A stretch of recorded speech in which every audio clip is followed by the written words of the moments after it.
ಆತ್ಮೀಯ ಸ್ಪರ್ಧಾರ್ಥಿಗಳೇ, ಇವತ್ತಿನ ತರಗತಿಯಲ್ಲಿ ನಾನು ಮುಂದಿನ ಸ್ಪರ್ಧಾತ್ಮಕ ಪರೀಕ್ಷೆಗಳಿಗೆ ಉಪಯುಕ್ತವಾಗುವಂಥ ಪ್ರಚಲಿತ ಘಟನೆಗಳನ್ನು ಮುಂದುವರಿಸ್ತಾ ಬರ್ತೀನಿ.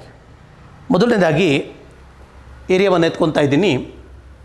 ವಿಶಾಖಪಟ್ಟಣದ ವೆಂಕಟಾಪುರಂನಲ್ಲಿ ಸ್ಟೈರಿನ್ ವಿಷಾನಿಲ ಸೋರಿಕೆ ಇದು ಅತ್ಯಂತ ದೊಡ್ಡ ಚರ್ಚೆ ಆಗ್ತಾ ಬಂತು. ಕೋವಿಡ್-19 ಎಲ್ಲ ಕಡೆ ದೇಶದಲ್ಲಿ ಹರಡಿದ್ದಾಗ ಇದೊಂದು ದುರ್ಘಟನೆ ಜರುಗ್ತಾ ಬಂತು. ಆ ಘಟನೆ ಎಲ್ಲಿ ನಡೀತು ಮತ್ತು ಅದು ಕಾರಣವಾದ ಅನಿಲ ಯಾವುದು, ಕಾಂಪಿಟೇಟಿವ್ ಎಕ್ಸಾಮ್ಸಲ್ಲಿ ಹೇಗೆ ತೆಗಿಬೋದು ನೋಡ್ತಾ ಬರೋಣ. ಮೊದಲನೇದು ಬರ್ತೀನಿ, ನಡೆದ ಸ್ಥಳವನ್ನು ಕೇಳ್ತಾ ಬರ್ತಾರೆ. ಯಾವ ರಾಜ್ಯದಲ್ಲಾಯಿತು ಇಂಥ ವಿಷಾನಿಲ ಅಂತ ಕೇಳ್ತಾ ಬರ್ತಾನೆ.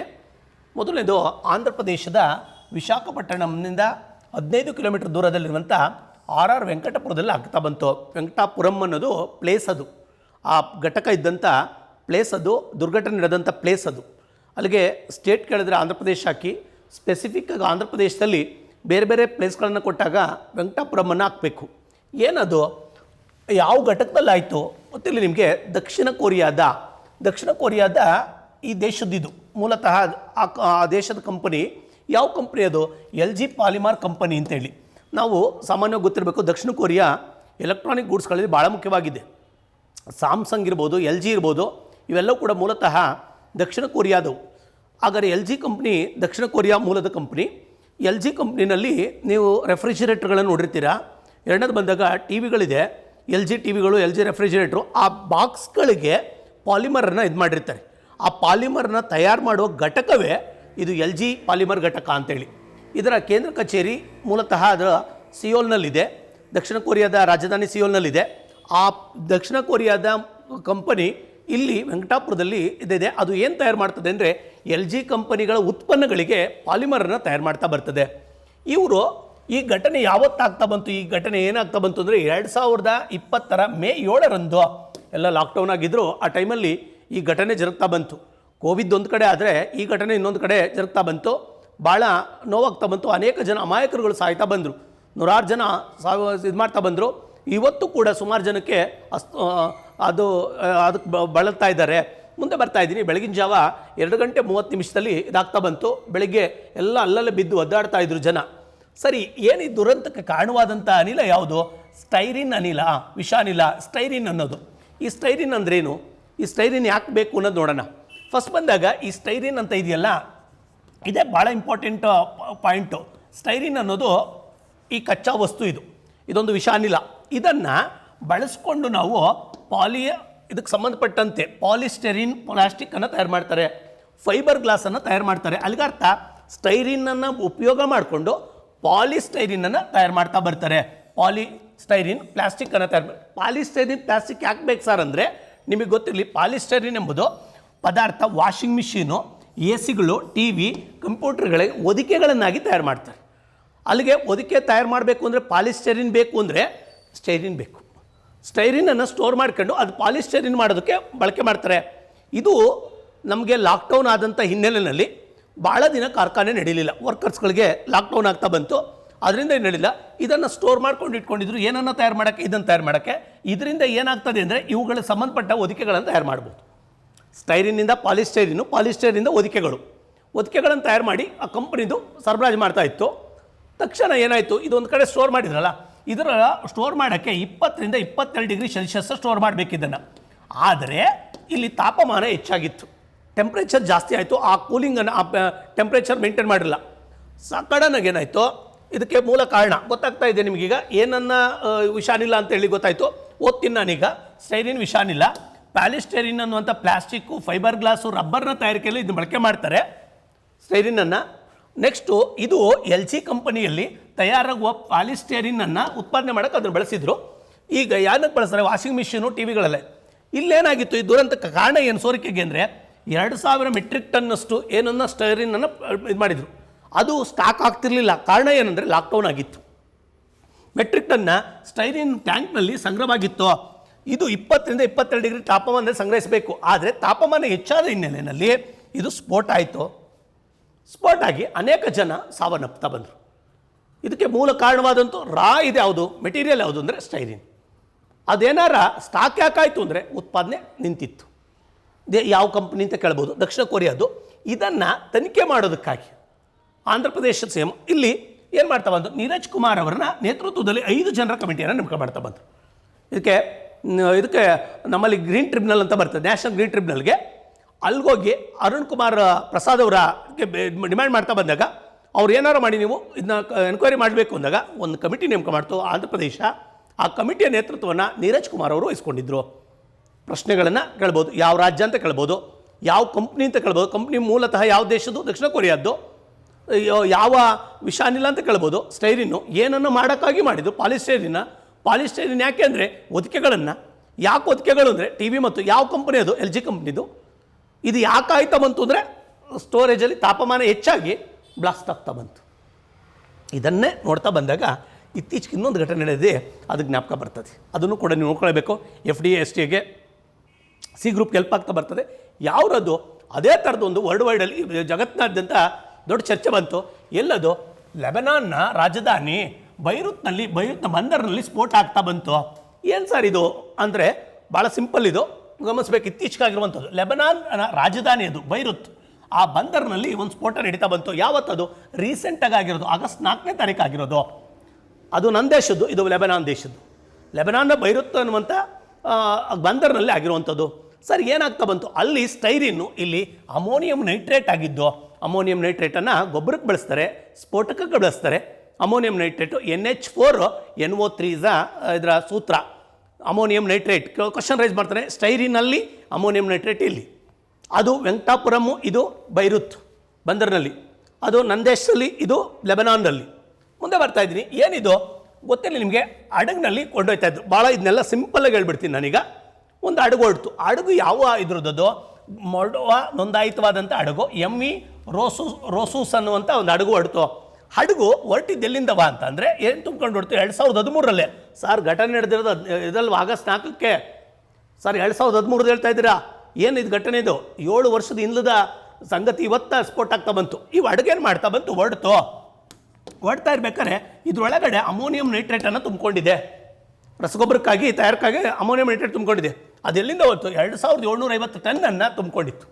ಹಡಗು ತುಂಬಿಕೊಂಡು ಹೊಡ್ತಾ ಬಂತು. ಎಲ್ಲಿಗೆ ಹೋಗ್ತಾ ಇದೆ ಅದು ನೈಟ್ರೇಟನ್ನು ತುಂಬಿಕೊಂಡಿದ್ದಂಥ ಹಡಗು ಜಾರ್ಜಿಯಾ ಬುಟಾಮಿಯಾದಿಂದ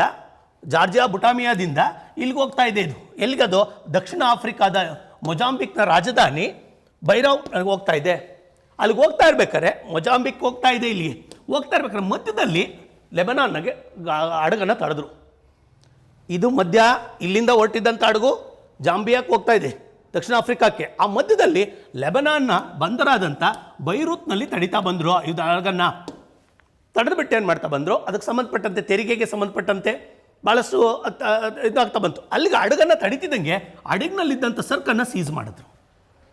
ಅದು 2013 ಸೆಪ್ಟೆಂಬರ್ 27 ಕೊಟ್ಟಂಥ ಹಡಗನ್ನು 2013 ನವಂಬರ್ 21 ಅದನ್ನು ಲೆಬನಾನ್ನ ಬೈರೂತ್ನಲ್ಲಿ ಬಂದರಿನಲ್ಲಿ ತಡಿಲಾಯಿತು. ಹಡಗು ತಡೆದ ಮೇಲೆ ಅದ್ರಾಗಿದ್ದಂಥ ಎಲ್ಲ ಅಮೋನಿಯಂ ನೈಟ್ರೇಟನ್ನು ಎಷ್ಟು ಟನ್, ಅದು 2750 ಟನ್ನನ್ನು ಶೇಖರಣೆ ಮಾಡಿದ್ರು. ಎಲ್ಲಿ ಶೇಖರಣೆ ಮಾಡಿದ್ರು? ಇಲ್ಲಿ ಗೋಡನ ಶೇಖರಣೆ ಮಾಡಿದ್ರು. ಹಡಗನ್ನು ಬಿಟ್ಟರು, ಗೋಡನ ಶೇಖರಣೆ ಮಾಡಿದ್ರು. ಇದು ನ್ಯಾಯಾಲಯಕ್ಕೆ ಹೋಗ್ಬಿಡ್ತು, ಮುಟ್ಕೋಲು ಹಾಕ್ಕೊಂಡ್ರು. ಆದರೆ ಈ 7 ವರ್ಷದಿಂದ ಸಂಗ್ರಹಣೆ ಮಾಡಿದಂಥ 2013 ನವಂಬರ್ ಸಂಗ್ರಹಣೆ ಮಾಡಿದಂಥ ಆ ಅಮೋನಿಯಂ ನೈಟ್ರೇಟು ಇಲ್ಲಿ ಗೋಡಾನಾಗಿತ್ತು, ಬೈರುತ್ ಗೋಡಾನಾಗೆ. ಸರ್ಕಾರದ ನೆಗ್ಲಿಜೆನ್ಸಿ, ಅವರು ಕೇರ್ ಮಾಡ್ತಾ ಇರಲಿಲ್ಲ, ಅದಕ್ಕೆ ಅದ್ರ ಬಗ್ಗೆ ಇಸ್ಕೊಂಡು ಮಾಡ್ಕೊಳ್ಳಿ. ಅದಕ್ಕೆ ಬೆಂಕಿ ಬೀಳ್ತು. ಮೊದಲೇ ಸ್ಫೋಟಕ ವಸ್ತು ಅದೇನಾಯಿತು, ಇಡೀ ನಗರವನ್ನೇ, ಬೈರೂತ್ ನಗರವನ್ನೇ ಸುಟ್ಟು ಬಿಸಾಕ್ತಾ ಬಂತು. ದೊಡ್ಡ ಮಟ್ಟದ ಸ್ಫೋಟ ಆಯಿತು. 185 ಜನ ಸಾವನ್ನಪ್ಪಿದ್ರೆ, ಅನೇಕ ಜನಕ್ಕೆ ಇದಾಗ್ತು, ಆಸ್ತಿಪಾಸ್ತಿ ನಷ್ಟ ಆಯಿತು. 3 ಲಕ್ಷ ಜನವನ್ನು ಸ್ಥಳಾಂತರ ಮಾಡಬೇಕಾದ ಪರಿಸ್ಥಿತಿ ಬಂತು.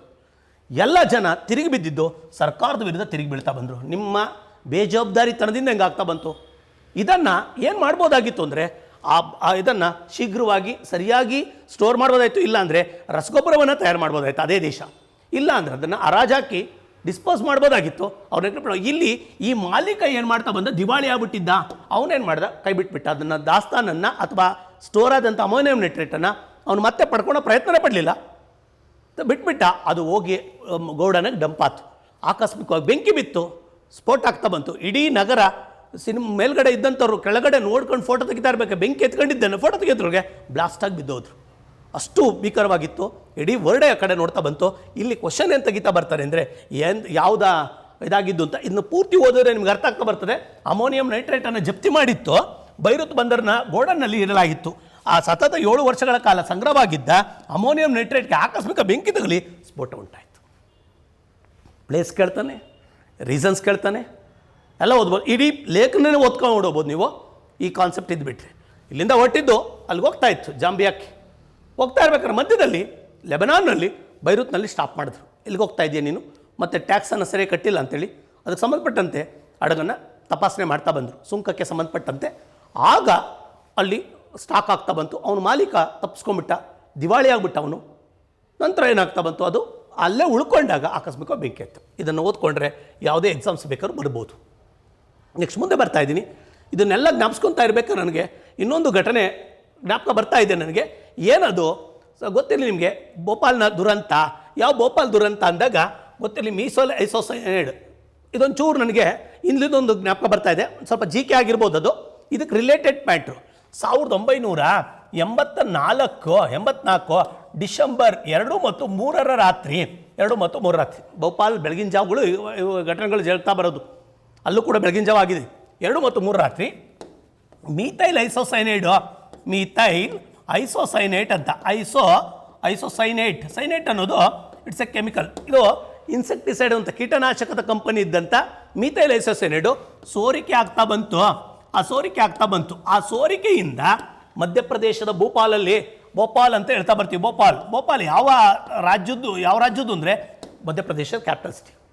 ಅಲ್ಲಿ ಇನ್ಸೆಕ್ಟಿಸೈಡ್ ಕಂಪನಿ ಆದಂಥ ಯೂನಿಯನ್ ಕಾರ್ಬೈಡ್ ಕಂಪನಿ ಭಾಳ ಮುಖ್ಯವಾದದ್ದು. ಯಾವ ಕಂಪ್ನಿ ಅಂತ ಕೇಳ್ತಾ ಬರ್ತಾರೆ, ಯೂನಿಯನ್ ಕಾರ್ಬೈಡ್ ಕಂಪನಿ. ಇದು US based America based company. ಅದು ದಕ್ಷಿಣ ಕೊರಿಯಾದ್ದು. ಯಾವುದು ವಿಶಾಖಪಟ್ಟಣಂ ಆಗಿರೋದು. US based company, union carbide ಕಂಪನಿಯಿಂದ ಅಲ್ಲಿ ಒಂದು ಇದು ವಿಷಾನಿಲ ಹೊರಸೂಸ್ತಾ ಬಂತು, ಮೀಥೈಲ್ ಐಸೋಸೈನೇಟು. ಕಂಪನಿ ಹೆಸರು ಯೂನಿಯನ್ ಕಾರ್ಬೈಡ್ ಕಂಪನಿ. ನಡೆದಂಥ ಸ್ಥಳ ಭೋಪಾಲಲ್ಲಿ. ಇದಕ್ಕೆ ಆಂಡ್ರಸನ್ ಅನ್ನೋ CEO ಇದ್ದ. ಅವನು ತಪ್ಪಿಸ್ಕೊಂಡು ಅಮೆರಿಕಕ್ಕೆ ಹೋಗ್ಬಿಟ್ಟ. ಇವತ್ತು ಕೂಡ ಈ ದುರ್ಘಟನೆಗೆ ಅನೇಕ ಜನ ಬಲಿಯಾಗಿದ್ದಾರೆ. ಇವತ್ತು ಅಂಗವೈಕಲ್ಯವನ್ನು ಕಾಡ್ತಾ ಬರ್ಬೋದು ನಾವು.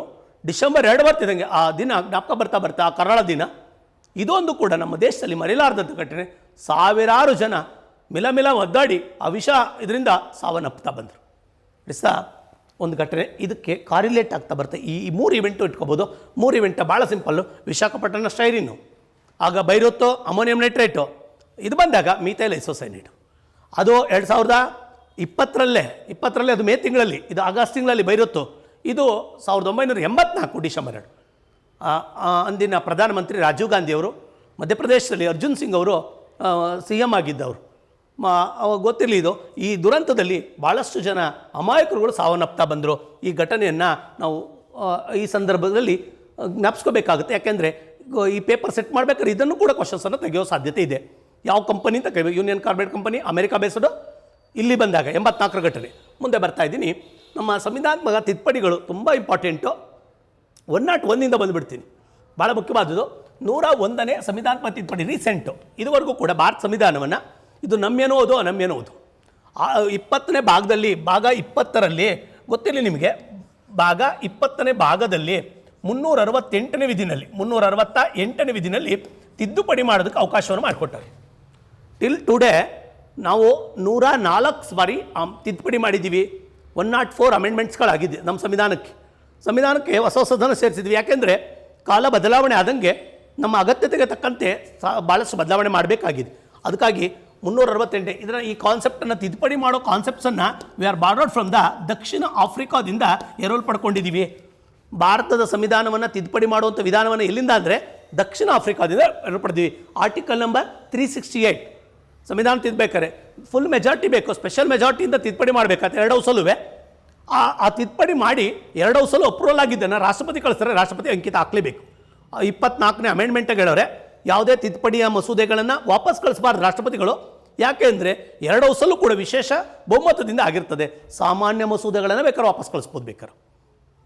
ಈಗ ಬರ್ತಾ ಇದ್ದೀನಿ ಈ ಥರದ ರೀಸೆಂಟ್ ಅಮೆಂಡ್ಮೆಂಟ್ಗಳು, ಕರೆಂಟ್ ಇವೆಂಟ್ಸ್ ಆದ್ದರಿಂದ ನಾನು ಬೇಕಾದ್ರೆ ಒಂದು 40 ಅಮೆಂಡ್ಮೆಂಟ್ಗಳನ್ನು 50 ಅಮೆಂಡ್ಮೆಂಟ್ಗಳು ಹೇಳ್ಬಿಡ್ತೀನಿ ಬಾಯಿನಲ್ಲಿ.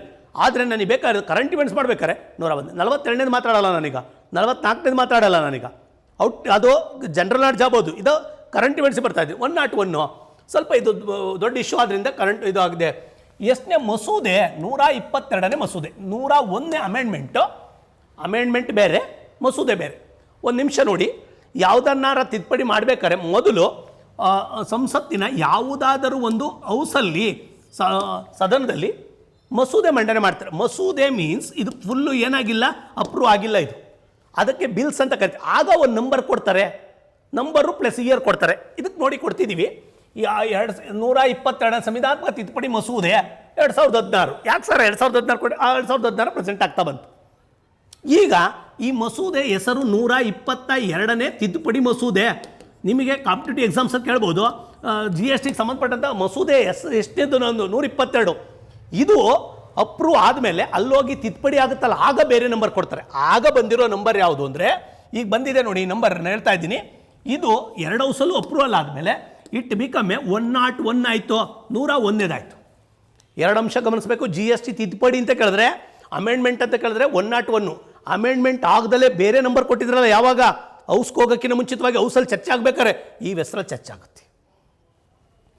GSTಗೆ ಸಂಬಂಧಪಟ್ಟಂಥ ಮಸೂದೆ 122. GST ತಿದ್ದುಪಡಿ ಆಗಿದ್ದು ಅಲ್ಲಿಗಾರ್ಥ ಇದು 2 ಹೌಸಲ್ಲೂ ಆಗಿ ರಾಷ್ಟ್ರಪತಿಯಿಂದ ಅಂಕಿತವಾದ ಮೇಲೆ ತಿದ್ದುಪಡಿ ಆಗ್ತಾ ಬರ್ತದೆ. 101 ಅಂತ ಕರಿತಾ ಬರ್ತೀವಿ. ಕನ್ಫ್ಯೂಸ್ ಮಾಡ್ಕೋಬೇಡ್ರಿ. 101 ತಿದ್ದುಪಡಿ ಅಂತ ಕೇಳಿದ್ರೆ 101 ಬರೀರಿ. ಮಸೂದೆ ಅಂತ ಕೇಳಿದ್ರೆ ಅದು ಮಸೂದೆ ಅಂದಾಗ 2 ಹೌಸಲ್ಲೂ ಅಪ್ರೂವಲ್ ಆದಮೇಲೆ ತಿದ್ದುಪಡಿ ಆಗ್ತಾ ಬರೋದು. ಬೇರೆ ಬೇರೆ ನಂಬರನ್ನು ಕೊಡ್ತಾರೆ. ಇಲ್ಲಿ ಗಮನಿಸಿ, ಇಲ್ಲಿಗ ಇದನ್ನು 2016 ಆಗಸ್ಟ್ 8ರಲ್ಲಿ ಎಲ್ಲಿಗಿಟ್ಟರು ಲೋಕಸಭೆಯಲ್ಲಿ ಪ್ರೆಸೆಂಟ್ ಮಾಡಿ ಅಂಗೀಕಾರ ಆಯಿತು. ಅಂಗೀಕಾರವಾದ ಡೇಟನ್ನು ಕೊಟ್ಟಿದ್ವಿ. ನೆಕ್ಸ್ಟ್ ಮುಂದೆ ಬಂದಾಗ ರಾಜ್ಯಸಭೆಯಲ್ಲಿ ಅಂಗೀಕಾರ ಆಯಿತು. ತಿದ್ದುಪಡಿ ಮಸೂದೆಗಳು 2 ಹೌಸಲ್ಲೂ ವಿಶೇಷ ಬಹುಮತದಿಂದ ಅಂಗೀಕಾರ ಆಗಬೇಕು. ಇದು ಭಾಳಷ್ಟು ಒದ್ದಾಡ್ತಾ ಬಂತು. ಯಾಕೆ ಒದ್ದಾಡ್ತು ಅಂದರೆ, ರಾಜ್ಯಸಭೆಯಲ್ಲಿ BJPಗೆ ಕಡಿಮೆ ಇತ್ತು ಸಂಖ್ಯೆ. ಅದಕ್ಕಾಗಿ ಅವರು ಬೇರೆ ಬೇರೆ ಪ್ರಾದೇಶಿಕ ಪಕ್ಷಗಳನ್ನು ಓಲೈಸಬೇಕಾದ ಅನಿವಾರ್ಯತೆ ಬಂತು. ಜಯಲಲಿತಾರವರು ಆಗ ಇದು ಮಾಡ್ತಾ ಬಂದಾಗಲ ಅವ್ರನ್ನೂ ಕೂಡ ಆ ಸರ್ಕಾರವನ್ನು, ತಮಿಳುನಾಡು ಸರ್ಕಾರವನ್ನು ಕೂಡ ಓಲೈಸಬೇಕಾಯ್ತು GST ತರೋದಕ್ಕಾಗಿ. ಇದೆಲ್ಲ ಭಾಳ ಹೋರಾಟ ನಡೆದಿದೆ. ಕೊನೆಗೆ ಅಂತಿಮವಾಗಿ ಜಾರಿಗೆ ಬಂದ ದಿನಾಂಕ ಅಂದರೆ ಜುಲೈ 1ರಂದು. ಅದಕ್ಕೆ ಎವರಿ ಇಯರು ಜುಲೈ 1 ಇದಾಗಿ ಏನಾಗ ಆಚರಣೆ ಮಾಡ್ತೀವಿ ಅಂದರೆ GST ದಿನವನ್ನಾಗಿ ಆಚರಣೆ ಮಾಡ್ತೀವಿ. GST ಡೇ ಯಾವತ್ತ ಅಂದರೆ ಜುಲೈ 1. ಯಾಕೆ ಅಂದರೆ 2017ರಲ್ಲಿ ಜುಲೈ 1ಕ್ಕೆ ಜಾರಿ ಬಂತು ಅದು GST ಮಸೂದೆ. ಅಲ್ಲಿಗೆ 101ನೇದು ಜಾರಿಗೆ ಬಂದಿದ್ದೆ ಯಾವಾಗ ಅಂದರೆ 101. ಅಲ್ಲಿಗೆ 122 ಮುಗಿದೋಯ್ತು. ಯಾಕೆಂದರೆ ರಾಷ್ಟ್ರಪತಿ ಅಂಕಿತ ಆಗ್ತದಂಗೆ 101 ಆಗೋಯ್ತು. ಈಗ ಮುಂದೆ ಬರ್ತಾ ಇದ್ದೀನಿ. ಈ ದಿನವನ್ನು GST ಡೇ ಅಂತ ಕರಿತಾ ಬರ್ತೀವಿ. ಏನಿದ್ರ ಕಾನ್ಸೆಪ್ಟು? ಎಲ್ಲ ತೆರಿಗೆಗಳನ್ನು, ವಿಭಿನ್ನವಾದ ತೆರಿಗೆಗಳನ್ನು ಹಾಕ್ತಾ ಇದ್ರಲ್ಲ, ಅದನ್ನೆಲ್ಲ ಒಂದೇ ಮಾಡಿ ಇದು ಇಂಡೈರೆಕ್ಟ್ ಟ್ಯಾಕ್ಸ್ ಅಂತ ಇದನ್ನೇ ಒಂದು ಕ್ವಶನ್ ತೆಗೆದಿದ್ದಾರೆ KPSCನಲ್ಲಿ. ಇದು ಯಾವ ವಿಧದ ತೆರಿಗೆ ಅಂತ ತೆಗೆದು, ನೇರನ, ಪರೋಕ್ಷನ, ಪರೋಕ್ಷ ಮತ್ತು ನೇರವೂ ಅಲ್ಲ ಪರೋಕ್ಷವೂ ಅಲ್ಲ ಅಂತ ತೆಗೆದಿದ್ದಾನೆ. ಅಲ್ಲಿ ಗೊತ್ತಿಲ್ಲ, ಇದು ಪರೋಕ್ಷ ತೆರಿಗೆ ಇಂಡೈರೆಕ್ಟ್ ಟ್ಯಾಕ್ಸ್ ಅಂತ. ಇಂಡೈರೆಕ್ಟ್ ಟ್ಯಾಕ್ಸ್ ಇಲ್ಲಿ GST ಅಂದರೆ ಗೂಡ್ಸ್ ಅಂಡ್ ಸರ್ವಿಸ್ ಟ್ಯಾಕ್ಸ್ ಅಂತ ಕರಿತಾ ಬರ್ತೀವಿ. ಗೂಡ್ಸ್ ಆ್ಯಂಡ್ ಸರ್ವಿಸ್ ಟ್ಯಾಕ್ಸ್ ಸರಕು ಮತ್ತು ಸೇವೆಗಳಿಗೆ ಹಾಕುವಂಥ ತೆರಿಗೆ ಆಗಿದೆ. ಮತ್ತು ಇನ್ನೊಂದು ಎರಡನೇದು ಬಂದರೆ ದೇಶಾದ್ಯಂತ ಏಕರೂಪ ತೆರಿಗೆ. ಏಕರೂಪ ಅಂದರೆ ಎಲ್ಲ ದೇಶದ ಎಲ್ಲ ರಾಜ್ಯಗಳಿಗೂ ಅಪ್ಲೈ ಆಗುತ್ತೆ. ಈವನ್ ಜಮ್ಮು ಕಾಶ್ಮೀರಕ್ಕೂ ಕೂಡ, ಇನ್ನು ಜಮ್ಮು ಕಾಶ್ಮೀರ ಆಗಿರಲಿಲ್ಲ, 370 ಆರ್ಟಿಕಲ್ ಇತ್ತು, ಆದರೂ ಕೂಡ ಇದನ್ನು ಇಂಪ್ಲಿಮೆಂಟ್ ಮಾಡಿದ್ರು. ಹಣಕಾಸಿನ ವಿಷಯ, ಡಿಫೆನ್ಸ್ ವಿಷಯಗಳೆಲ್ಲ ಆಗಲೂ ಅಪ್ಲೈ ಆಗ್ತಿತ್ತು. ಈಗಂತೂ ಗ್ಯಾರಂಟಿ ಅಪ್ಲೈ ಆಗೇ ಆಗುತ್ತೆ. ಯಾಕೆಂದರೆ ಅದಕ್ಕೆ 370 ಆರ್ಟಿಕಲ್ ತೆಗೆದಾಕಿದ್ದೀವಿ, ಆಗುತ್ತೆ. ಆಗ ದೇಶದಾದ್ಯಂತ ಎಲ್ರಿಗೂ ಅಪ್ಲೈ ಆಗುತ್ತೆ. ಮುಂದೆ ಬರ್ತಾ ಇದ್ದೀನಿ. ಇದು 5 ವಿಧದ ತೆರಿಗೆ. ಇದು ಕೇಳಿದ್ದಾನೆ, 5 ವಿಧದ ತೆರಿಗೆ. ಝೀರೋ ಟ್ಯಾಕ್ಸ್ ಅಂತ ಕರಿತೀವಿ. ಝೀರೋ ಟ್ಯಾಕ್ಸ್ ಅಂದರೆ ಕೆಲವು ವಿನಾಯಿತಿ ಇದೆ. ಯಾವುದು ಎಕಾಲಜಿಗೆ ಸಂಬಂಧಪಟ್ಟಿದ್ದು, ಎನ್ವೈರನ್ಮೆಂಟ್ಗೆ ಸಂಬಂಧಪಟ್ಟಿದ್ದು, ಮತ್ತು ಯಾವುದನ್ನು ಜನಸಾಮಾನ್ಯರಿಗೆ ತಲುಪಿಸಬೇಕಾಗಿದೆ ಅದನ್ನು ಗುರುತಿಸಿ 0% ಮಾಡಿದ್ದಾರೆ. ಸ್ಲ್ಯಾಬನ್ನು ಚೇಂಜ್ ಮಾಡ್ತಾ ಬಂದಿದ್ದಾರೆ. ಐಷಾರಾಮಿ ವಸ್ತುಗಳಿಗೆ ಹೋಗ್ತಾ ಬಂದಾಗ ಅದು ಸಾಮಾನ್ಯ ಜನಕ್ಕಿಂತ ಐಷಾರಾಮಿ ಇದಾದಾಗ ಸಂಖ್ಯೆ ಜಾಸ್ತಿ ಆಗ್ತಾ ಬರ್ತದೆ. ರೆಫ್ರಿಜಿರೇಟ್ರ್ಗಳು ಅಥವಾ ಬೇರೆ ಬೇರೆವನ್ನು ದೊಡ್ಡ ದೊಡ್ಡ ಇದನ್ನು ತೆಗೆದುಕೋಬೇಕಾದ್ರೆ 28% ತನಕ ಟ್ಯಾಕ್ಸ್ ಆಗ್ತಾ ಬರ್ತಾರೆ. ಕೆಲವೊಂದು 28%, ಕೆಲವು ಅಗತ್ಯವಾದಂಥ ವಸ್ತುಗಳಿಗೆ ಕಡಿಮೆ ಆಗ್ತಾ ಬರ್ತದೆ. ನೀವು ಹಂಗಾರೆ ಕ್ಯಾಟಗರೈಸ್ ಮಾಡಿದ್ರೆ, ಲಿಸ್ಟ್ ಮಾಡ್ತಾ ಬಂದಾಗ ಯಾವುದಕ್ಕೆ ಅಂದಾಗ ಸೂಕ್ಷ್ಮ ಗಮನಿಸ್ಬೋದಾದಂಗೆ ಇದು ನೀಡ್ಸಾ ಅಥವಾ ಐಷಾರಾಮಿನ ಅಂತ ಡಿಕ್ಲೇರ್ ಮಾಡ್ಕೊಂಡ್ರೆ ವಿ ಕ್ಯಾನ್ ಕ್ಯಾಟಗರೈಸ್ ಈಸಿಲಿ. ಎಲ್ಲವನ್ನೂ ಕಟ್ ಮಾಡೋಕ್ಕಾಗಲ್ಲ, ಮಾಡ್ಬೋದು ಬೇಕಾರೆ. ನೆಕ್ಸ್ಟ್ ಮುಂದೆ ಬಂದಾಗ 2 ಟೈಪ್ಸ್ ಟ್ಯಾಕ್ಸ್ಗಳಿದ್ರಾಗೆ 2 ಟೈಪ್ ಟ್ಯಾಕ್ಸ್ ಇರ್ತೀವಿ. ಹಂಗಾರೆ ನೀವು ಹೋದಾಗ ಒಂದು ಬಿಲ್ ತಗೊಂಡ್ರೆ ಯಾವುದೋ ಒಂದು ವಸ್ತು ಪರ್ಚೇಸ್ ಮಾಡ್ತಿದ್ದಂಗೆ ಒಂದು ಕಾಲಮ್ ಬರ್ತದೆ. ನೀವು ಪರ್ಚೇಸ್ ಮಾಡಿರೋಂಥ ಅದರ ಪ್ರೈಸು ಕೆಳಗಡೆ 2 ಕಾಲಮ್ ಬರ್ತದೆ. 2 ಟ್ಯಾಕ್ಸ್. ಒಂದು CGSTಯನ್ನು ಹಾಕ್ತಾನೆ, ಇನ್ನೊಂದು SGSTಯನ್ನು ಹಾಕಿರ್ತಾನೆ. ಇದಕ್ಕೆ ಬೇರೆ ಒಂದು 4 ರೂಪಾಯಿ 5 ರೂಪಾಯಿ ಬಂದಿರ್ತಾನೆ ನೀವು ವಸ್ತು ಮೇಲೆ, ಅಲ್ಲಿಗೆ 5 ರೂಪಾಯೋ 6 ರೂಪಾಯಿ ಬಂದಿರ್ತದೆ. ಇದು 5 ರೂಪಾಯಿ ಬಂದೈತೆ ಅಂದರೆ ಇದೊಂದು 5 ರೂಪಾಯಿ ಬಂದೈತೆ ಅಂದರೆ ಇಲ್ಲಿ ಗೊತ್ತಿದೆ 2 ಟೈಪ್ ಟ್ಯಾಕ್ಸ್ ಕಟ್ಟಿದ್ದೀರ ಅಂತ. ಅದು ಒಂದು CGST, ಇನ್ನೊಂದು SGST. ಇದು ಸೆಂಟ್ರಲ್ಗೆ ಹೋಗೋದು, ಇದು ಸ್ಟೇಟ್ಗೆ ಹೋಗುವಂಥದ್ದು 2. ಈ ಕಾನ್ಸೆಪ್ಟ್ಸನ್ನು we are borrowed from the ಕೆನಡಾದಿಂದ ಕೆನಡಾದಲ್ಲಿ 2 ಟೈಪ್ ಟ್ಯಾಕ್ಸಸ್ಸು, ಕೆಲವು ಕಡೆ 4 ಟೈಪ್ ಟ್ಯಾಕ್ಸಸ್ಸು ಇರ್ಬೋದು. ಆದರೆ ನಾವು ಬಾರೋ ಮಾಡ್ಕೊಂಡಿರೋದು ಕೆನಡಾದಿಂದ ಬಾರೋ ಮಾಡ್ಕೊಂಡು. ಅವರು 1991ಗೆ ಕೆನಡಾದಲ್ಲಿ ಇದನ್ನು ಇಂಪ್ಲಿಮೆಂಟ್ ಮಾಡಿದ್ರು. ವ್ಯಾಟನ್ನು ತೆಗೆದುಬಿಟ್ಟು ಕೆನಡಾ ದೇಶದವರು ದೇ ಆರ್ ಇಂಪೋಸ್ಡ್ ದ GSTಯನ್ನು ಇಂಪೋಸ್ ಮಾಡಿದ್ದಾರೆ. ಯಾವ ಇದರಲ್ಲೇ 91ರಲ್ಲೇ ಮಾಡಿದ್ದಾರೆ ಅವರು. ಅದರಿಂದ ಕೆನಡಾ ಮಾದರಿಯನ್ನೇ ನಾವು ಅಡಾಪ್ಟ್ ಮಾಡ್ಕೊಂಡಿದ್ದೀವಿ. ಬೇರೆ ಬೇರೆ ಮಾದರಿಗಳಿದೆ, ಕ್ವಶನ್ಸ್ ರೈಸ್ ಮಾಡ್ತಾನೆ. ಯಾವ ಮಾದರಿ ಭಾರತದ GST ಅಂದರೆ, ಭಾರತದ GSTಯನ್ನು ಕೆನಡಾ ಮಾದರಿ ಎಂದು ಕರೆಯಲು ಕಾರಣ we are applied the 2 way. ಮುಂದೆ ಬರ್ತಾ ಇದ್ದೀನಿ. ಇದು ಅತ್ಯಂತ ಮುಖ್ಯವಾದದ್ದು, ನಿಮಗೆಲ್ಲರಿಗೂ ಗೊತ್ತಿದೆ. ಈ GSTಗೆ ಸಂಬಂಧಪಟ್ಟಂತೆ ನಿರ್ಣಯಗಳನ್ನು ಕೈಗೊಳ್ಳಬೇಕಾದ್ರೆ ಉನ್ನತವಾದ ಒಂದು ಮಂಡಳಿ ಇದೆ, that is called GST council ಅಂತ. ಮೊನ್ನೆ ಯಾವುದೋ ಒಂದು ಪ್ರಶ್ನೆ ಪತ್ರಿಕೆಯನ್ನು ನೋಡ್ತಾ ಇರಬೇಕಾದ್ರೆ ಹೇಳ್ತಾ ಬಂದು KPSC GST ಮಂಡಳಿ ಅಧ್ಯಕ್ಷರು ಅಂತ ನೇರವಾಗಿ ಕೇಳಿದ್ದಾರೆ. GST ಮಂಡಳಿ ಅಧ್ಯಕ್ಷರು ಕೇಂದ್ರದ ವಿತ್ತ ಸಚಿವರು ಯಾರಿರ್ತಾರೋ ಅವರು. ಮೊದಲ GST ಮಂಡಳಿಗೆ ಮೊದಲ ಅಧ್ಯಕ್ಷರು ಅರುಣ್ ಜೇಟ್ಲಿ ಅವರು, ಅಂದಿನ ವಿತ್ತ ಸಚಿವರಾದ ಅರುಣ್ ಜೇಟ್ಲಿ ಅವರು. ಈಗ ಯಾರು ಅಂದರೆ ನಮ್ಮ ನಿರ್ಮಲಾ ಸೀತಾರಾಮನ್ ಅವರು. ಮುಂದೆ ಯಾರು ಅಂದಾಗ ಮುಂದೆ ಯಾರು ಫೈನಾನ್ಸ್ ಮಿನಿಸ್ಟರ್ ಬರ್ತಾರೆ ಅವರು GST ಮಂಡಳಿ ಆ ಕಾಲಕ್ಕೆ ಸಭೆ ಸೇರಿ ಇದಕ್ಕೆ ಸಂಬಂಧಪಟ್ಟಂತ ಮಾಡ್ತಾರೆ.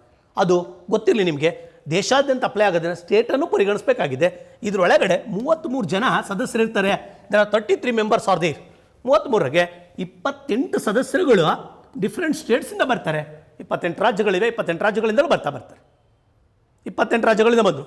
ಜೊತೆಗೆ 3 ಜನ ಕೇಂದ್ರಾಡಳಿತ ಪ್ರದೇಶದಿಂದ ಬರ್ತಾರೆ.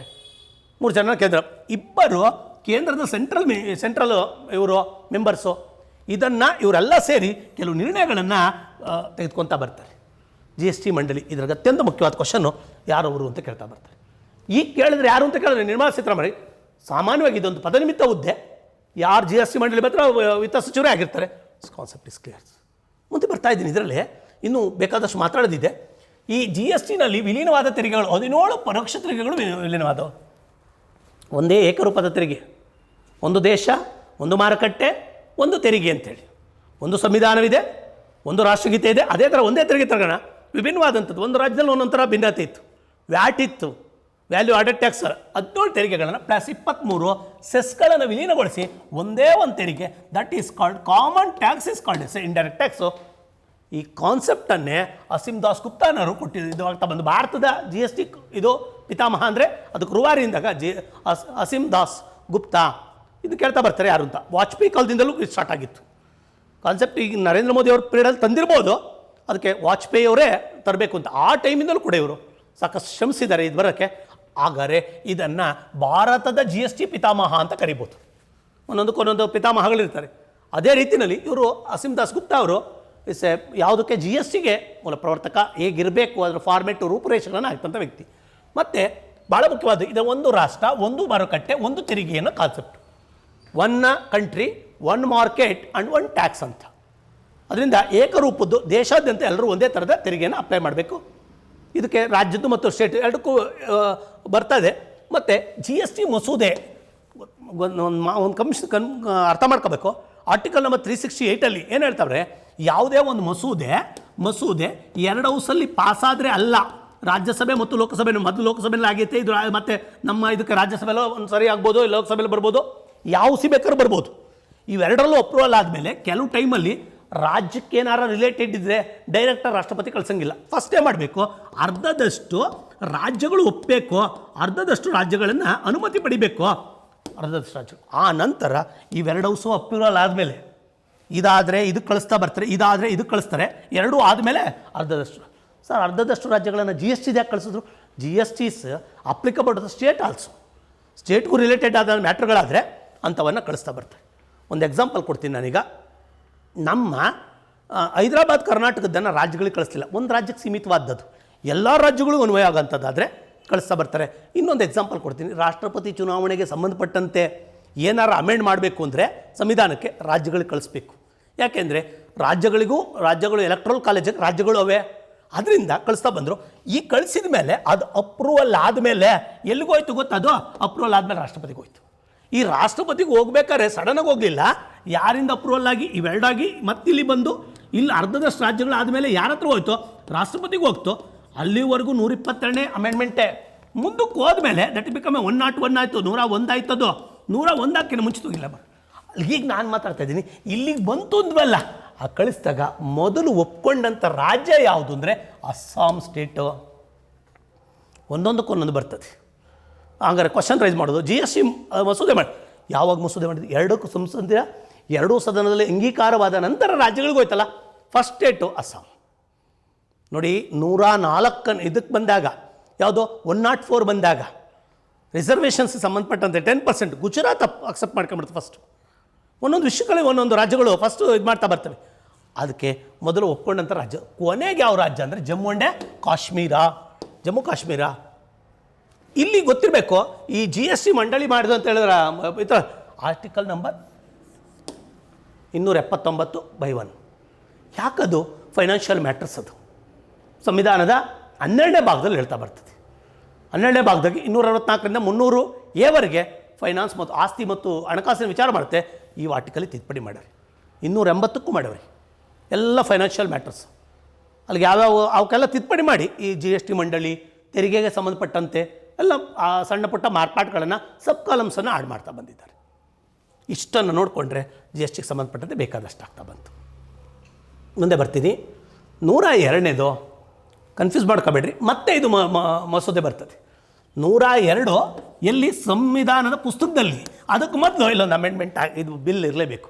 ಆ ಬಿಲ್ಲು 123ನೇ ಮಸೂದೆ ಬಿಲ್ಲು. ಆ ಬಿಲ್ಲು ಎರಡು ಕಡೆನೂ ಅಂಗೀಕಾರವಾಗಿ ರಾಷ್ಟ್ರಪತಿಯಿಂದ ಅಂಕಿತ ಹಾಕಿ ಮುಂದಕ್ಕೆ ಹೋದಾಗ ಇದು ಏನಾಗಿದೆ, 102ನೇ ತಿದ್ದುಪಡಿಯಾಗಿದೆ. ಏನಿರ್ಬೋದು ಇದು ನೋಡಿ. ಫಸ್ಟು 2018 ಆಗಸ್ಟ್ 2ರಂದು ಅಂಗೀಕಾರ ಆಯಿತು. ಎಲ್ಲಿದು? ಲೋಕಸಭೆಯಲ್ಲಿ ಆಯಿತು. 2018 ಆಗಸ್ಟ್ 8ರಂದು ಇವೇನು ತುಂಬ ಇಂಪಾರ್ಟೆಂಟ್ ಏನಲ್ಲ, ಬರೀ ಇರಲಿ, ಗೊತ್ತಿರಲಿ ನಿಮಗೆ ಯಾವ ಬಂತ. ಅದಕ್ಕೆ ಬಿಲ್ಗೆ ಹೆಸರೇನದು? ಬಿಲ್ಗೆ ಹೆಸರು 2018 ಅಂತ. ಯಾಕೆ 18 ಸರ್ ಅಂದರೆ ಅದು 18ರಿಗೆ ಅದು ಇದಾಗಿರುವಂಥದ್ದು. ಮುಂದೆ ಬರ್ತಾ ಇದ್ದೀನಿ. ಈ ಮಸೂದೆ 123 ಎಲ್ರಿಗೂ ಅರ್ಥ ಆಗಿದೆ. ತಿದ್ದುಪಡಿ ಅಲ್ಲ ಇದು, ತಿದ್ದುಪಡಿ ಮಸೂದೆ ಅಂತ ಬರೀಬೇಕು. ಮುಂದೆ ಏನಕ್ಕೆ ಸಂಬಂಧಪಟ್ಟಿದ್ದು? ರಾಷ್ಟ್ರೀಯ ಹಿಂದುಳಿದ ವರ್ಗದ ಆಯೋಗಕ್ಕೆ ಸಂವಿಧಾನದ ಸ್ಥಾನಮಾನ ನೀಡೋದು. ಕಾನ್ಸ್ಟಿಟ್ಯೂಷನಲ್ ಸ್ಟೇಟಸ್ ಇರಲಿಲ್ಲ ಅದಕ್ಕೆ.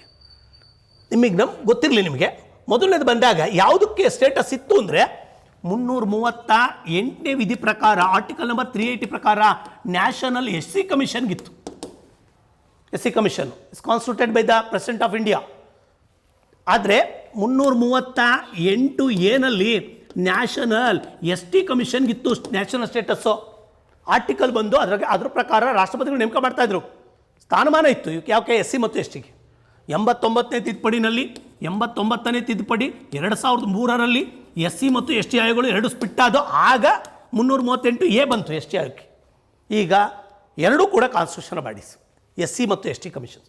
ಅದೇ ಥರ ಇದಕ್ಕೂ ಸ್ಟೇಟಸ್ ಕೊಡಬೇಕು ಅಂತ ಒಂದು ಅಮೆಂಡ್ಮೆಂಟನ್ನು ಮಾಡಿಸಿದ್ರು. ಬಾಯಿ ಬಂದಂಗೆ ಕೊಡೋಂಗಿಲ್ಲ, ಅದನ್ನೇನು ಮಾಡಬೇಕಾಗತ್ತೆ? ಸಂವಿಧಾನದ ತಿದ್ದುಪಡಿ ಮಾಡಿಕೊಡ್ಬೇಕಾಗತ್ತೆ. ಆಗ ಒಂದು ಅಮೆಂಡ್ಮೆಂಟನ್ನು ಮಾಡಿಸ್ತಾ ಬಂದರು. ಆ ಅಮೆಂಡ್ಮೆಂಟ್ ಬಿಲ್ ಹೆಸರೇ 123. 1 2 3 ಮೊದಲು 2 ಕಿತ್ತು, ಈಗ 3 ಇದು 1 2 3. 1 2 3 ಅಪ್ರೂವಲ್ ಆದಮೇಲೆ ಬಂದಿದ್ದೆ ಅಮೆಂಡ್ಮೆಂಟ್ ಹೆಸರು 102. ಈಗ ಬರ್ತಿದ್ದೀನಿ ಸಂವಿಧಾನಕ್ಕೆ. ಈಗ ವಿಧಿ ಆಡ್ ಮಾಡಬೇಕಲ್ಲ, ಅಲ್ಲಿಗೆ 338 ಇತ್ತು, 338A ಇತ್ತು, ST SC ನ್ಯಾಷನಲ್ ಅಂತ ಎರಡಕ್ಕೂ ಸೇರಿಸ್ಕೋಬೇಕು. 338B ಆಗ್ತು. ಅಲ್ಲಿಗೆ ಬ್ಯಾಕ್ವರ್ಡ್ ಕಮಿಷನ್ನು, ನ್ಯಾಷನಲ್ ಬ್ಯಾಕ್ವರ್ಡ್ ಕಮಿಷನ್ಗೆ ಇಟ್ಸ್ 338B. ಇದಕ್ಕೊಬ್ಬ ಚೇರ್ಮನ್ನು, ವೈಸ್ ಚೇರ್ಮನ್ನು ಮತ್ತು ಮೆಂಬರ್ಸ್ಗಳನ್ನ ನೇಮಕ ಮಾಡೋದು ಕಾನ್ಸ್ಟಿಟ್ಯೂಷನ್ ಬಂದುಬಿಡ್ತು. ಬಟ್ ಒಂದು ವಿಚಾರ ಗೊತ್ತಿರಲಿ ನಿಮಗೆ, ಇದು ಯಾವ ಸಚಿವಾಲಯದಲ್ಲಿ? ಸಾಮಾಜಿಕ ನ್ಯಾಯ ಮತ್ತು ಸಬಲೀಕರಣ ಸಚಿವಾಲಯದಲ್ಲಿ ಬರ್ತದೆ. ಸಾಮಾಜಿಕ ಸೋಷಿಯಲ್ ಜಸ್ಟಿಸ್ ಅಂದರೆ ಎಂಪವರ್ಮೆಂಟ್ ಅಂತೇಳಿ ಮಿನಿಸ್ಟ್ರಿ ಇದೆ. ಆ ಮಿನಿಸ್ಟ್ರಿ ಅಡಿನಲ್ಲಿ ಕೆಲಸ ಮಾಡ್ತದೆ. ಇದು ಯಾರ ವೆಲ್ಫೇರ್ಗಾಗಿ? ಬ್ಯಾಕ್ವರ್ಡ್ ಕ್ಯಾಸ್ಟ್ಗಳ ವೆಲ್ಫೇರ್ಗಾಗಿ. ಸರ್ SC ಆಯೋಗ 330 SC ವೆಲ್ಫೇರ್ಸು, ಆ ಪ್ರೋಗ್ರಾಮ್ಸು, ಅವ್ರ ಮೇಲೆ ಯಾವುದು ದೌರ್ಜನ್ಯ ಆಗ್ದಂಗೆ ನೋಡ್ಕೊಳ್ಳೋವಂಥದ್ದು ಸಂವಿಧಾನಾತ್ಮಕ ಸ್ಥಾನಮಾನ ಸಿಗ್ತಾ ಬಂತು. ಇದು ಆಯೋಗದ ಪ್ರಸ್ತುತ ಭಗವಾನ್ ಲಾಲ್ ಸಹಾನಿ ಪ್ರೆಸೆಂಟ್ ಇದ್ದಾರೆ. 1993ಇಂದಲೇ ಬಂದಿದೆ. ಬಟ್ ಆದರೆ ಅದು ಪರ್ಮನೆಂಟ್ ಆಯೋಗಗಳಲ್ಲ. ಇದು ಪರ್ಮನೆಂಟ್ ಆಯೋಗವಾಗಿ ಕಾನ್ಸ್ಟಿಟ್ಯೂಷನ್ ಸ್ಟೇಟಸ್ ಸಿಗ್ತಾ ಬಂತು. ಅವು ನೇಮಕ ಮಾಡೋರು ವರದಿ ಕೊಟ್ಟ ಮೇಲೆ ಸುಮ್ಮನೆ ಬಿಡೋವು, ಅಥವಾ ಅವು ಕಾಲಕ್ಕೆ ನೇಮಕ ಮಾಡ್ಕೊಂಬಂದಿದ್ರು ವರದಿ ಇದು ಮಾಡೋರು, ಅದಕ್ಕೆ ಸ್ಥಾನಮಾನ ಇರಲಿಲ್ಲ. ಇತ್ತೀಚೆಗೆ ಕಾನ್ಸ್ಟಿಟ್ಯೂಷನಲ್ ಸ್ಟೇಟಸ್ ಕೊಟ್ಟು ಮುಂದೆ ಬರ್ತಾ ಇದ್ದೀನಿ. ಒಂದು ಪುಟ್ಟ ಎಕ್ಸಾಂಪಲ್ ಕೊಡ್ತೀನಿ. 1988ರಲ್ಲಿ ಸೆಬಿ ಆರಂಭವಾಗಿದೆ, 92ಕ್ಕೆ ಆಟಾನಮಸ್ ಸ್ಟೇಟಸ್ ಕೊಟ್ಟರು.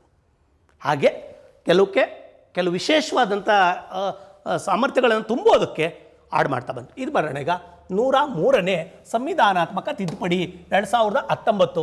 ಮತ್ತೆ ಬರೋಣ 124. ಅಲ್ಲಿಗೆ ಅರ್ಥ 124ನೇದು ಪಾಸಾಗಿ ಹೋದ್ಮೇಲೆ 103 ಆಯಿತು. 103 ಆಯಿತು. ಪಾಸ್ ಆಗಬೇಕಾದ್ರೆ 2 ಹೌಸಲ್ಲೂ ಅಪ್ರೂವ್ ಆಗಿರಬೇಕು, ಮತ್ತೆ ಮುಂದಕ್ಕೆ ಹೋಗ್ಬೇಕು. ಏನದು 103 ಏನದು ಭಾಳ ಮುಖ್ಯವಾದ 103ನೇದೇನು? 103ನೇದು ಯಾವಾಗ ಆಯಿತು? ಜನವರಿ 8ನೇ ತಾರೀಕು. ಎಲ್ಲಿ? ಲೋಕಸಭೆಯಲ್ಲಿ. ರಾಜ್ಯಸಭೆಯಲ್ಲಿ 9ರಂದು. ಏನು ಸರ್ ಇದು ವಿಶೇಷತೆ? ರಾಷ್ಟ್ರಪತಿ ಅಂಕಿತ ಹಾಕಿದ್ದು 2019 ಜನವರಿ 12. ನಮ್ಮಲ್ಲಿ ಜಾತಿ ಪದ್ಧತಿ ಇದೆ. ನಮಗೆ ಗೊತ್ತಿರಲಿ ನಿಮಗೆ, ಜಾತಿ ಪದ್ಧತಿ ವೇದಕಾಲದಿಂದಲೂ ಬಂದಿರುವಂಥದ್ದು. ವೇದಕಾಲದಿಂದ ಬಂದಿದೆ ಜಾತಿ ಪದ್ಧತಿ. ಆದರೆ ಅನೇಕ ಜಾತಿಗಳಲ್ಲಿ ಆರ್ಥಿಕವಾಗಿ ಹಿಂದುಳಿದಿದ್ದಾರೆ, ಸಾಮಾಜಿಕವಾಗಿ ಹಿಂದುಳಿದಿದ್ದಾರೆ. ನಮ್ಮಲ್ಲಿ ಕೆಳಜಾತಿಯವರಿಗೆ ಮಾತ್ರ ಮೀಸಲಾತಿಯನ್ನು ಕೊಡ್ತಾ ಬಂದಿದ್ದಾರೆ.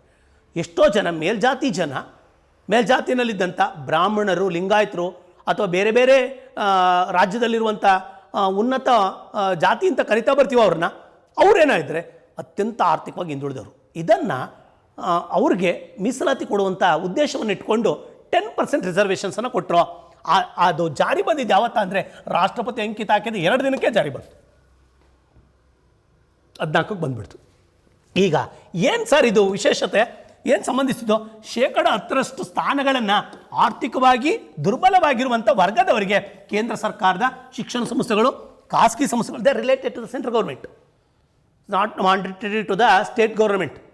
ಮಾಂಡೇಟರಿ ಅಲ್ಲ ಸ್ಟೇಟ್ ಗೌರ್ಮೆಂಟ್ಗೆ, ಸೆಂಟ್ರಲ್ ಗೌರ್ಮೆಂಟ್. ಓಕೆ, ಸಂಸ್ಥೆಗಳನ್ನು ಯಾರನ್ನು ಹೊರತುಪಡಿಸಿ, ಅಲ್ಪಸಂಖ್ಯಾತ ಸಂಸ್ಥೆಗಳನ್ನು ಹೊರತುಪಡಿಸಿ ಆಲ್ರೆಡಿ ಅವರ ವೆಲ್ಫೇರ್ಗಾಗಿ ಸ್ಥಾಪನೆ ಮಾಡ್ಕೊಂಡವರು.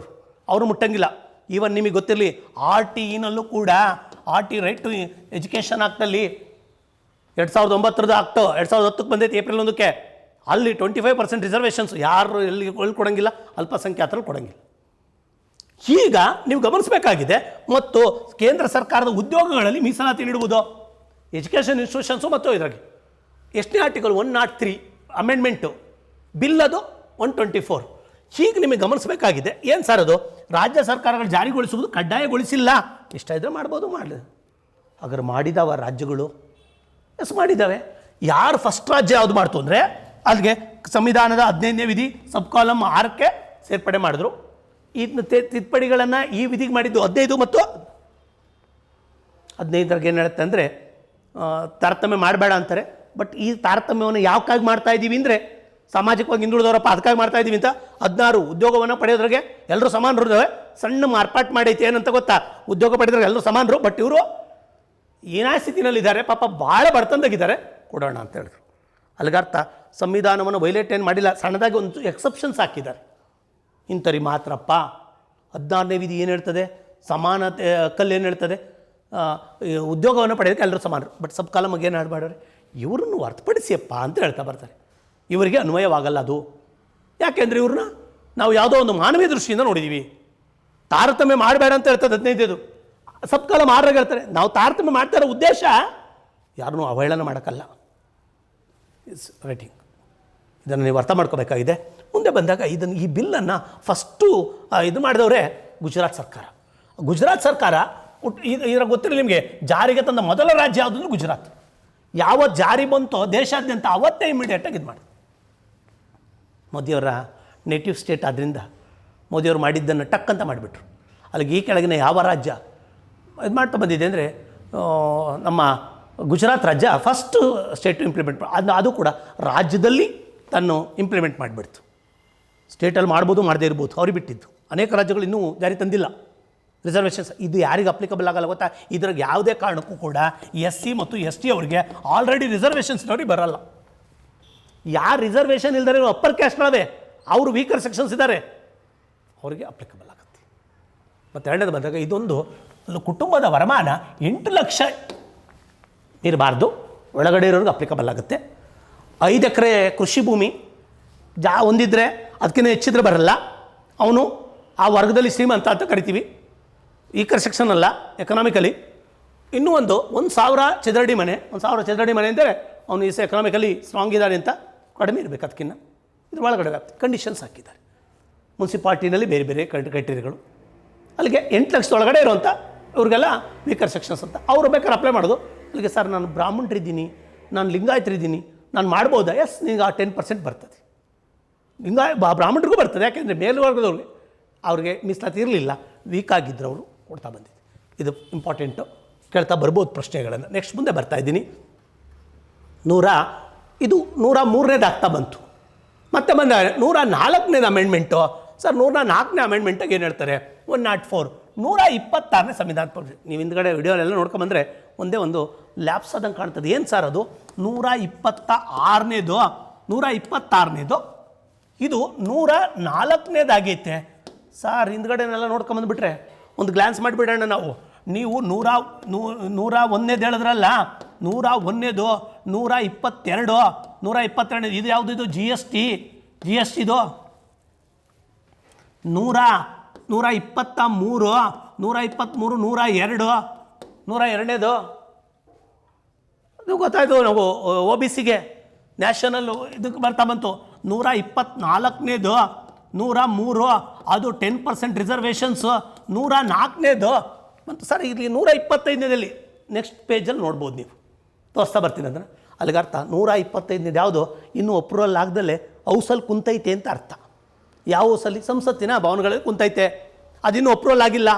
ಅದು ಅಪ್ರೂವಲ್ ಆಗಿದ್ದರೆ 104ನೇದು ಬರ್ತದೆ. ಇದು ಅದಕ್ಕಿಂತ ಹಿಂದಿದ್ದು ಅಪ್ರೂವಲ್ ಆಗಿ ಹೊಟ್ಟೋಗಿದೆ. ಅಲ್ಲಿಗರ್ಥ 125ನೇದು ಯಾವುದೋ ಹೌಸಲ್ಲಿ ಕುಂತೈತಲ್ಲ, ಇನ್ನು ಅದಿನ್ನೂ ಅಪ್ರೂವಲ್ ಆಗಿಲ್ಲಲ್ಲ. ಅಲ್ಲಿಗರ್ಥ ಇವು ಅಪ್ರೂವಲ್ ಆದಮೇಲೆ ಹೊಸ ನಂಬರ್ ಕೊಡ್ತಾರೆ. ಈ ಲೈನಲ್ಲಿ ನಿಂತವ್ರೆ 1 2 3 4 5 6 ಅಂತೇಳಿ 5ನೇ ಹೋಗ್ಬೇಕಾಯ್ತು, 6ನೇ ಬಂದು ಹೊರಟೋದ, ಅಲ್ಲಿ ಬೇರೆ ನಂಬರ್ ಕೊಡ್ತಾವ್ರಿ. ಈಗ ನಿಮ್ಗೆ ಅರ್ಥ ಆಗ್ತಾ ಬಂತು ಇದು ಎಷ್ಟನೇ ಅಮೆಂಡ್ಮೆಂಟ್ ಅಂದರೆ ಬಿಲ್ ಅಂದರೆ 126ನೇ ಸಂವಿಧಾನ ತಿದ್ದುಪಡಿ ಮಸೂದೆ 2019. ಯಾರದು? ಕೇಂದ್ರ ಸಚಿವರಾದಂಥ ರವಿಶಂಕರ್ ಸಾಮಾನ್ಯವಾಗಿ ಕಾನೂನು ಸಚಿವರು ಮಂಡನೆ ಮಾಡ್ತಾ ಬರ್ತಾರೆ. ಇದು 2019 ಡಿಸೆಂಬರ್ 10ರಂದು ಅಂಗೀಕಾರವಾಯಿತು. 12ರಂದು ಇಲ್ಲಿ ರಾಜ್ಯಸಭೆಯಲ್ಲಿ ಅಂಗೀಕಾರ ಆಯಿತು. ಲೋಕಸಭೆ ಆದಮೇಲೆ ರಾಜ್ಯಸಭೆ ಅಪ್ರೂವ್ ಆದಮೇಲೆ ಬೇರೆ ನಂಬರ್ ಕೊಡಲೇಬೇಕು. ಆ ನಂಬರ್ನೇ 104. ಎಷ್ಟೋ ಜನಕ್ಕೆ ಮಸೂದೆ ಬಿಲ್ಗೂ ಮತ್ತು ಅಮೆಂಡ್ಮೆಂಟ್ಗೂ ಗೊತ್ತಿರಲ್ಲ. ಹೀಗೆ ಬರ್ತಾ ಇದ್ದೀನಿ. ರಾಷ್ಟ್ರಪತಿಗಳು ಅಂಗೀಕಾರ ಹಾಕಿದ್ದು ಅದಾದಮೇಲೆ ಇಮಿಡಿಯೇಟಾಗಿ ಒಂದು ಮಂತ್ಗೆ ಹತ್ತತ್ರ ಅದು ಸ್ವಲ್ಪ ದಿನಗಳು ಕಳಿತಿದಂಗೆ ಹಾಕ್ಬಿಟ್ರು. ಜನವರಿ ತಿಂಗಳಲ್ಲಿ ಸೈನ್ ಹಾಕಿದ್ರು. ಜನವರಿ ತಿಂಗಳಲ್ಲಿ ಸೈನ್ ಹಾಕ್ತಾಗ ಜಾರಿ ಬಂತು. ಯಾವತ್ತು ಬಂತದು? ಇದರಿಂದ 25ರಿಂದ ಜಾರಿ ಬರಬೇಕು. ಅಲ್ಲಿಗೆ 25ಕ್ಕೆ ಲ್ಯಾಪ್ಸ್ ಆಗ್ತಿತ್ತು. ಏನು ಸರ್ ಇದು? ಎಸ್ ಸಿ ಮತ್ತು ಎಸ್ ಟಿ ಅವರಿಗೆ ಸ್ಥಾನಗಳನ್ನು ಎಲ್ಲಿ ಗೊತ್ತಾ? 10 ವರ್ಷಗಳ ಕಾಲ ರಿಸರ್ವೇಷನ್ಸ್ ಇಟ್ಟವ್ರಿ. ಏನಾಗಿತ್ತದು ಗೊತ್ತಿರಲಿ ನಿಮಗೆ. ನಮ್ಮ ಲೋಕಸಭೆ ಮತ್ತು ರಾಜ್ಯಸಭೆಗಳಲ್ಲಿ, ರಾಜ್ಯಸಭೆ ಅಲ್ಲ, ವಿಧಾನಸಭೆಗಳಲ್ಲಿ, ಲೋಕಸಭೆ ಮತ್ತು ವಿಧಾನಸಭೆಗಳಲ್ಲಿ ಇವ್ರಿಗೆ ರಿಸರ್ವೇಷನ್ಸನ್ನು ಇಟ್ಟಿದ್ದಾರೆ. ಯಾರಿಗೆ? ಎಸ್ ಸಿ ಮತ್ತು ಎಸ್ ಟಿ ಅವರಿಗೆ. ಆ ರಿಸರ್ವೇಷನ್ಸು ಸಂವಿಧಾನ ಟೈಮಲ್ಲೇ ಬರೆದಿದ್ರು. ಇವ್ರನ್ನ ಪ್ರಾತಿನಿಧ್ಯ ಇರಲ್ಲ, ಇಲ್ಲ ಅಂದರೆ ಬರೀ ಬಲಾಢ್ಯರೇ ಬಂದುಬಿಡ್ತಾರೆ. ಇವ್ರಿಗೆ ಆಲ್ರೆಡಿ ಒಂದಷ್ಟು ಸೀಟನ್ನು ಇಡಲೇಬೇಕು. ಸೀಟ್ ಇಟ್ಟಾಗ ಯಾರಾದರೂ ಒಬ್ಬ ಎಸ್ ಸಿ ಬಂದೇ ಬರ್ತಾನೆ, ಎಸ್ ಟಿ ಬಂದೇ ಬರ್ತಾನೆ. ಅಲ್ಲಿಗರ್ಥ ಈ ಕ್ಷೇತ್ರಗಳನ್ನು ಯಾರೋ ಮೇಲ್ವರ್ಗದವರು ಸ್ಪರ್ಶಿಸಂಗಿಲ್ಲ, ಬರೀ ಅವರೇ ಸ್ಪರ್ಶಿಸಬೇಕು. ಅಲ್ಲಿಗರ್ಥ ಆ ಜನವನ್ನು ಪ್ರತಿನಿಧಿಸುವಂಥ ವ್ಯಕ್ತಿಗಳು ಬರ್ತಾರೆ. ಇದನ್ನು ಕಾನ್ಸ್ಟಿಟ್ಯೂಷನ್ ಬರೆದಿದ್ರು. ಯಾವಾಗ ಬರೆದ್ರು? 1950 ಜನವರಿ 26ಕ್ಕೆ ಬಂತಲ್ಲ, ಆ ಕಾನ್ಸ್ಟಿಟ್ಯೂಷನ್ ಆಗಿತ್ತು. ಏನಂತ ಇತ್ತು ಅಂದರೆ ಓನ್ಲಿ 10 ಇಯರ್ಸ್ ಮಾತ್ರ ಇರಲಿ, ಅವರು ಪೊಲಿಟಿಕಲಿ ಮತ್ತು ಸೋಷಿಯಲಿ ಎಕನಾಮಿಕಲಿ ಏನಾಗ್ತಾರೆ? ಸ್ಟ್ರಾಂಗ್ ಆಗ್ತಾರೆ. ಅಷ್ಟು ಬೇಡ ಅಂತ ನೋಡ್ತಾ ಬಂದರೆ ಅದು ಏನಾಗಲಿಲ್ಲ, ಅವರು ಆಗಲಿಲ್ಲ. ಪ್ರತಿ 10 ಇಯರ್ಸು ಎಕ್ಸ್ಟೆಂಡ್ ಮಾಡಿಕೊಂಡು ಅಮೆಂಡ್ ಮಾಡ್ತಾ ಬಂದರು. ಲಾಸ್ಟ್ನಲ್ಲಿ 95ನೇ ತಿದ್ದುಪಡಿ 2010ರಲ್ಲಿ ಒಮ್ಮೆ ಮಾಡಿದರು. ಏನಂತ ಮಾಡಿದರು? 2010 ಜನವರಿ 25ರಿಂದ 2020 ಜನವರಿ 25ರವರೆಗೆ ಇದು ಜಾರಿಯಲ್ಲಿರುತ್ತೆ ಅಂತ ಮಾಡಿದ್ರು. ಈಗ ಅದೇನಾಯಿತು ಅಂದರೆ ಎಕ್ಸ್ಪೈರ್ಡ್ ಆಗ್ತಾ ಬಂತು. ಯಾಕೆ ಎಕ್ಸ್ಪೈರ್ಡ್ ಆಯಿತು ಅಂದರೆ 95ನೇ ತಿದ್ದುಪಡಿ ಮೂಲಕ 10 ವರ್ಷ ಕೊಟ್ಟಿದ್ರಲ್ಲ, ಸಂವಿಧಾನ ಜಾರಿಗೆ ಬಂದು ಅಪ್ ಟು 60 ವರ್ಷದವರೆಗೆ ಅಂತ ಕೊಟ್ಟರು. ಅಂದರೆ 2010ರಿಂದ 2020ರವರೆಗೆ ಅಂತ ಆ ಕಾಲಾವಧಿ ಮುಗಿಯೋಕ್ಕೆ ಬಂತು. ಈಗ ಜನವರಿ 25 ಆದಮೇಲೆ ಅವರು ಎಲ್ಲ ವ್ಯಾಲಿಡ್ ಕಳ್ಕೊಂಬಿಡೋರು. ನೆಕ್ಸ್ಟ್ ಯಾವ್ದಾರ ಎಲೆಕ್ಷನ್ ಬಂದಿದ್ರೆ ಆಗ್ತಿರ್ಲಿಲ್ಲ. ಅದಕ್ಕೇನು ಮಾಡಿದ್ರು ಅಂದರೆ ಇನ್ನೊಂದು ಅಮೆಂಡ್ ಮಾಡಿದ್ರು. ಏನಕ್ಕೆ ಅಮೆಂಡ್? 95ನೇ ತಿದ್ದುಪಡಿಗೆ ಮುಂದುವರ್ಸೋದಕ್ಕಾಗಿ 104ನೇದು ಮಾಡಿದ್ರು. ಸರ್ 104ನೇದು ಯಾವುದದು ಗೊತ್ತಿಲ್ಲ ನಿಮಗೆ, ಜಾರಿ ಬಂದಿದ್ದು 2020 ಬರಬೇಕು. ಯಾಕೆ ಎಂಡ್ ಆಯ್ತು, ಇಲ್ಲಿಂದ ಸ್ಟಾರ್ಟ್ ಆಗ್ತದೆ ಇದು. ಸರ್ ಇದು ಎಲ್ಲಿಂದ ತನಕ ಹೋಗುತ್ತೆ ಅಂದರೆ 2030 ಜನವರಿ 25 ತನಕ ಹೋಗುತ್ತೆ. ಜನವರಿ 25 ತನಕ ಹೋಗುತ್ತೆ. ಸರ್ ಇಂದ್ಲದ್ದು ಯಾವುದು ಅಂದರೆ 95, ಈಗಲದು ಯಾವುದು ಅಂದರೆ ಯಾರ್ಯಾರಿಗೆ ರಿಸರ್ವೇಷನ್ಸ್ SC ಮತ್ತು STಗಳೇ, ಮತ್ತು ಇದ್ರಾಗೆ ಇನ್ನೂ ಒಂದಿತ್ತು ಆಂಗ್ಲೋ ಇಂಡಿಯನ್ಸ್ಗೆ ಮತ್ತೆ ಅವ್ರನ್ನ ರಿಸರ್ವೇಷನ್ಸ್ನ ಕಂಟಿನ್ಯೂ ಮಾಡ್ತಾರೆ. ಬಟ್ ಇಲ್ಲಿ ಈ ಅಮೆಂಡ್ಮೆಂಟಾಗಿ ಇದ್ರ ಕಂಟಿನ್ಯೂ ಮಾಡಿದರು, 95 ಕಂಟಿನ್ಯೂ ಮಾಡಿದ್ರು. ಇದ್ರಾಗ ಏನು ಮಾಡಿದ್ರು ಅಂದರೆ ಈ ಅಮೆಂಡ್ಮೆಂಟ್ಗೆ SC STಗೆ ಮಾತ್ರ 10 years ಎಕ್ಸ್ಟೆಂಡ್ ಮಾಡಿದ್ರು. ಆಂಗ್ಲೋ ಇಂಡಿಯನ್ಸ್ ರಿಸರ್ವೇಷನ್ ಸ್ಥಾನವನ್ನು ಬಿಟ್ಬಿಟ್ರು, ಎಕ್ಸ್ಟೆನ್ಷನ್ ಮಾಡಲಿಲ್ಲ ಅದ. ಯಾಕೆಂದರೆ ಅವ್ರ ಸಂಖ್ಯೆ ಜಾಸ್ತಿ ಇಲ್ಲ, ಅವ್ರಿಗೆ ಸೀಟ್ ಕೊಡಬೇಕಾದ ಅನಿವಾರ್ಯತೆ ಇಲ್ಲ. ಅಲ್ಲಿಗೆ ಅರ್ಥ SC STಗಳ ಇದು ಸದಸ್ಯರ ಮೀಸಲಾತಿ 10 years ಎಕ್ಸ್ಟೆಂಡ್ ಆಯಿತು. ಅಲ್ಲಿಗೆ 2020 ಜನವರಿ 25ರಿಂದ 2030 ಜನವರಿ 25ರವರೆಗೆ ಎಕ್ಸ್ಟೆಂಡ್ ಆಯಿತು. ಅಲ್ಲಿಗೆ 10 years ಅಂದರೆ ಸಂವಿಧಾನ ಜಾರಿಗೆ ಬಂದ 70 ವರ್ಷದವರೆಗೆ, ಹಿಂದ್ಗಡೆ 60 ವರ್ಷ ಅಂತ ಮಾತ್ರ ಇತ್ತು. ಹೀಗೆ ಬರ್ತಾ ಇದ್ದೀನಿ, 10 years ಅಂತ ಇತ್ತು. ಇದು ಟರ್ಮ್ ಗೊತ್ತಾಯ್ತಿದ್ದು ನಿಮಗೀಗ. ಅದಕ್ಕೆ ಕರ್ನಾಟಕದಾಗೆ ವಿಧಾನಸಭೆಗೆ ಇರುವಂಥ ರಿಸರ್ವೇಷನ್ಸ್ 2030 ತನಕಲೂ ಇದೆ. ಎಷ್ಟು ನಂಬರ್ಸ್ ಕೊಡಬೇಕು ಅಷ್ಟು. ಆಮೇಲೆ MP ಸೀಟ್ಗಳು ನಿಮ್ಮ ಇದುವೆ. ಸರ್ 2030 ಮುಗಿದೋದ್ಮೇಲೆ ಅವರು ಎಕನಾಮಿಕಲಿ ಸ್ಟ್ರಾಂಗ್ ಆಗಲಿಲ್ಲ ಅಂದರೆ, ಸೋಷಿಯಲ್ ಸ್ಟ್ರಾಂಗ್ ಆಗಲಿ, ಎಂಪವರ್ಮೆಂಟ್ ಆಗಿಲ್ಲ ಅಂದರೆ, ಅವ್ರಿಗೆ ಸಬಲೀಕರಣ ಆಗಿಲ್ಲ ಅಂದರೆ ಇನ್ನೊಂದು ಹೊಸ ಅಮೆಂಡ್ಮೆಂಟನ್ನು ಮಾಡಿ ಸಂಸತ್ತಲ್ಲಿ ಮಾಡಿದ್ರೆ 30ರಿಂದ 40 ತನಕ ಎಕ್ಸ್ಟೆಂಡ್ ಆಗುತ್ತೆ. ಈಗ ಇನ್ನೊಂದು ಬಿಟ್ಬಿಟ್ರು ಕೈಯ ಆಂಗ್ಲೋ ಇಂಡಿಯನ್ಸನ್ನು. ಯಾವ ಆಂಗ್ಲೋ ಇಂಡಿಯನ್ಸು? ಲೋಕಸಭೆಗೆ ಇಬ್ಬರು ಬರೋರು ಯಾರವರು? 545ರಲ್ಲಿ 543 ಬೇರೆ ಬೇರೆ ರಾಜ್ಯದಿಂದ ಬರ್ತಾರೆ, ಇಬ್ಬರು ಆಂಗ್ಲೋ ಇಂಡಿಯನ್ಸ್ ಬರೋರು. ಇದನ್ನು ಎಕ್ಸ್ಟೆಂಡ್ ಮಾಡಲಿಲ್ಲ. ನಮ್ಮ ರಾಜ್ಯಕ್ಕೆ 225 ಸ್ಥಾನಗಳು, 224 ಕ್ಷೇತ್ರಗಳು, ಒಂದು ಆಂಗ್ಲೋ ಇಂಡಿಯನ್ನು. ಸುಮಾರು ವಿದ್ಯಾರ್ಥಿಗಳು ಕೇಳ್ತಾರೆ, ಸರ್ ಇನ್ನೂ ಅವರಲ್ಲ ಆಂಗ್ಲೋ ಇಂಡಿಯನ್ಸ್ ಅಂದರೆ ಯಾರ್ದು ಟರ್ಮ್ ಇದೆಯೋ ಅದು ಇರಲಿ, ಮುಂದಿನ ಅವಧಿಗೆ ಅವ್ರದ್ದು ಏನಾಗಲ್ಲ, ಎಕ್ಸ್ಟೆನ್ಷನ್ ಆಗಲ್ಲ. ಅಲ್ಲಿಗರ್ಥ ಯಾವ್ಯಾವ ರಾಜ್ಯದಲ್ಲಿ ಇನ್ನೂ ಆಂಗ್ಲೋ ಇಂಡಿಯನ್ಸ್ ನೇಮಕ ಮಾಡೋರು ಅವ್ರ ಅವಧಿ ಇದೆಯೋ, ಇನ್ನೊಂದು ವರ್ಷ, 2 ವರ್ಷ, 3 ವರ್ಷ ಕಂಪ್ಲೀಟ್ ಆದಮೇಲೆ ನಮ್ಮ ಮುಂದಿನ ಚುನಾವಣೆ ಬಂದಾಗ, ಮುಂದಿನ ವಿಧಾನಸಭೆ ಬಂದಾಗ ಆಗ ಈ ನಂಬರ್ ಇರಲ್ಲ. ನಮ್ದು 224 ಇರ್ತದೆ, ಈಗ 225 ಐತಿ. ವಿನಿಶ್ ನೀರು ಅನ್ನೋರು ಇದ್ದಾರೆ. ಬಟ್ ಇದರಲ್ಲಿ ಮಾತ್ರ ಇವರಿಬ್ಬರು ನೇಮಕ ಮಾಡಿಲ್ಲ, ಬರೀ 543 ಜನ ಮಾತ್ರ ಅವ್ರಿ. ಅವರು ಕೇವಲ 250 230 ಇದ್ದರು. ಆ ಸಂಖ್ಯೆಗೆ ಇಬ್ಬರು ರೆಪ್ರೆಸೆಂಟೇಷನ್ ಬೇಡ ಅಂತೇಳಿ ತೆಗೆದುಹಾಕಿದ್ರು. ಅಲ್ಲಿಗೆ ಆಂಗ್ಲೋ ಇಂಡಿಯನ್ಸನ್ನು ಈ ಅಮೆಂಡ್ಮೆಂಟಲ್ಲಿ ಕೈಬಿಟ್ಟವ್ರೆ. SC ST ಇದನ್ನು ಕಂಟಿನ್ಯೂ ಮಾಡ್ಯವ್ರೆ. ಎಷ್ಟು ವರ್ಷದವ್ರಿಗೆ? 10 years. ಇದು ಕ್ಲಿಯರ್ ಆಗ್ತಾ ಬಂತು. ಮುಂದೆ ಬರ್ತಾ ಇದ್ದೀನಿ. ಇದು ಬಹಳ ಮುಖ್ಯವಾದದ್ದು. ನಾನು 125ನೇದು ಬಿತ್ತು ಅಂತ. ಈಗ 125ನೇದು ಇನ್ನೂ ಹೌಸಲ್ಲೈತೆ. 125ನೇ ಮಸೂದೆ. ಯಾವುದಾದ್ರು ಮಸೂದೆ? ತಿದ್ದುಪಡಿ ಮಸೂದೆ. ಇದು ಮಸೂದೆ. ಇದು ಮುಂದಕ್ಕೆ ಹೋದ್ಮೇಲೆ ಏನಾರು ಇಮ್ಮಿಡಿಯೇಟಾಗಿ ಏನಾರು ಆದರೆ ಇಟ್ ಬಿಕಮ್ ಎ 105. ಇದಕ್ಕಿಂತ ಮುಂದೆ ಮೊದಲೇ ಹಿಂದೆ ಬಂದವು ಏನಾಗಿದ್ದಾವೆ, ಇದು ಲ್ಯಾಪ್ಸ್ ಆಗಿದ್ದೆ. ಇದಕ್ಕಿಂತ ಹಿಂದೆ ಬಂದವು ಫಸ್ಟ್ ಹೋಗ್ಬಿಟ್ಟವೆ. 125ನೇ 126ನೇದು ಹೊರಟೋಯ್ತದು, ಹೋಗೋದು 104 ಆಯ್ತು. ಈಗ 125ನೇದು. ಅಲ್ಲಿಗೆ ಅರ್ಥ ಅದು ಇನ್ನೂ ತಿದ್ದುಪಡಿ ಆಗಿಲ್ಲ. ಇದೊಂದು ಕ್ವಶನ್ ಕೇಳ್ತಾನೆ, ಈಗ ಇನ್ನೂ ಐತಲ್ಲ ಮಸೂದೆ ಸಂಸತ್ತಿಗೆ, ಯಾವುದದು ಅಂತ ಕೇಳ್ತಾನೆ. ಆ ಮಸೂದೆ ಯಾವುದಂದರೆ 125ನೇ ಸಂವಿಧಾನದ ತಿದ್ದುಪಡಿ ಮಸೂದೆ. ತಿದ್ದುಪಡಿ ಅಂತ ಬರ್ದಿಲ್ಲ, ಏನದು? ಸಂವಿಧಾನದ 6ನೇ ಅನುಸೂಚಿ. ನಮ್ಮ ಸಂವಿಧಾನದಾಗೆ 12 ಶೆಡ್ಯೂಲ್ಸ್ ಅವೆ, 12 ಶೆಡ್ಯೂಲ್ಸ್ ಅವೆ. ಮೊದಲು 8 ಇದ್ದವು, ಈಗ 12 ಶೆಡ್ಯೂಲ್ಸ್ ಆಗಿದೆ. 12 ಶೆಡ್ಯೂಲಲ್ಲಿ ಒಂದನೇದು ಭೂಪ್ರದೇಶಗಳಿಗೆ ಸಂಬಂಧಪಟ್ಟಿದ್ದೆ, 2ನೇದು ಬಂದಾಗ ಸಂಬಳ ಮತ್ತು ಸವಲತ್ತು, 3ನೇದು ಬಂದಾಗ ಪ್ರಮಾಣವಚನ, 4ನೇದು ಬಂದಾಗ ವಿವಿಧ ರಾಜ್ಯಗಳಲ್ಲಿ ರಾಜ್ಯಸಭೆಗೆ ಸ್ಥಾನಗಳು, 5ನೇದು ಬಂದಾಗ ಅನುಸೂಚಿತ ಪ್ರದೇಶ ಮತ್ತು ಬುಡಕಟ್ಟು ಪ್ರದೇಶ, 6ನೇದು ಬಂದಾಗ ಈಶಾನ್ಯ ರಾಜ್ಯಗಳು, 7ನೇದು ಬಂದಾಗ ಪಟ್ಟಿ, 8ನೇದು ಬಂದಾಗ ಭಾಷೆ 22 ಭಾಷೆಗಳು, 9ನೇದು ಬಂದಾಗ ಭೂ ಸುಧಾರಣೆ 1951 ಜೂನ್ 18ನೇ ತಾರೀಕು ಅಮೆಂಡ್ಮೆಂಟ್ ಆಗಿ ಆಡಾಗಿದ್ದು, 10ನೇದು 57ನೇ ತಿದ್ದುಪಡಿ 1985 ಆಂಟಿ ಡಿಫೆಕ್ಷನು ಪಕ್ಷಾಂತರ ನಿಷೇಧ, 11ನೇದು ಬಂದಾಗ ಪಂಚಾಯತಿಗಳಿಗೆ ಸಂಬಂಧಪಟ್ಟಂತೆ 73 ಅಮೆಂಡ್ಮೆಂಟು 1992, 93 ಏಪ್ರಿಲ್ 24ಕ್ಕೆ ಜಾರಿ ಬಂತು. ನೆಕ್ಸ್ಟು 12ನೇ ಅನುಸೂಚಿ ಬಂದಾಗ ಅದು ಭಾಳ ಮುಖ್ಯವಾದದ್ದು 74 ಅಮೆಂಡ್ಮೆಂಟು 1992 ಜೂನ್ 1 1993ಗೆ ಜಾರಿ ಬಂತು ಮುನ್ಸಿಪಾಲ್ಟೀಸು. ಈಗ ನಾನು ಮಾತಾಡ್ತದ್ದು 6ನೇ ಅನುಸೂಚಿ. ಯಾವುದದು? ಈಶಾನ್ಯ ಪ್ರಾಂತ್ಯದ್ದು 4 ರಾಜ್ಯಕ್ಕೆ ಸಂಬಂಧಪಟ್ಟಿದ್ದು. 4 ರಾಜ್ಯ ಯಾವ್ಯಾವು? ಇದನ್ನು PSNಲ್ಲಿ ಕೂಡ ಕೇಳಿದ್ದೆ ಕ್ವಶನ್ಸನ್ನು. ಈಶಾನ್ಯದ ಬರುವಂಥ 4 ರಾಜ್ಯಗಳು ಯಾವುದು? 6ನೇ ಶೆಡ್ಯೂಲಾಗೆ 4: ಅಸ್ಸಾಂ, ಮೇಘಾಲಯ, ತ್ರಿಪುರಾ ಮತ್ತು ಮಿಜೋರಾಂ. ಇವು ಟ್ರೈಬಲ್ ಸ್ಟೇಟ್ಸ್ಗಳಿವು. ಬುಡಕಟ್ಟು ಜನಾಂಗ ಅವರೇ, ಅವ್ರಿಗೆ ಆರ್ಥಿಕವಾಗಿ ಮತ್ತು ಸಾಮಾಜಿಕವಾಗಿ ಭಾಳ ಹಿಂದುಳಿದವ್ರೆ. ಅವ್ರಿಗೇನಾರು ಮಾಡಿ ಅಪ್ಲಿಫ್ಟ್ ಮಾಡಬೇಕು. ಅದಕ್ಕಾಗಿ ನಮ್ಮ ಕೇಂದ್ರ ಸರ್ಕಾರ 10 ಸ್ವಾಯತ್ತತಾ ಕೌನ್ಸಿಲ್ಗಳಿಗೆ ಅಲ್ಲಿನ ಈ ರಾಜ್ಯದ 4 ರಾಜ್ಯದ ಅಲ್ಲಿಗೆ ಅರ್ಥ 125ನೇದು ಏನಕ್ಕೆ ಸಂಬಂಧಪಟ್ಟಿದ್ದು ಅಂದರೆ 6 ಶೆಡ್ಯೂಲ ಬರುವಂಥ 6ನೇ ಶೆಡ್ಯೂಲ ಬರುವಂಥ ಸಂವಿಧಾನದ 6ನೇ ಅನುಸೂಚಿಯಲ್ಲಿ ಬರುವಂಥ 4 ರಾಜ್ಯಗಳಿಗೆ ಒಂದು ಸ್ವಾಯತ್ತ ಅಟಾನಮಸ್ ಕೌನ್ಸಿಲ್ಗಳಿಗೆ ಫೈನಾನ್ಷಿಯಲ್ ಮತ್ತು ಎಕ್ಸಿಕ್ಯೂಟಿವ್ ಆಗಿ ಪವರ್ಸನ್ನು ಕೊಡೋದಕ್ಕೆ. ಫೈನಾನ್ಷಿಯಲ್ ಅಂದರೆ ಹಣಕಾಸಿನ ಮತ್ತು ಶಾಸಕಾಂಗ ಅಧಿಕಾರ ಕೆಲವು ಪವರ್ಸನ್ನು ಅವರಿಗೆ ಕೊಡೋಕ್ಕಾಗಿ ಮಾಡ್ತಾ ಇದೆ. ಇದು 6 ಶೆಡ್ಯೂಲ್ಗೆ ಸಂಬಂಧಪಟ್ಟ ಎಷ್ಟೇಟ್ಗೆ 4 ರಾಜ್ಯಗಳು. ಇದು ಎಷ್ಟು ಜನಕ್ಕೆ ಅಪ್ಲೈ ಆಗುತ್ತೆ ಅಂದರೆ ಈ ಬಂದರೆ 1 ಕೋಟಿ ಜನಕ್ಕೆ ಅಪ್ಲೈ ಆಗುತ್ತೆ. ಆಗ 1 ಕೋಟಿ ಜನಕ್ಕೆ ಎಲ್ಲ ಒಂದು ಕಡೆ ಅಭಿವೃದ್ಧಿ ಮಾಡೋದಕ್ಕಾಗಿ ಮಾಡ್ತಾ ಇದೆ. ಫೈನಾನ್ಷಿಯಲಿ ಸ್ವಲ್ಪ ಲಿಬರಲ್ ಅಟಾನಮಸ್ಸನ್ನು ಕೊಡ್ತಾ ಇದೆ. ಅವರೇ ತಮ್ಮ ನಿರ್ಧಾರಗಳನ್ನು ತೆಗೆದುಕೊಳ್ಳೋಕ್ಕೆ ಏನೇಂದ್ರಾಗೆ ಇದರ ಮುಖ್ಯ ಅಂಶ ನೋಡೋಣ. ಚುನಾಯಿತ ಗ್ರಾಮ ಮುನ್ಸಿಪಲ್ ಕೌನ್ಸಿಲ್ಗಳನ್ನು ಮಾಡೋದು. ಇದರಿಂದ ಡೆಮಾಕ್ರಸಿ ಸೆಟಪ್ಪನ್ನು ಇದು ಮಾಡ್ತಾ ಬರೋದು. ಪ್ರಜಾಸತ್ತಾತ್ಮಕ ವ್ಯವಸ್ಥೆಗೆ ಬೆಲೆ ಕೊಡೋದು. ಎರಡನೇದು ಗ್ರಾಮ ಕೌನ್ಸಿಲ್ಗಳು ಅವರೇ ಆರ್ಥಿಕ ಅಭಿವೃದ್ಧಿ ಸಾಮಾಜಿಕ ಕೆಲವು ನಿರ್ಣಯಗಳನ್ನು ಅವರೇ ತಗೊಳಂಗೆ ಅಲ್ಲಿಗೆ ಸ್ಥಳೀಯ ಮಟ್ಟದಲ್ಲಿ ಅವರವರೇ ಆ ಟ್ರೈಬಲ್ ಜನಾಂಗಗಳು ಅವ್ರ ಉದ್ಧಾರಕ್ಕೆ ಬೇಕಾದ. ಮೂರನೇ ಬಂದಾಗ ಹಣಕಾಸಿನ ಆಯೋಗವನ್ನು ಹಣಕಾಸು ಆಯೋಗ ಫೈನಾನ್ಸ್ ಕಮಿಷನ್ ನೇಮಕ ಮಾಡ್ತಾರೆ. ಆರ್ಟಿಕಲ್ ನಂಬರ್ 280 ಪ್ರಕಾರ ಅದು ಹೆಚ್ಚು ಆದ್ಯತೆನ ಅವರಿಗೂ ಕೊಡಬೇಕು. ಏನಾರು ಮಾಡಿ ಅಲೋಕೇಟ್ ಮಾಡಲೇಬೇಕು ಹಣವನ್ನು. ಸೆಂಟ್ರಲಿಂದ ಹೋಗುವಂಥ ಹಣವನ್ನು ಅಲ್ಲಿಗೆ ಸಪ್ಲೈ ಮಾಡಲೇಬೇಕು. ಇದನ್ನು ಈ ಪಾಯಿಂಟನ್ನು ಕೂಡ ಇದ್ರಾಗ ಆಡ್ ಮಾಡೋರೆ. ಇದೇನಾರ ಜಾರಿ ಬಂದರೆ ಬೇರೆ ಅಮೆಂಡ್ಮೆಂಟ್ ಆಗುತ್ತೆ, ಆಗ ಅವರಿಗೆ ಸ್ವಾಯತ್ತತೆ ಸಿಕ್ಕುತ್ತೆ. ನೆಕ್ಸ್ಟ್ ಏನು ಪಾಯಿಂಟ್ ಹಾಕೋರೆ ಅತ್ಯಂತ ಮುಖ್ಯವಾದಂಥ ಇನ್ಯಾವುದಿದೆ ಅದರಲ್ಲಿ ಈ ಅದಕ್ಕೆ ಸ್ವಾಯತ್ತತಾ ಕೌನ್ಸಿಲ್ ಅಟಾನಮಸ್ ಕೌನ್ಸಿಲನ್ನು ಕೊಡುವಂಥದ್ದು. ಎಲ್ಲ ಸ್ವಾಯತ್ತತೆಯಿಂದ ಅವ್ರ ನಿರ್ಣಯಗಳನ್ನು ತಗೊಳ್ಳೋದು ಮತ್ತು ಅವರ ಇನ್ಫ್ರಾಸ್ಟ್ರಕ್ಚರ್ಸನ್ನು ಅವ್ರು ಡೆವಲಪ್ ಮಾಡೋದು.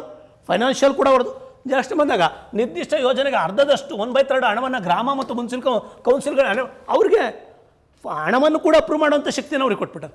ಮುಂದಿನ ಬಂದಾಗ ಜಿಲ್ಲಾ ಮತ್ತು ಪ್ರಾದೇಶಿಕ ಕೌನ್ಸಿಲ್ಗಳನ್ನು ಮಾಡೋದು. ಡಿಸ್ಟ್ರಿಕ್ಟ್ ಮತ್ತು ರೀಜನಲ್ ಕೌನ್ಸಿಲ್ಗಳನ್ನು ಮಾಡಿ ಅವು ಕೂಡ ಕೆಲಸ ಮಾಡ್ತಾ ಬರೋದು. ಅಲ್ಲಿಗೆ ಆ ಪ್ರಾಂತ್ಯವನ್ನು ಪೂರ್ತಿ ಅವ್ರ ಕೈಗೆ ಕೊಟ್ಟು ಅಟಾನಮಸ್ ಮಾಡಿದಾಗ ಅವ್ರು ಕೆಲವು ನಿರ್ಣಯಗಳನ್ನು ತೆಗೆದುಕೊಂಡು ಅವರು ಕೆಲವು ಮೂಲಭೂತ ಸೌಕರ್ಯಗಳನ್ನು ಅಭಿವೃದ್ಧಿಪಡಿಸೋದಕ್ಕೆ ಸಹಕಾರಿ ಆಗ್ತಾ ಬರುತ್ತೆ. ಅಧಿಕಾರ ಮತ್ತು ಕಾರ್ಯಗಳಲ್ಲೂ ಕೂಡ ಸಾಕಷ್ಟು ಅಟಾನಮಸ್ ಇದನ್ನು ಕೊಟ್ಟಿದ್ದಾರೆ. ಸಂಸತ್ತು ಮತ್ತು ಶಾಸನ ಸಭೆಗಳ ಕಾಯ್ದೆಗಳು ಅನ್ವಯವಾಗಲ್ಲ. ಕೆಲವು ಮಾರ್ಪಾಡು ಮಾಡಿ ಅವ್ರಿಗೆ ಅಪ್ಲೈ ಆಗುತ್ತೆ.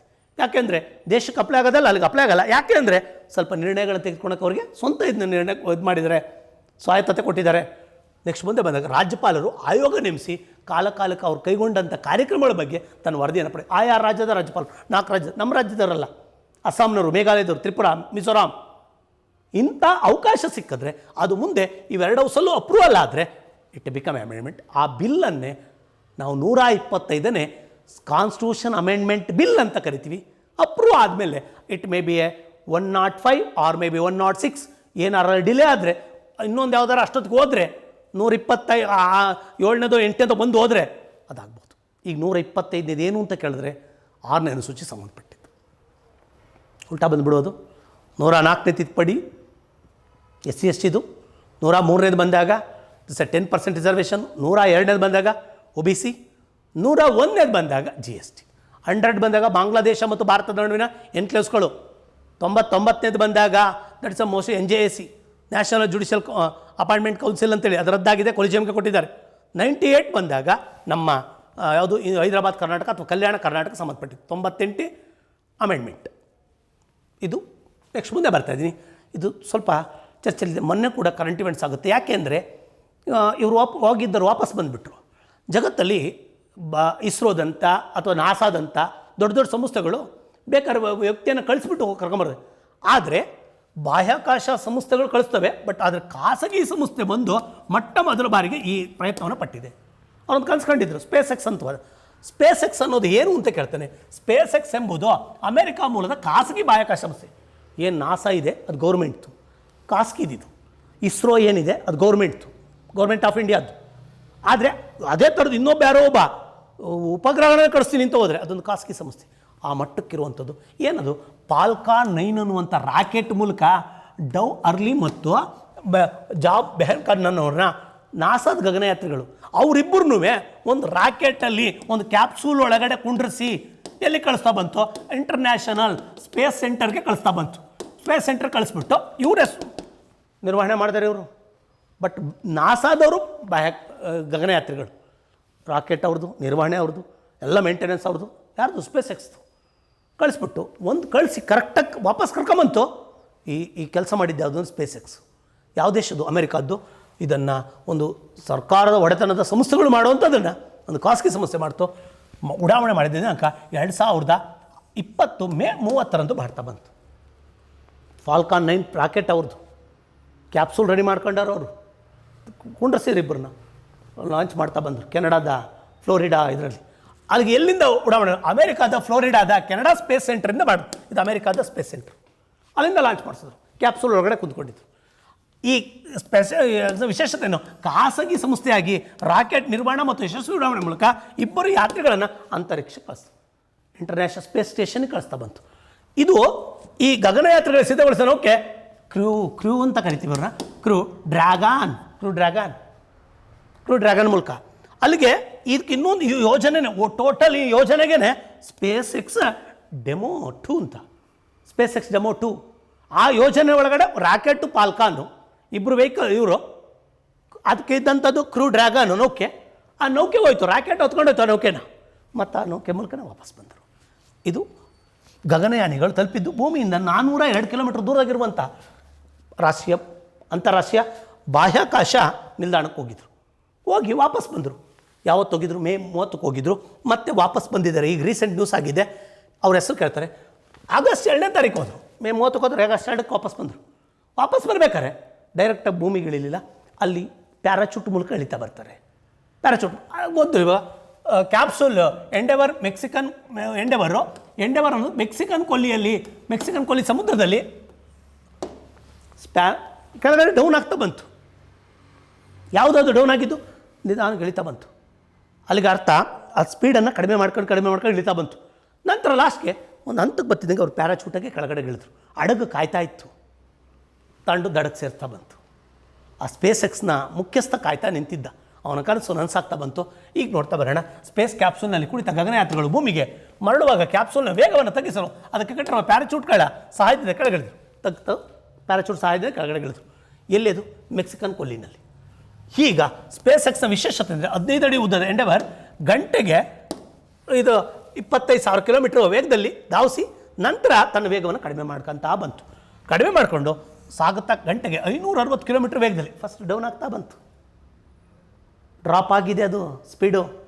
ನೆಕ್ಸ್ಟ್ ಮುಂದೆ ಭೂಮಿಯ ವಾತಾವರಣವನ್ನು ಪ್ರವೇಶಿಸ್ತು.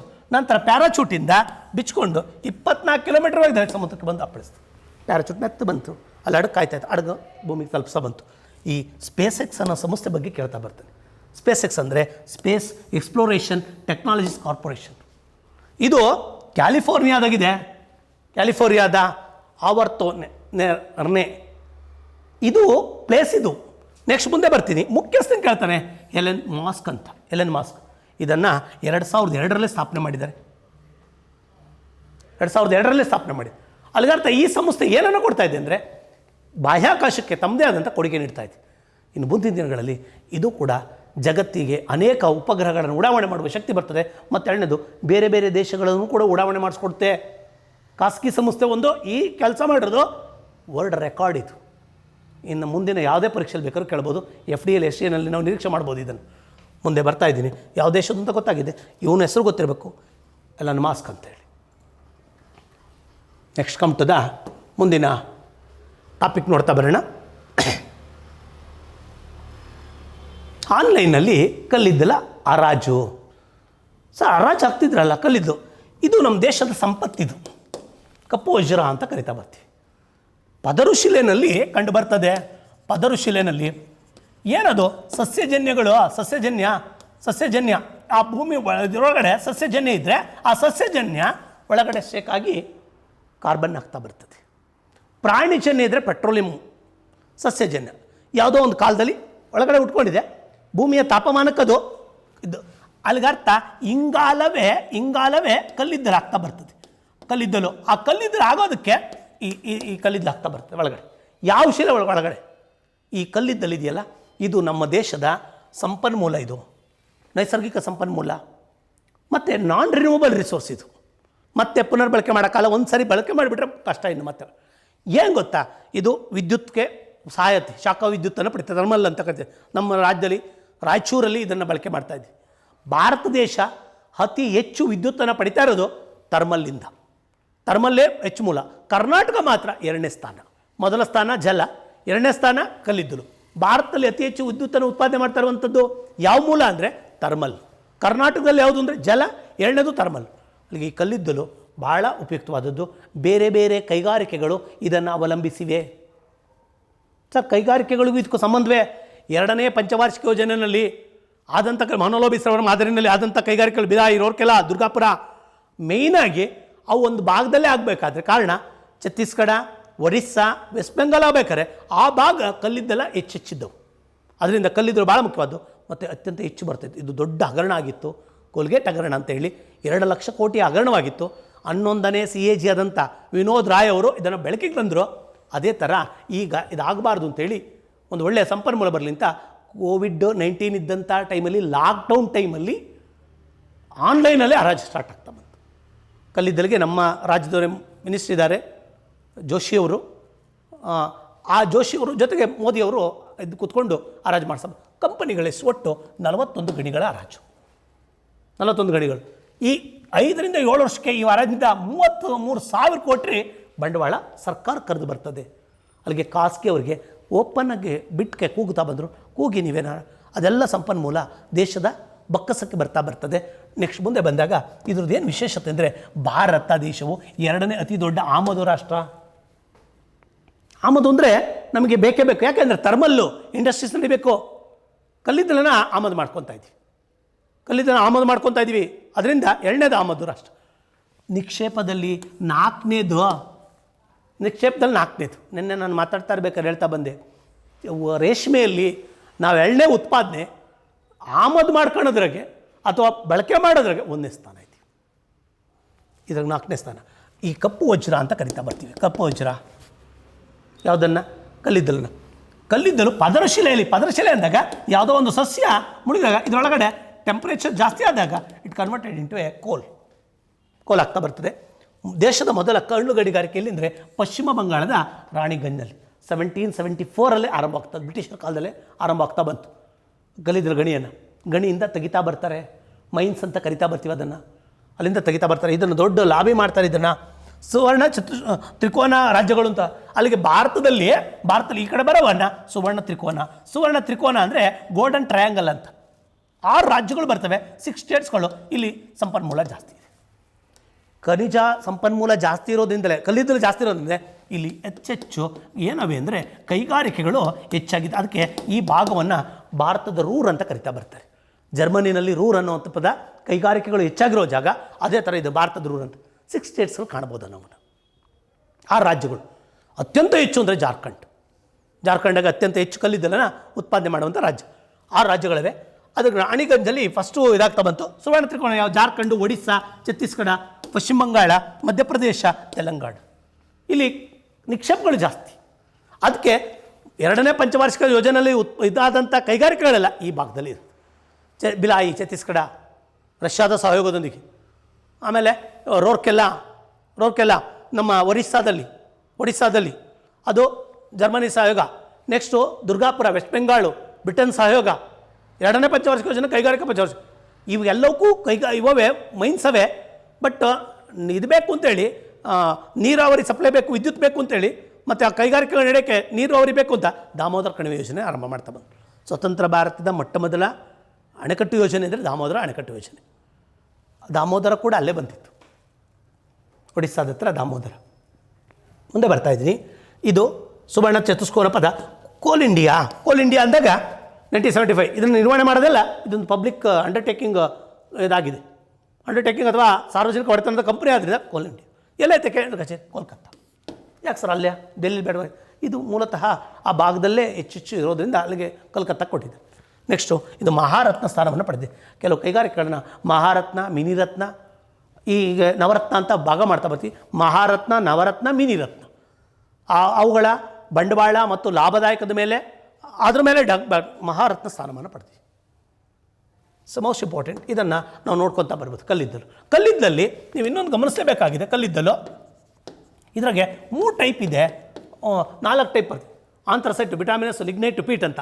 ಆಂಥ್ರಸೈಟ್ 98% ಕಾರ್ಬನ್ ಇರ್ತದೆ. ಒಳ್ಳೆ ಏನು ಗೊತ್ತಾ, ಇದು ಒಳ್ಳೆ ಕಲ್ಲಿದ್ದಲು, ಗುಣಮಟ್ಟದ ಕಲ್ಲಿದ್ದಲು. Next anthracite, bituminous, lignite. ಆಮೇಲೆ ಪೀಟ್ ಅಂತ.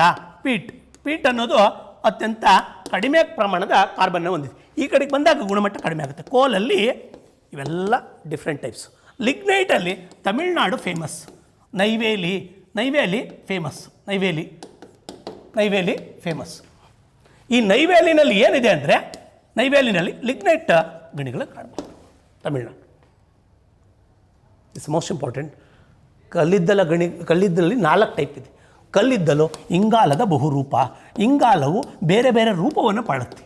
ಇಂಗಾಲದ ಬಹುರೂಪಗಳು ಇದ್ದಿಲು, ಕಲ್ಲಿದ್ದಲು, ಕಾಡಿಗೆ, ಗ್ರಾಫೈಟು, ವಜ್ರ, ಗ್ರಾಫಿನ್ನು, ಪುಲುರಿನ್ನು ಇವೆಲ್ಲವೂ ಕೂಡ ಅದರಾಗೊಂದು ಕಲ್ಲಿದ್ದಲು ಕೂಡ. ಕಲ್ಲಿದ್ದಲು ಸ್ವಲ್ಪ ದಿನ ರೂಪಾಂತರ ಹೊಂದಿದರೆ ಗ್ರಾಫೈಟ್ ಆಗ್ತಾ ಬರ್ತದೆ.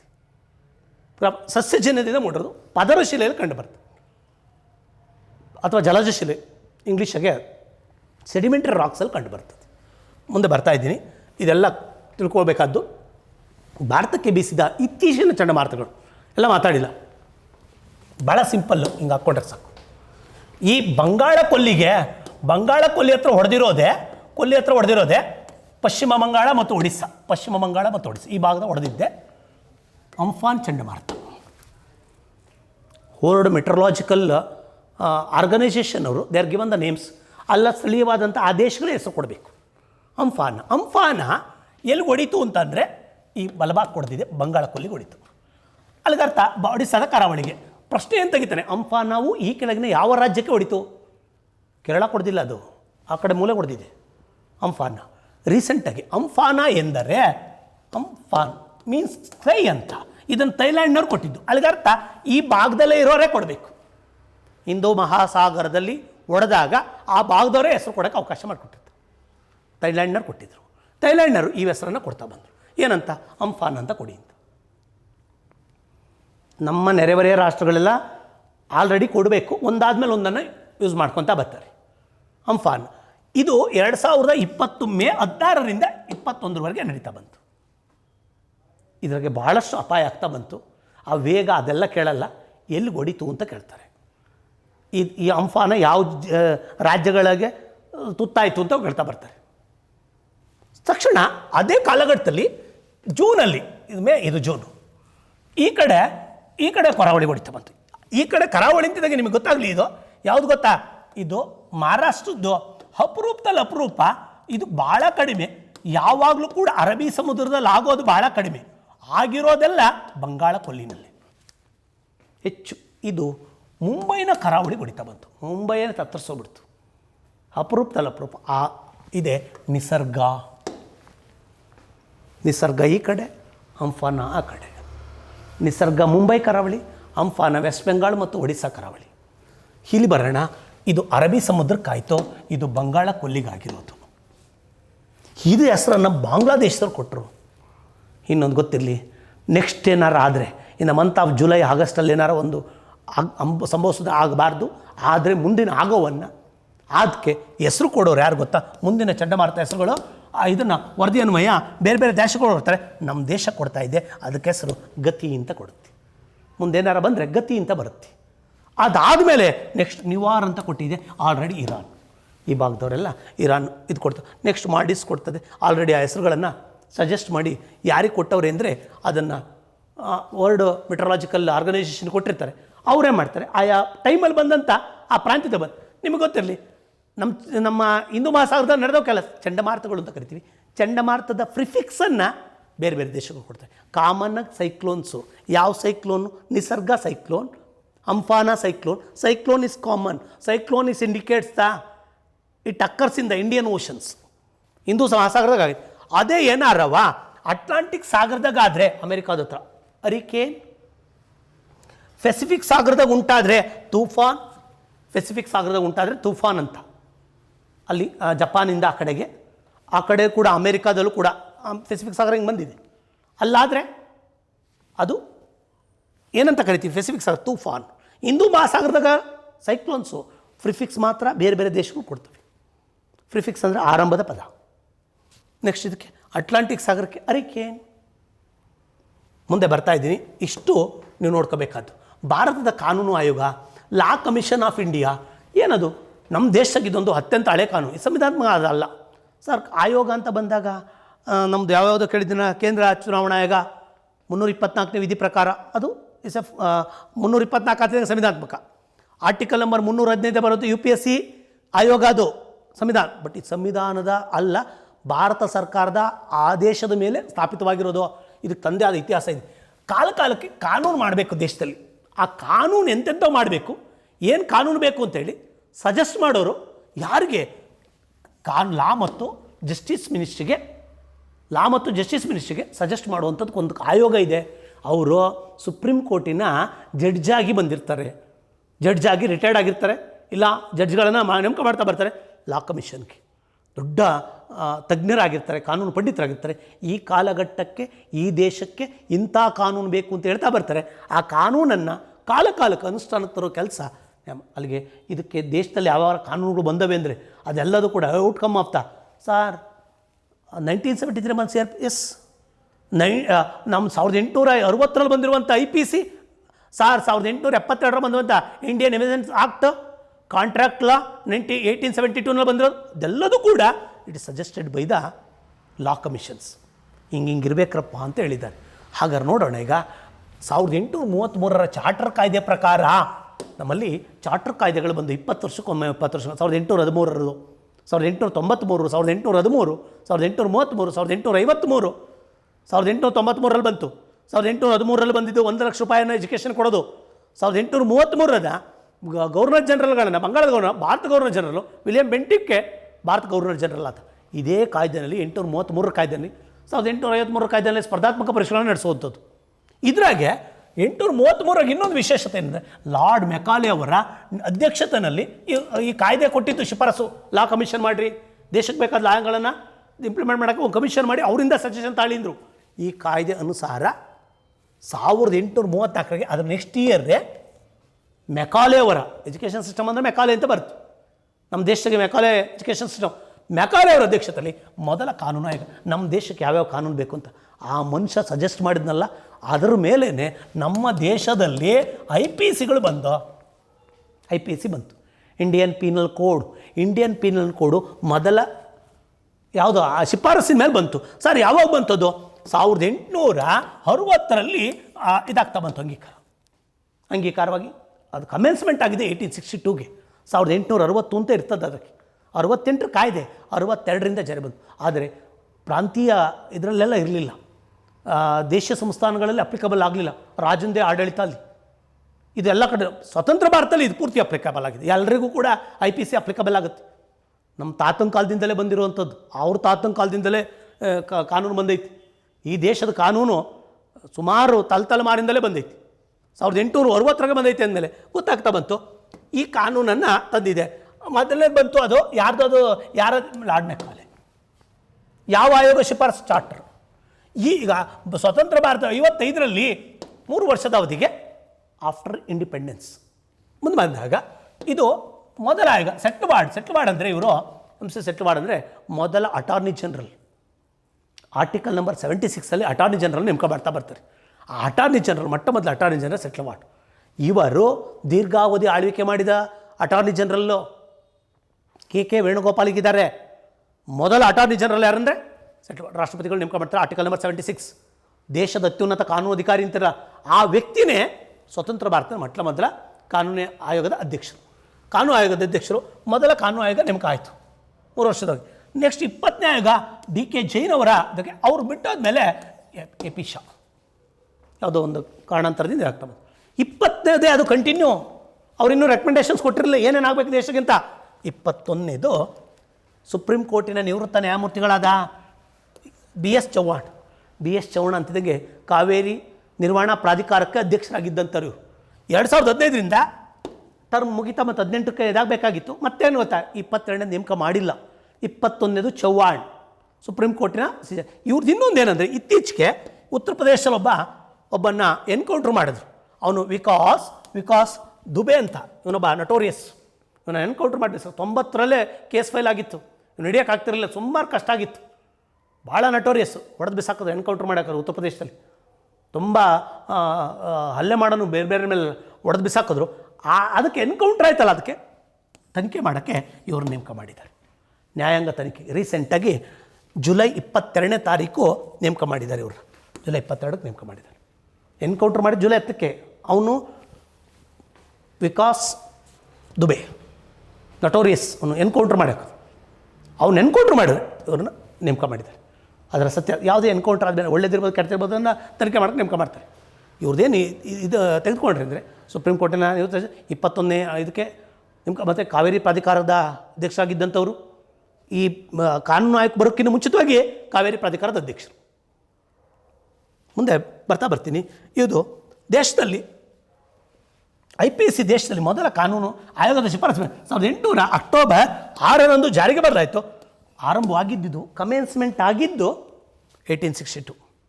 1860 ಕೊಡ್ತಾರೆ, ಇಲ್ಲ 1862 ಕೊಡ್ತಾರೆ. ಭಾಳ ಎನಾಕ್ಟೆಡ್ ಅಂದರೆ 1860, ಕಮೆನ್ಸ್ಮೆಂಟ್ ಅಂದರೆ 1862. ಜನವರಿ 1ರಿಂದ ಜಾರಿ ಬರ್ತಾ ಬಂತು. IPC Indian penal code. ನಮ್ಮ ನ್ಯಾಯಾಂಗ ವ್ಯವಸ್ಥೆಯನ್ನು ಇದನ್ನು ಇಟ್ಕೊತಾರೆ. 23 ಚಾಪ್ಟರ್ಸ್ಗಳನ್ನು ಹೊಂದಿದೆ, 511 ಸೆಕ್ಷನ್ಸ್ಗಳನ್ನು ಹೊಂದಿರುವಂಥದ್ದು IPC. 1973 CRPC ಬಂದಿದೆ, ಕ್ರಿಮಿನಲ್ ಪ್ರೊಸೀಜರ್ಸ್ ಕೋಡ್ ಅಂತ ಬಂದಿದೆ. ಇದು ಮೊದಲ ಆಯೋಗದ ಪ್ರಕಾರನೇ ಈ ಫೈನಾನ್ಷಿಯಲ್ ಇದು ಯಾವುದು ಲಾ ಕಮಿಷನ್ನ ಶಿಫಾರಸು ಮೇಲೆ 1872 ಇಂಡಿಯನ್ ಎವಿಡೆನ್ಸ್ ಆಕ್ಟ್ ಬಂದಿದೆ. ಎವಿಡೆನ್ಸ್ ಆಕ್ಟ್ ಯಾರು ಅಡ್ವೊಕೇಟ್ಗಳು ಕೇಳ್ತಾ ಗೊತ್ತಿರ್ತದೆ ಅವ್ರಿಗೆಲ್ಲ. ಇನ್ನು ಮತ್ತೆ 1872 ಕಾಂಟ್ರಾಕ್ಟ್ ಲಾ ಕೂಡ ಬಂದಿದೆ. 1870 ಇವೆಲ್ಲವೂ ಕೂಡ ಆಯೋಗದ ಶಿಫಾರಸುಗಳು. ಯಾವ ಆಯೋಗದ್ದು? ಕಾಲಕ್ಕೆ ಕೊಟ್ಟಿರುವಂಥ ಕಾನೂನು ಆಯೋಗದ ಶಿಫಾರಸುಗಳು. ಹೊಸ್ದಾಗಿ ಏನಾರ ಕಾನೂನು ಬರ್ತೈತೆ ಅಂದರೆ it is the recommendations is given by the law commissions. ತುಂಬ ಇಂಪಾರ್ಟೆಂಟಪ್ಪ. KS ಎಲ್ಲ ಎಕ್ಸಾಮ್ಸಲ್ಲೂ ಕೇಳಿದ್ದಾನೆ. ಇದನ್ನು ನಿಮಗೆ ಓದ್ಕೊಳಕ್ಕೆ ಈಸಿ ಆಗ್ತದೆ. ಈಗ ಮುಂದಿನ ವಿಶ್ವಸಂಸ್ಥೆಯ ಭದ್ರತಾ ಸಮಿತಿಯ ಕಾಯಂ ಸದಸ್ಯರಲ್ಲದ ದೇಶವಾಗಿ ಭಾರತ ಆಯ್ಕೆ. ಚೂರು ಮಾತಾಡಿಬಿಡ್ತೀನಿ, ಆಮೇಲೆ ಒಂಚೂರು ರಿವೈಸ್ ಮಾಡ್ತೀನಿ. ವಿಶ್ವಸಂಸ್ಥೆಯಲ್ಲಿ 5 ಮೇಜರ್ ಅಂಗಸಂಸ್ಥೆಗಳಿವೆ, ಮುಖ್ಯವಾದ ಅಂಗಸಂಸ್ಥೆಗಳು 5 ಅಂದಾಗ 6 ಇದ್ದು ಈಗ ಧರ್ಮದರ್ಶಿ ಮಂಡಳಿ ಇಲ್ಲ. 5 ಅಂದಾಗ ಮೊದಲನೇದು ಸಾಮಾನ್ಯ ಸಭೆ, ಎರಡನೇದು ಬಂದಾಗ ಭದ್ರತಾ ಮಂಡಳಿ, ಮೂರನೇದು ಸಾಮಾಜಿಕ ಮತ್ತು ಆರ್ಥಿಕ ಮಂಡಳಿ, 4ನೇದು ಬಂದಾಗ ಅಂತಾರಾಷ್ಟ್ರೀಯ ನ್ಯಾಯಾಲಯ, 5ನೇದು ಸಚಿವಾಲಯ. ನಾನು ಮಾತಾಡ್ತಾ ಇರೋದು ಈ ಮಂಡಳಿಗೆ. ವಿಶ್ವಸಂಸ್ಥೆಯ ಪ್ರಧಾನ ಅಂಗಸಂಸ್ಥೆಯಾದ ಭದ್ರತಾ ಮಂಡಳಿ ಬಗ್ಗೆ ಮಾತಾಡ್ತಾ ಇದ್ದೆ. ಈ ಭದ್ರತಾ ಮಂಡಳಿನಲ್ಲಿ 2 ಟೈಪು ಸದಸ್ಯರಿದ್ದಾರೆ. ಭದ್ರತಾ ಮಂಡಳಿ 15 ಜನ ಹೊಂದಿದೆ. ಅದರೊಳಗಡೆ 5 ಕಾಯಂ ಸದಸ್ಯರುಗಳು, ಅವರು P5 ಅಂತ ಕರಿತೀವಿ. P5 ಪರ್ಮನೆಂಟ್ 5 ಅಂತ, ಬಿಗ್ 5 ಅಂತ ಕರಿತೀವಿ. ಪವರ್ಫುಲ್ಲು. ಇನ್ನು 10 ಜನ 2 ಇಯರ್ಸ್ ಅವಧಿಗೆ ನೇಮಕ ಆಗುವಂಥವ್ರು. ಇವರು ಕಾಯಂ ಅಲ್ಲದ ಸದಸ್ಯರು. ಅಲ್ಲಿಗೆ ಅರ್ಥ ದ ಟರ್ಮ್ ಈಸ್ 2 ಇಯರ್ಸ್. ಇದರಲ್ಲಿ ಒಂದು ಇದಾಗಿ ಹತ್ರ ಒಂದಾಗಿ ನಾವು ಬಂದಿದ್ದೀವಿ. 5ರಲ್ಲೊಂದಲ್ಲ, 10ರಲ್ಲೊಂದಾಗಿ ಪ್ರತಿ ವರ್ಷ 5 ಜನರು ನೇಮಕ ಮಾಡುತ್ತೆ. ಇಡೀ ಹೋಲ್ ವಿಶ್ವಸಂಸ್ಥೆಯನ್ನೇ 193 ದೇಶಕ್ಕೆ ಬರೋರನ್ನ 5 ಪ್ರಾಂತ್ಯಗಳಾಗಿ ವಿಂಗಡಣೆ ಮಾಡವ್ರೆ. 5 ಪ್ರಾಂತ್ಯ ಅಂದಾಗ ನಮ್ಮದು ಏಷ್ಯಾ ಪೆಸಿಫಿಕ್ ಪ್ರಾಂತ್ಯದಿಂದ ಒಬ್ಬರನ್ನ ಆಯ್ಕೆ ಮಾಡ್ತಾರೆ. ಈ ವರ್ಷ 5 ಜನ ಹೋದರೆ ನೆಕ್ಸ್ಟ್ ಇಯರ್ 5 ಜನ ಬರ್ತಾರೆ. ಈ ವರ್ಷದವರು ನೆಕ್ಸ್ಟ್ ಇಯರ್ ಸೀನಿಯರ್ಸ್ ಆಗ್ತಾರೆ. ಫಸ್ಟ್ PUC ಇದ್ದಾಗ ಸೆಕೆಂಡ್ PUCಗೆ ಹೋಗ್ತಾನಲ್ಲ, ಹಂಗೆ 2 ವರ್ಷ. 2ನೇ ವರ್ಷ ಆಗ್ತಿದ್ದಂಗೆ ಪ್ರತಿ ವರ್ಷ ವಿಶ್ವಸಂಸ್ಥೆ ಸಾಮಾನ್ಯ ಸಭೆಯಲ್ಲಿ 5 ವಲಯಗಳಿಂದ ಒಂದೊಂದು ವಲಯಕ್ಕೂ ಒಬ್ಬೊಬ್ಬರು ಆಯ್ಕೆಯಾಗಿ ಬರ್ತಾರೆ. ಅಲ್ಲಿಗೆ ಪ್ರತಿನಿಧಿಸ್ಬೇಕಾದ್ರೆ ಈ ವಲಯದಲ್ಲಿ ಮಾತ್ರ ಇವು ಒಂದಕ್ಕೆ ಪ್ರತಿನಿಧಿಸಬೇಕು. ನಮ್ಮ ದೇಶ ಈಗ ಕಾಂಪೀಟ್ ಮಾಡ್ತು ಏಷ್ಯಾ ಸ್ಪೆಸಿಫಿಕ್ ಇದರಿಂದ. ಏಷ್ಯಾ ಪೆಸಿಫಿಕ್ ಪ್ರಾಂತ್ಯದಿಂದ ಇದು ಮಾಡ್ತು. ಆಗ ಚೀನಾ ಪಾಕಿಸ್ತಾನ ಕೂಡ ಸಪೋರ್ಟ್ ಮಾಡ್ದೋ. ಅಲ್ಲಿಗೆ ಅರ್ಥ ನಾವಿಲ್ಲಿ ಬಂದು ಎಷ್ಟು ವರ್ಷ ಟರ್ಮ್ ಇದೆ? 2 ವರ್ಷ. ಎಲ್ಲಿಂದ ಸ್ಟಾರ್ಟ್ ಆಗ್ತದೆ ಅದು? 2021 ಜನವರಿ 1ರಿಂದ 2022 ಡಿಸೆಂಬರ್ 31 ಮುಗಿದೋಗುತ್ತೆ. 2 ಇಯರ್ಸ್. ಅದಕ್ಕೆ ಹಂಗಂದ್ರೆ ಅರ್ಥ ಇದು ಏನಲ್ಲದ ಕಾಯಂ ಅಲ್ಲದ. ಅಲ್ಲಿಗೆ ನಮ್ಮ ಜೊತೆಲೂ ಬೇರೆ ಬಂದವೆ. ಮೆಕ್ಸಿಕೋ ಬಂದಿದೆ, ಕೀನ್ಯಾ ಬಂದಿದೆ. ಈ ಸಾರಿ ನೆಕ್ಸ್ಟ್ ಇಯರು ಇರ್ತಾರೆ. ಮುಂದಿನ ಸಾರಿಗೆ 15 ಜನ. ಸರ್ ಹಂಗಾರೆ ಮೊದಲು 2ನೇ ಇದ್ರಾಗ ಅವ್ರು ಖಾಲಿ ಆಗ್ತಾರೆ. 2 ಇಯರ್ಸ್ಗೊಮ್ಮೆ ಸಾಮಾನ್ಯ ಸಭೆಯಿಂದ ಹಾಕೋದು. 5 ಪ್ರಾಂತ್ಯಗಳಿಂದ ಒಂದೊಂದು ಪ್ರಾಂತ್ಯದಿಂದ ಒಬ್ಬೊಬ್ಬರು ಮಾತ್ರ. ನಾವೆಲ್ಲರೂ ರೆಪ್ರೆಸೆಂಟ್ ಮಾಡಿಲ್ಲ, ನಮ್ಮ ಪ್ರಾಂತ್ಯದಿಂದ ಮಾತ್ರ ಬಂದಿದ್ದೀವಿ. ಹೀಗೆ ಬರ್ತಿದ್ದೀನಿ 1 by 1 ಎತ್ಕೊಳ್ಳೋಣ. 2021 ಜನವರಿ 1ರಿಂದ ಡಿಸೆಂಬರ್ 31 2 ವರ್ಷದ ಅವಧಿಗೆ ಭದ್ರತಾ ಮಂಡಳಿಯ ಕಾಯಂ ಸದಸ್ಯ ರಾಷ್ಟ್ರವಾಗಿದೆ. ಯಾವ ಪ್ರಾಂತ್ಯದಿಂದ? ಏಷ್ಯಾ ಪೆಸಿಫಿಕ್ ಪ್ರಾಂತ್ಯದಿಂದ ಆಯ್ಕೆಯಾಗಿದೆ. ಆಫ್ರಿಕನ್ ಪ್ರಾಂತ್ಯ, ಕೀನ್ಯಾ, ಮೆಕ್ಸಿಕೋ ಇದೆ, ಅಮೆರಿಕಾ ಇದರಿಂದ ಬರ್ತದೆ. ಅಲ್ಲಿಗರ್ಥ 5 ಭಾಗ ಮಾಡಿದ್ದಾರೆ. ಇದುವರೆಗೂ 8 ಬಾರಿ ಆಯ್ಕೆಯಾಗಿದೆ. 1950-51 ಅಂದರೆ 50 ಜನವರಿ 1ರಿಂದ 51 2 ಇಯರ್ಸ್ 50 ಸೇರುತ್ತೆ 51. ಈ ಥರದವು 8 ಬಾರಿ. ಏನು ಕ್ವಶನ್ಸ್ ಕೇಳ್ಬೋದು, ಎಷ್ಟು ಬಾರಿ ಆಯ್ಕೆ ಆಗಿದೆ ಅಂತ ಒಂದು ಆಪ್ಷನ್ ರೆಡಿ ಮಾಡ್ಬೋದು ಅವರು. 1 ಸರಿ, 2 ಸರಿ, 3 ಸರಿ, 4 ಸರಿ, ಅದನ್ನೆಲ್ಲ ಹಂಗೆ ತೆಗಿಬೋದು. ಭಾರತ ಭದ್ರತಾ ಮಂಡಳಿಗೆ ಕಾಯಮೂಲದ ಸದಸ್ಯ ರಾಷ್ಟ್ರಗಳಾಗಿ ಆಯ್ಕೆ ಆಗಿದೆ. ಇದರ ಅವಧಿಯು 2 ವರ್ಷಗಳಾಗಿದೆ. ಇದರ ಅವಧಿಯು 2021 ಜನವರಿಯಿಂದ ಆರಂಭವಾಗುತ್ತದೆ. 2 ವರ್ಷದ ಅವಧಿ ಇದು. ಇದುವರೆಗೂ ಕೂಡ 10 ಬಾರಿ ಆಯ್ಕೆ ಆಗಿದೆ. ರಾಂಗ್ ಅದು. 8 ಬಾರಿ ಮಾತ್ರ ಆಯ್ಕೆ ಆಗಿದೆ. ಈ ಇಯರ್ಗಳೇನು ಕೇಳಲ್ಲ, ಎಷ್ಟು ಬಾರಿ ಅಂತ ಕೇಳ್ತಾ ಬರ್ತದೆ. 5 ಪ್ರಾಂತ್ಯಗಳಿದೆ, ಪ್ರತಿ ವರ್ಷ 5 ರಾಷ್ಟ್ರಗಳು ಆಯ್ಕೆ ಆಗುತ್ತವೆ. ಅರ್ಥ ಆಗೈತೆ ನಿಮಗೀಗ? 5ನೇ ಬಾರಿಗೆ ಆಯ್ಕೆ ಆಗೋ 5 ರಾಷ್ಟ್ರಗಳು: Bharat, Mexico, Ireland, Norway, Kenya. ಇವೆಲ್ಲ ಬೇರೆ ಬೇರೆ ಪ್ರಾಂತ್ಯದಿಂದ, ಯುರೋಪ್ ಪ್ರಾಂತ್ಯದಿಂದ ಬೇರೆ ಈಗ ಬರ್ತಾ ಇರ್ತಾರೆ. ಲ್ಯಾಟಿನ್ ಅಮೇರಿಕಾ ಪ್ರಾಂತ್ಯದಿಂದ ಬೇರೆ ಈಗ ಆಯ್ಕೆ ಆಗಿದ್ದಾರೆ. ನಮ್ಮದು ಏಷ್ಯಾ ಪೆಸಿಫಿಕ್ ಪ್ರಾಂತ್ಯ. ಇದಕ್ಕೆ ಈ ಏಷ್ಯಾ ಪೆಸಿಫಿಕ್ ಪ್ರಾಂತ್ಯದಲ್ಲಿ ಇನ್ನೂ ಕಾಂಪಿಟೇಟರ್ ಇರ್ಬೋದಾಯ್ತು. ಒಮ್ಮತದಿಂದ ಆಯ್ಕೆ ಆಗ್ಬಿಟ್ರು. 3 ಜನ 4 ಜನ ನಿಂತ್ಕೋಬೋದು. ಆಗ ಚುನಾವಣೆ ನಡೀತದೆ. ನಮಗೆ ಸಲೀಸಾಗೋಯ್ತು. ಚೀನಾ ಪಾಕಿಸ್ತಾನ ನಿಂತಿದ್ರೆ ಯಾರು ಓಟ್ ಆಗ್ತಿರಲಿಲ್ಲ, ಅದಕ್ಕೆ ಅವರು ನಿಲ್ಲಿಲ್ಲ, ನಮಗೆ ಜಯ ಅಂದರು. ಇಲ್ಲಿ ಬರೋಣ. ಭದ್ರತಾ ಮಂಡಳಿಯ ಕಾಯಂ ಸದಸ್ಯತ್ವಕ್ಕೆ ಪ್ರಯತ್ನಿಸುವ ಭಾರತದ 4 ನಾವು ಈ ಕಡೆಗೆ ಬರಬೇಕು ಅಂತ ಟ್ರೈ ಮಾಡ್ತಾ ಇದ್ದೀವಿ. ಹತ್ರಾಗಿದ್ದೀವಲ್ಲ, ಈಗ 10 ಖುಷಿ ಪಡ್ತಾ ಇಲ್ಲ ನಾವು. ಏನಾರು ಮಾಡಿ 5+1 6 ಆಗಬೇಕು ಅಂತ ಟ್ರೈ ಮಾಡ್ತಾ ಇದ್ದೀವಿ. 6ನೇ ರಾಷ್ಟ್ರ ಆಗಬೇಕು ಅಂತ. ಅದನ್ನೇ ಕಾಯಂ ಸದಸ್ಯತ್ವ 4 ರಾಷ್ಟ್ರಗಳು ಯಾವ್ಯಾವು? 5 ಜೊತೆಗೆ 5 ಯಾವ್ಯಾವೇ? ಅಮೇರಿಕಾ, ಮಹಾಯುದ್ಧದಲ್ಲಿ ಭಾಳ ಮೇನ್ ಪಾಲ್ಗೊಳ್ಳುವಂಥ ಅಮೇರಿಕಾ, ರಷ್ಯಾ, ಚೀನಾ, ಫ್ರಾನ್ಸ್ ಇದೆ, ಬ್ರಿಟನ್ನು, 5 ರಾಷ್ಟ್ರಗಳು. ಅದ್ರ ಜೊತೆಗೆ ಭಾರತ ಆಗಬೇಕು ಅಂತ ಟ್ರೈ ಮಾಡ್ತಾಯಿದೆ ಭದ್ರತಾ ಮಂಡಳಿಗೆ ಶಾಶ್ವತವಾಗಿ. ಪದೇ ಪದೇ ಆಯ್ಕೆ ಆಗೋದು ಬೇಡ ಬೇಡ ಅಂತ. ಯಾವ್ಯಾವು? ಭಾರತ, ಜರ್ಮನಿ, ಜಪಾನ್, ಇವೆಲ್ಲ ಎಕನಾಮಿಕಲಿ ಸ್ಟ್ರಾಂಗ್ ಆಗಿರೋ. ನಾವು ಕ್ಲೈಮ್ ಮಾಡ್ತಾ ಇರೋದು ಹೆಂಗೆ ಗೊತ್ತಾ? ಎಕಾನಮಿಗಿನ್ನ ಡೆಮೋಗ್ರಫಿಯನ್ನು ಕ್ಲೈಮ್ ಮಾಡ್ತಾ ಇದ್ದೀವಿ. ಪಾಪ್ಯುಲೇಷನ್ ನಾವು 2ನೇ ಪ್ಲೇಸ್ ಆಗಿದ್ದೀವಿ. 3-4 ಜನ ಹಾಕಿದರೆ ನಾವು ಒಬ್ಬರು ಆಗ್ತೀವಿ. ಅರ್ಥ ಆಯ್ತಲ್ಲ? 17% of the total population of the world. ಜಗತ್ತಿನ 17% ನಮ್ಮದು ಪಾಪ್ಯುಲೇಷನ್ ಇದೆ. ನಮಗೆ ಕೊಡಲಿಲ್ಲ ಅಂದರೆ ನಿಮಗೆ ಇದಾಗ್ತಾ ಬರ್ತದೆ, ಕೊಡಿ ಅಂತ. ಇವರೆಲ್ಲ ಕೆಲವರು ಹೇಳ್ತಾರೆ ನಾವು ಇಂಡಸ್ಟ್ರಿಯಲೈಸ್ಡ್ ಕಂಟ್ರೀಸು, ಭಾಳ ಡೆವಲಪ್ಮೆಂಟ್ ಆಗಿದ್ದೀವಿ. ನಾವು ಪಾಪ್ಯುಲೇಷನ್ಗೆ ಬಂದಿದ್ದೀವಿ, ಡೆಮೋಗ್ರಫಿ ಜಾಸ್ತಿ ಇದೆ. ಒಂದು 17% ಇದ್ವಿ ನಾವು. Land area 2.4%. ಪ್ರಶ್ನೆ ಬೇರೆ. ಜಗತ್ತಿನ ವಿಸ್ತೀರ್ಣದಲ್ಲಿ 7ನೇ ಸ್ಥಾನ, ಬಟ್ ಪಾಪ್ಯುಲೇಷನ್ ಮಾತ್ರ 2ನೇ ಸ್ಥಾನ. ಆಯ್ತಾ? G4 ಮತ್ತು 2ನೇದ್ರಿಗೂ ಎಲ್ಲದ್ರಿಗೂ ಅಭಿವೃದ್ಧಿ ಹೊಂದಿದ್ದೀವಿ. ಸೈನ್ಸ್ ಆ್ಯಂಡ್ ಟೆಕ್ನಾಲಜಿ ಇದ್ದೀವಿ. ಇವಾಗ ಎಕಾನಮಿನಲ್ಲಿ ಕೂಡ we are in a 4th place. ಇವನು 3rd ಪ್ಲೇಸ್ ಆಗಿದ್ದಾನೆ. ಇವನು Japan. We are in a 4th place ಎಕಾನಮಿನಲ್ಲಿ. ಮುಂದೆ ಬರೋಣ.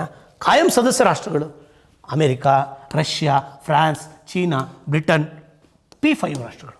ಭದ್ರತಾ ಮಂಡಳಿ ವಿಟೋ ಅಧಿಕಾರವನ್ನು ಹೊಂದಿವೆ. ಇವು ಕಾಯಮಲ್ಲದ ಸದಸ್ಯ ರಾಷ್ಟ್ರಗಳಿಗೆ ವಿಟೋ ಅಧಿಕಾರ ಇರಲ್ಲ. ಸರ್, ಇದರಿಂದ ಏನು ಪ್ರಯೋಜನ ಅಂದರೆ, ಈ ಭದ್ರತಾ ಮಂಡಳಿ ಸೇರಿರೋದ್ರಿಂದ ಕೆಲವು ಟೈಮಲ್ಲಿ ಶಾಂತಿ ಪಾಲನೆಗೆ ಇದು ಮಾಡ್ತಾ ಬರ್ಬೋದು, ಕೆಲವು ನಿರ್ಣಯಗಳಲ್ಲಿ ಪಾಲ್ಗೊಳ್ಬೋದು, ಭದ್ರತೆಗೆ ಸಂಬಂಧಪಟ್ಟಂತೆ ಪಾಲ್ಗೊಳ್ತಾ ಬರ್ಬೋದು. ಈ ಪಾಕಿಸ್ತಾನ ಉಗ್ರರಿಗೆ ಹಣ ಸಪ್ಲೈ ಮಾಡ್ತಾ ಇತ್ತಲ್ಲ, ಅದಕ್ಕೆ ಸಂಬಂಧಪಟ್ಟಂತೆ ನಾವು ಕೆಲವು ನಿರ್ಣಯಗಳನ್ನು ಕೈಗೊಳ್ಬೋದು, ವಿರೋಧಿಸ್ಬೋದು. ಕೆಲವು ಘರ್ಷಣೆಗಳಾಗ್ತಾ ಇದೆ ನಮ್ಮಲ್ಲಿ, ಚೀನಾ ಮತ್ತು ನಮ್ಮ ನಡುವೆ. ನಾವು ಕೂಡ ವಾಯ್ಸ್ ಮಾಡ್ಬೋದಾಗ ಹೆಲ್ಪ್ ಆಗ್ತಾ ಬರ್ತದೆ. ನಮ್ಮ ದೇಶದ ರಕ್ಷಣಾ ಸಚಿವರಾಗಿದ್ದಂಥ ಭದ್ರತಾ ಮಂಡಳಿಯಲ್ಲಿ ಸುದೀರ್ಘ ಭಾಷಣ ಮಾಡಿದ್ದಾರೆ ವಿ ಕೃಷ್ಣ ಮೆನನ್ರವರು. 1957 ಮಾಡ್ತಾ ಬಂದಿದ್ದಾರೆ. 1953 ಇವರೊಂದು ಕಾನ್ಸೆಪ್ಟನ್ನು ಮಾಡ್ತಾ ಬಂದರು. ಕೃಷ್ಣ ಮೆನನ್ರವರು, ವಿ ಕೃಷ್ಣ ಮೆನನ್ ಸುದೀರ್ಘ ಭಾಷಣ. ಯಾವ ವಿಷಯದ ಬಗ್ಗೆ ಮಾಡವ್ರೆ? ಕಾಶ್ಮೀರದ ಬಗ್ಗೆ. ಕೃಷ್ಣ ಮೆನನ್ರವರು ಇನ್ನೊಂದು ಮಾಡ್ತಾರೆ, ಅಲಿಪ್ತದ ಬಗ್ಗೆ ಕಾನ್ಸೆಪ್ಟನ್ನು ಮೂಡಿಸ್ತಾ ಬರ್ತಾರೆ. ಅಲಿಪ್ತ 1953 ಅಲಿಪ್ತದ ಬಗ್ಗೆ ಮಾತಾಡ್ತಾ ಬರ್ತಾರೆ.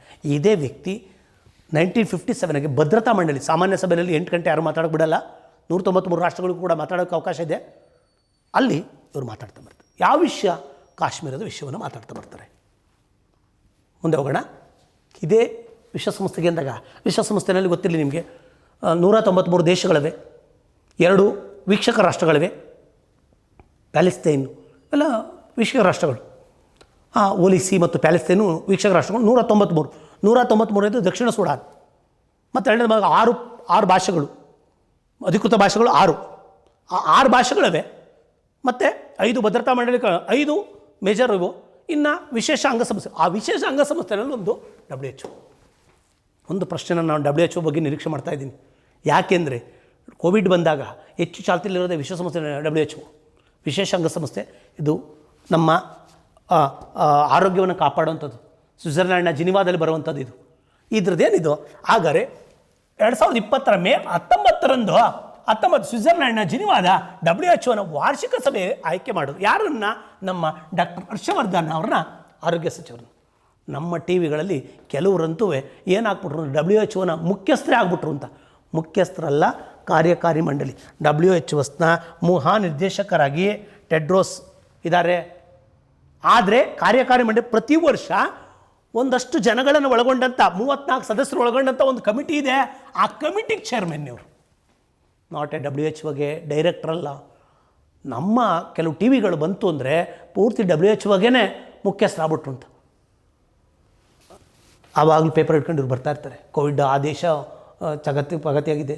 ಒಂದೊಂದು ಟೈಮ್ ಯಾವ ರೀತಿ ಕೆಟ್ಟ ಹೆಸರು ತಗೊಂಬಿಟ್ಟಿದೆ ಅಂದರೆ ಚೀನಾಕ್ಕೂ ಸರ್ಟಿಫಿಕೇಟ್ ಕೊಟ್ಬಿಟ್ಟವ್ರಿ, ಸಮರ್ಥವಾಗಿ ನಿರ್ವಹಣೆ ಮಾಡಿದ್ದೀರಾ ಅಂತ. ಹುಟ್ಟಾಕ್ತಾರೆ ಅವರು. ಇದು ದೊಡ್ಡ ಇಶ್ಯೂ ಆಗಿದೆ. ಅದಕ್ಕೆ ಅಮೆರಿಕ ಹೇಳ್ತಾ ಇದ್ದಾರೆ, ನಾನು WHO ಹೊರಗಡೆ ಬರ್ತಾ ಇದ್ದೀನಿ. ಫಂಡಿಂಗನ್ನು ಹೆಚ್ಚಿಕೊಡೋರೇ ಅಮೆರಿಕ. ಅವ್ರು ಹೇಳ್ತಾ ಇದ್ದಾರೆ, ನಾನು ವಾಪಸ್ ಬರ್ತಾ ಇದ್ದೀನಿ. ಅಲ್ಲಿಗೆ ಅರ್ಥ ಸಾಂಕ್ರಾಮಿಕ ರೋಗಗಳನ್ನು ಕಡಿಮೆ ಮಾಡೋದು ಮತ್ತು ಆರೋಗ್ಯವನ್ನು ಕಾಪಾಡೋದು ನಮ್ಮ ವಿಶ್ವಸಂಸ್ಥೆಯ ಸುಸ್ಥಿರ ಅಭಿವೃದ್ಧಿಯ ಗುರಿಗಳಲ್ಲಿ ಆ ಆರೋಗ್ಯದ ಗುರಿಯನ್ನು ಜವಾಬ್ದಾರಿ ಯಾರ್ದು? WHO. ನೀನು ಬಾಯಿಗೆ ಬಂದಾಗ ಮಾತಾಡ್ತಾ ಇದೆಯಾ, ಸರ್ಟಿಫಿಕೇಟ್ ಕೊಡ್ತೀಯಾ, ಚೀನಾಗೆ ಕೊಟ್ಬಿಟ್ಟೆ ಅಂತ ಹೇಳಿ ಅಮೆರಿಕ ಬೇರೆ ಬೇರೆ ದೇಶಗಳಿಗೆ ಕೊಡ್ತಾ ಇದೆಯಾ ಅಂತೇಳಿ ಅಮೆರಿಕ ನೀನು ನಿರ್ವಹಣೆ ಮಾಡೋದು ವಿಫಲವಾಗಿದೆ, ಹೊರಗಡೆ ಬರ್ತೀನಿ ಅಂತ ಹೇಳ್ತದೆ. ಇದೊಂದು ದೊಡ್ಡ ಚರ್ಚೆಯಲ್ಲಿರುವಂಥ ವಿಚಾರ. ಈ ಕೆಳಗಿನ ಯಾವ ದೇಶ WHO ಹೊರಗಡೆ ಬರಲಿಕ್ಕೆ ಪ್ರಯತ್ನಿಸಿದೆ? ಅಮೆರಿಕ ಅಂತ. ದೊಡ್ಡ ಆಪಾದನೆ ಇದೆ. ಇದಕ್ಕೆ ಮುಖ್ಯಸ್ಥರಲ್ಲ ಈ ಸಂಸ್ಥೆಗೆ, ಈ ಕಾರ್ಯಕಾರಿ ಮಂಡಳಿಗೆ 1 ವರ್ಷದ ಅವಧಿಗೆ ಮುಖ್ಯಸ್ಥರಾಗಿದ್ದಾರೆ. ಅಲ್ಲಿಗೆ ಅರ್ಥ ಇದು ಆಯ್ಕೆ ಮಾಡ್ತಾ ಸಭೆ ಆಯ್ಕೆ ಮಾಡ್ತು. 1994 ಸದಸ್ಯ, 193 ಅವೆಲ್ಲ ಅಂದಾಗ ಅಲ್ಲಿ 193 ದೇಶಗಳು ಪ್ಲಸ್ 2 ಅಬ್ಸರ್ವೇಷನ್ಸು, ಇದರಲ್ಲಿ 194 ದೇಶಗಳು ಸೇರ್ಕೊಂತ ಬರ್ತವೆ. ಕೆಲವು ವಿಶ್ವಸಂಸ್ಥೆಗೆ ಸದಸ್ಯ ಪಡೆದಿವೆ, ಅಲ್ಲಿ ವಿಶ್ವಸಂಸ್ಥೆಗೆ ಇಲ್ಲ, WHO ಇದ್ದಾವೆ. ಒಮ್ಮತದಿಂದ ಒಪ್ಪಿಗೆ ಮಾಡ್ಯಾರ. ಏನನ್ನ ಇವರನ್ನು ಅಧ್ಯಕ್ಷ ಮಾಡಿ, ಹೆಲ್ತ್ ಮಿನಿಸ್ಟ್ರನ್ನೇ ಸಾಮಾನ್ಯವಾಗಿ ಮಾಡೋವಂಥದ್ದು ಯಾವ ದೇಶ. ಅಲ್ಲಿಗರ್ಥ ಈ ವರ್ಷ ನಾವು ಆಗಿರೋದಕ್ಕೆ ಸೌಂಡ್ ಆಗ್ತಾ ಇದೆ. ಬೇರೆ ವರ್ಷ ಬೇರೆ ದೇಶದ ಯಾರು ಹೆಲ್ತ್ ಮಿನಿಸ್ಟ್ರು 34 ಜನರ ಕಮಿಟಿನಲ್ಲಿ ಒಬ್ಬರು ಅಧ್ಯಕ್ಷರಾಗ್ತಾರೆ. ಆ 34 ಜನ ಆರೋಗ್ಯ WHO ಕಾಲ ಗೈಡ್ ಮಾಡ್ತಾರೆ. ಕಮಿಟಿ ಇದ್ದಂಗೆ ಇದು. ವೈಸ್ ಚಾನ್ಸಲರ್ ಇರ್ತಾರೆ, ಸಿಂಡಿಕೇಟ್ ಮೆಂಬರ್ಸ್ ಇರ್ತಾರೆ. ಸಿಂಡಿಕೇಟ್ ಮೆಂಬರ್ಸು ಗೈಡ್ ಮಾಡ್ತಾರೆ. ಆ ರೀತಿಯಲ್ಲಿ ಇವರು ಮುಖ್ಯಸ್ಥರಾಗಿದ್ದಾರೆ ಅಷ್ಟೇ. ಇದಕ್ಕೆ ಈ ಸಂಸ್ಥೆಗೆ ಮುಖ್ಯಸ್ಥ ಇಲ್ಲಿ ಇದ್ದಾರೆ ಮಹಾನಿರ್ದೇಶಕರು. ನೆಕ್ಸ್ಟ್ ಮುಂದೆ ಬಂದಾಗ ಇವರು 2020 ಮತ್ತು 2021ನೇ ಸಾಲಿನ ನಡೆಯುವಂಥ ಎಲ್ಲ ಕಾರ್ಯಕ್ರಮಕ್ಕೂ ಅಧ್ಯಕ್ಷತೆ ವಹಿಸ್ತಾರೆ. ಈ ವಿಶ್ವ ಆರೋಗ್ಯ ಸಂಸ್ಥೆಯು ಕಾರ್ಯಕಾರಿ ಮಂಡಳಿ 34 ಜನ ಸದಸ್ಯರವರೇ. ಈ ಹೆಲ್ತ್ ನಾಲೆಡ್ಜ್ ಇರೋರನ್ನೇ ಮಾಡಿರ್ತಾರೆ, ಟೆಕ್ನಿಕಲ್ ನಾಲೆಡ್ಜ್ ಇರೋರನ್ನೇ ಮಾಡಿರ್ತಾರೆ. ಅವನ್ನೆಲ್ಲ 30. ಅದಕ್ಕೆ ಅಧ್ಯಕ್ಷ ಹರ್ಷವರ್ಧನ್. WHO ಮಹಾನಿರ್ದೇಶಕರಲ್ಲ. ಕಾರ್ಯಕಾರಿ ಮಂಡಳಿಗೆ ವಿಶ್ವ ಆರೋಗ್ಯ ಸಂಸ್ಥೆ ಅಸೆಂಬ್ಲಿಯಿಂದ ಆಯ್ಕೆ ಆಗುತ್ತಾರೆ. ಅಸೆಂಬ್ಲಿ ಆಯ್ಕೆ ಆಗುತ್ತೆ. ಇವರು 3 ವರ್ಷಗಳ ಕಾಲ ಅವಧಿಗೆ ಆಯ್ಕೆ ಇರ್ತಾರೆ. ಈ 34 ಜನ 3 ವರ್ಷಕ್ಕೆ, ಆ 3 ವರ್ಷಕ್ಕೆ ಒಬ್ಬೊಬ್ಬರು ಅಧ್ಯಕ್ಷ. ಆ ವರ್ಷವನ್ನು ಲೀಡ್ ಮಾಡಿಕೊಡ್ತಾರೆ. ಇನ್ನು ಮುಂದಿನ ವರ್ಷಕ್ಕೆ ಯಾರೋ 34 ಜನದಾಗ ಒಬ್ಬರು ಬರ್ತಾರೆ. ಅವ್ರದ್ದು 3 ವರ್ಷ, ಮತ್ತೆ 34 ಜನ ಬರ್ತಾರೆ. ಅದ್ರಾಗ ಒಬ್ಬರು ಅಧ್ಯಕ್ಷರು. ಅಧ್ಯಕ್ಷರು ಈ ಮಂಡಳಿಗೆ 1 ವರ್ಷದ ಅವಧಿಗೆ ಅಧ್ಯಕ್ಷರನ್ನ ನೇಮಿಸಲಾಗುತ್ತದೆ. ಅದೇ ರೀತಿ ಹರ್ಷವರ್ಧನ್ ಅವರು ನೇಮಕ ಆಗಿದ್ದಾರೆ. ನೀವು ಯಾವ ಬೇಕಾದ್ರೂ ಬರೀಬೋದು. ಕಾರ್ಯಕಾರಿ ಮಂಡಳಿಗೆ ಈ ಕೆಳಗಿನ ಯಾರು ಅಧ್ಯಕ್ಷರಾಗಿ ಮಾಡಲಾಗಿದೆ. ವರ್ಲ್ಡ್ ವೈಡ್ ಪ್ರೋಗ್ರಾಮ್ ಅಂದರೆ ಇದು ಭಾಳ ಮುಖ್ಯ. ಒಂದು ನಿಮಿಷ ಗಮನಿಸ್ಬೇಕು. ಇನ್ನೊಂದು ಅಲ್ಲಿ ನಾವು ಇನ್ನೊಂದು ಜ್ಞಾಪಿಸ್ಕೊಳ್ಳೇಬೇಕು. WHO 1948 ಏಪ್ರಿಲ್ 7ನೇ ತಾರೀಕನ್ನು ಆರೋಗ್ಯ ದಿನವನ್ನಾಗಿ ಆಚರಣೆ ಮಾಡ್ತೀವಿ. ಯಾಕದು? WHO ಸ್ಥಾಪನೆಯಾದ ದಿನಾಂಕ 1948 ಏಪ್ರಿಲ್ 7. ವಿಶ್ವಸಂಸ್ಥೆ ಸ್ಥಾಪನೆ ಆದಂಥ ನಂತರ ದಿನ ವಿಶೇಷ ಅಂಗಸಂಸ್ಥೆಯಾದ WHO ಕೇಂದ್ರ ಕಚೇರಿ ಸ್ವಿಟ್ಜರ್ಲ್ಯಾಂಡ್ನ ಜಿನಿವಾದಲ್ಲಿದೆ. ಜಿನಿವಾ ಅಂತಿದ್ದಂಗೆ ಭಾಳ ILOನ ಕೇಂದ್ರ ಕಚೇರಿ ಕೂಡ ಜಿನಿವಾ ನಮ್ಮ ವಿಶ್ವಸಂಸ್ಥೆಯ ಒಂದು ಪ್ರಾದೇಶಿಕ ಕಚೇರಿ ಇರುವಂಥದ್ದು ಜಿನಿವಾ. WHO ಇದೆ. ನೆಕ್ಸ್ಟು ಇದಕ್ಕೊಬ್ಬರು ವಿಜ್ಞಾನಿ ಇದ್ದಾರೆ WHO. ಯಾರು ಗೊತ್ತು? ಸೌಮ್ಯ ಸ್ವಾಮಿನಾಥನ್. ನಮ್ಮ ಭಾರತೀಯ ಕೃಷಿ ವಿಜ್ಞಾನಿ ಸ್ವಾಮಿನಾಥನ್ರವರು. ಅವ್ರಿಗೆ ವಿಶ್ವ ಕೃಷಿ ಪ್ರಶಸ್ತಿ ಕೂಡ ಬಂದಿದೆ. ಅವರ ಮಗಳು ಚೀಫ್ ಸೈಂಟಿಸ್ಟಿಂದ WHO. ಅಲ್ಲಿಗೆ ಭಾರತದ 2 ತುಂಬ ವ್ಯಕ್ತಿಗಳು ಒಳ್ಳೊಳ್ಳೆ ಸ್ಥಾನದಲ್ಲಿ ಪಡೆದಿದ್ದಾರೆ. ಮುಖ್ಯ ಚೀಫ್ ಸೈಂಟಿಸ್ಟಿಸ್ಟ ಸೌಮ್ಯ ಸ್ವಾಮಿನಾಥನ್. WHO ಕಾರ್ಯಕಾರಿ ಮಂಡಳಿ ಎಕ್ಸಿಕ್ಯೂಟಿವ್ ಕೌನ್ಸಿಲ್ಗೆ ಡೈರೆಕ್ಟರ್ ಅಂದರೆ ನಮ್ಮ ಆರೋಗ್ಯ ಸಚಿವರಾದಂಥ ಹರ್ಷವರ್ಧನ್. ಅದಕ್ಕೆ ಮೂಲತಃ ಇವ್ರನ್ನ ಕೇಳ್ತಾ ಬರ್ತಾರೆ. ಟೆಡ್ರೋಸ್. ವಿಶ್ವಸಂಸ್ಥೆ ವಿಶೇಷ ಅಂಗಸಂಸ್ಥೆಗಳನ್ನು ನಾವು ಮ್ಯಾಗ್ಝಿನ್ಸಲ್ಲಿ ಕೊನೆ ಪುಟದಲ್ಲಿ ಕೊಡ್ತಾ ಬರ್ತೀವಿ. ಅದರ ಹೆಡ್ ಕ್ವಾರ್ಟ್ರು ಕೂಡ ಕೊಟ್ಟಿರ್ತೀವಿ. ನೋಡಿಕೊಂಡ್ರೆ ಅನುಕೂಲ ಆಗ್ತಾ ಬರ್ತದೆ. ಇಷ್ಟು ಮಾಹಿತಿ ಗೊತ್ತಿರಬೇಕು ನಿಮಗೆ. April 7 it's A world health day. ಯಾಕೆ ಹೆಲ್ತ್ ಡೇ ಅಂದರೆ, ಮತ್ತು ಅದಲ್ಲದೆ ಏಡ್ಸ್ ದಿನ, ಟ್ಯುಬರ್ಕ್ಯುಲಾಸಿಸ್ ಡೇ, ಮತ್ತು ಬೇರೆ ಬೇರೆ ಜಾಗೃತಿ ಮೂಡಿಸೋದಕ್ಕಾಗಿ ರೋಗಗಳ ಬಗ್ಗೆ 7 ಅಭಿಯಾನಗಳನ್ನು ಕೈಗೊಳ್ತಾ ಇದೆ. ಆ ದಿನಗಳನ್ನು ಆಚರಣೆ ಮಾಡ್ತಾ ಇದೆ. TB ದಿನ, ಹೆಪಟೈಟಿಸ್ ಡೇ, ಇದು ಏಡ್ಸ್ ಡೇ, ಇವನ್ನೆಲ್ಲ ಆಚರಣೆ ಮಾಡ್ತಾ ಬರ್ತದೆ. ಜೊತೆಗೆ ನಮ್ಮ ಮಿಲೇನಿಯಂ ಡೆವಲಪ್ಮೆಂಟ್ ಗೋಲ್ಸ್ 2015ವರೆಗಿಂದ ಮಿಲೇನಿಯಂ ಡೆವಲಪ್ಮೆಂಟ್ ಗೋಲ್ಸ್ಗೆ 8 ಗೋಲ್ಸಲ್ಲಿ ಇದು ಕೂಡ ಗೋಲ್ ಆಗಿತ್ತು. ಆರೋಗ್ಯವನ್ನು ಮತ್ತು ಸುಸ್ಥಿರ ಅಭಿವೃದ್ಧಿ ಅಂತ ಹಾಕ್ಕೊಂಡಿದ್ದಾರೆ. ಅಭಿವೃದ್ಧಿ ಗುರಿಗಳು ಅಂತ ಸಸ್ಟೈನಬಲ್ ಡೆವಲಪ್ಮೆಂಟ್ ಗೋಲ್ಸ್ ಅಂತ ಹಾಕ್ಕೊಂಡಿದ್ದಾರೆ 15ರಿಂದ 30ರವರೆಗೆ. ಅದರಲ್ಲೂ ಕೂಡ ಸಾಂಕ್ರಾಮಿಕ ರೋಗಗಳನ್ನು ಕಡಿಮೆ ಮಾಡೋದು, ಸ್ವಾಸ್ಥ್ಯ ಸಮಾಜವನ್ನು ನಿರ್ಮಾಣ ಮಾಡೋದು, ಉತ್ತಮ ಆರೋಗ್ಯವನ್ನು ಕಾಪಾಡೋದು, ಪೌಷ್ಟಿಕತೆಯನ್ನು ಕಾಪಾಡೋದು, ಇದೆಲ್ಲ ಇರುತ್ತೆ. ನೆಕ್ಸ್ಟ್ ಮುಂದೆ ಬರ್ತಿದ್ದೀನಿ. ವಿಶ್ವಸಂಸ್ಥೆ ಹಾಕ್ಕೊಂಡಿದ್ದೀನಿ. ಅದಕ್ಕೆ ಒಂದು ರೌಂಡ್ ಬಂದಾಗ ನಾವು ಸರಿ ಕಣ್ಣಾಡಿಸ್ಬಿಟ್ರೆ ಸಾಕು, ವಿಶ್ವಸಂಸ್ಥೆ ಏನೇನು ಹಾಕಿದೆ ಅಂತ ಆರಾಮ್ಸೆ ಇದು ಮಾಡೋದು. ಕಾಯಂ ಪ್ರತಿನಿಧಿಯಾಗಿ ತಿರುಮೂರ್ತಿ ನೇಮಕ. ಕಾಯಂ ಪ್ರತಿನಿಧಿ ಅಂದರೆ ಏನರ್ಥ? ಇನ್ನು ಸೆಪ್ಟೆಂಬರ್ಗೆ ಮೋದಿ ಅಥವಾ ಯಾರೋ ವಿದೇಶಾಂಗ ಸಚಿವರು ಹೋಗ್ತಾರೆ, ಅದಲ್ಲ, ಪರ್ಮನೆಂಟಾಗಿ ನಾವು ರೆಪ್ರೆಸೆಂಟ್ ಮಾಡಬೇಕು. ಅಲ್ಲಿಗೆ ಅರ್ಥ ವಿಶ್ವಸಂಸ್ಥೆಗೆ ಸದಸ್ಯ ರಾಷ್ಟ್ರಗಳೆಲ್ಲ ಒಬ್ಬೊಬ್ಬ ಕಾಯಂ ಪ್ರತಿನಿಧಿಯನ್ನು ಕಳಿಸ್ತಾ ಬರ್ತಾರೆ. ಅವರು ನಮ್ಮ ಪರವಾಗಿ ಅಲ್ಲಿ ಕೆಲಸ ಮಾಡ್ತಾರೆ. ಅವ್ರಿಗೊಂದು ಆಫೀಸ್ ಇದೆ. 193 ದೇಶಕ್ಕೂ ಫ್ಲಾಗ್ಗಳಿದೆ ನಮ್ಮ 193 ದೇಶದ್ದು. ನಾವು ಹೋಗಲ್ಲ, ನಮ್ಮ ವಿದೇಶಾಂಗ ಸಚಿವ ನಮಗಾಗಿ ವಿದೇಶಾಂಗದ ಬಗ್ಗೆ ನಾಲೆಡ್ಜ್ ಇರೋರನ್ನ ಅನ್ನೊಬ್ಬರು ನೇಮಕೊಂಡು, ಅವರು ವಿಶ್ವಸಂಸ್ಥೆ ಮತ್ತು ದೇಶದ ನಡುವಿನ ಸಂಪರ್ಕ ಕೊಂಡಿಯಾಗಿರ್ತಾರೆ. ಅಂಥ ವ್ಯಕ್ತಿ ಯಾರವರು? ತಿರುಮೂರ್ತಿ. ಇವರು ವಿದೇಶಾಂಗ ಇಲಾಖೆಯಲ್ಲಿ ಕೆಲಸ ಮಾಡಿದಂಥವ್ರು. ವ್ಯವಹಾರ ಸಚಿವಾಲಯದ ಆರ್ಥಿಕ ವಿಷಯಕ್ಕೆ ಸಂಬಂಧಪಟ್ಟಂತೆ ಕಾರ್ಯದರ್ಶಿಯಾಗಿ ಕೆಲಸ ಮಾಡಿದ್ದಾರೆ. ಕಾರ್ಯದರ್ಶಿಗಳಾಗಿದ್ದರು. ಇದಕ್ಕಿಂತ ಮುನ್ನ ನೆಗಡ ಪರವಾಗಿ ತಿರುಮೂರ್ತಿಯನ್ನು ನೇಮಕ ಮಾಡಿದರು. ಯಾರ ಜಾಗಕ್ಕೆ? ಸೈಯದ್ ಅಕ್ಬರುದ್ದೀನ್ ಅಂತ ಇದ್ದರು. ಅವ್ರು ನಿಕಟಪೂರ್ವ ಇದಕ್ಕಿಂತ ಮೊದಲು ವರ್ಕಿಂಗ್ ಎಸ್ ಈಗ ಇವರು ನೇಮಕ ಮಾಡಿದ್ದಾರೆ. ಅಕ್ಬರುದ್ದೀನ್ ಜಾಗಕ್ಕೆ ಯಾರು ಬಂದವ್ರೆ? ನಿಕಟಪೂರ್ವ ಯಾರು? ಅಕ್ಬರುದ್ದೀನ್ ಸೈಯದ್. ಅವರು ನ್ಯೂಯಾರ್ಕಲ್ಲಿ ಕೆಲಸ ಮಾಡ್ತಿದ್ರು. Head office New York. ಸರಿ ಸಾರ್, ವಿಶ್ವಸಂಸ್ಥೆಗೆ ನಿಕಟಪೂರ್ವ ಭಾರತದ ಇವರು ಅಕ್ಬರುದ್ದೀನ್ ಅಲ್ಲಿ 16ರಿಂದ 20ರವರೆಗೆ ಕೆಲಸ ಮಾಡಿದರು. ಟರ್ಮ್ ಮುಗೀತು. ಈಗ ಇವ್ರನ್ನ ನೇಮಕ ಮಾಡಿದ್ರು.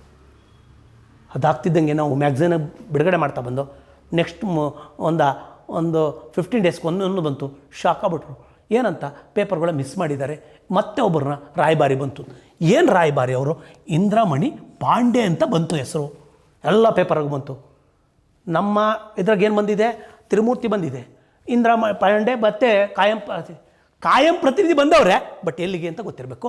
ಈಗ ನಿಮಗೆ ಕೊಡ್ತಾ ಇದ್ದೀನಿ. Head office New York. ವಿಶ್ವಸಂಸ್ಥೆ ಹೆಡ್ ಆಫೀಸು ನ್ಯೂಯಾರ್ಕು.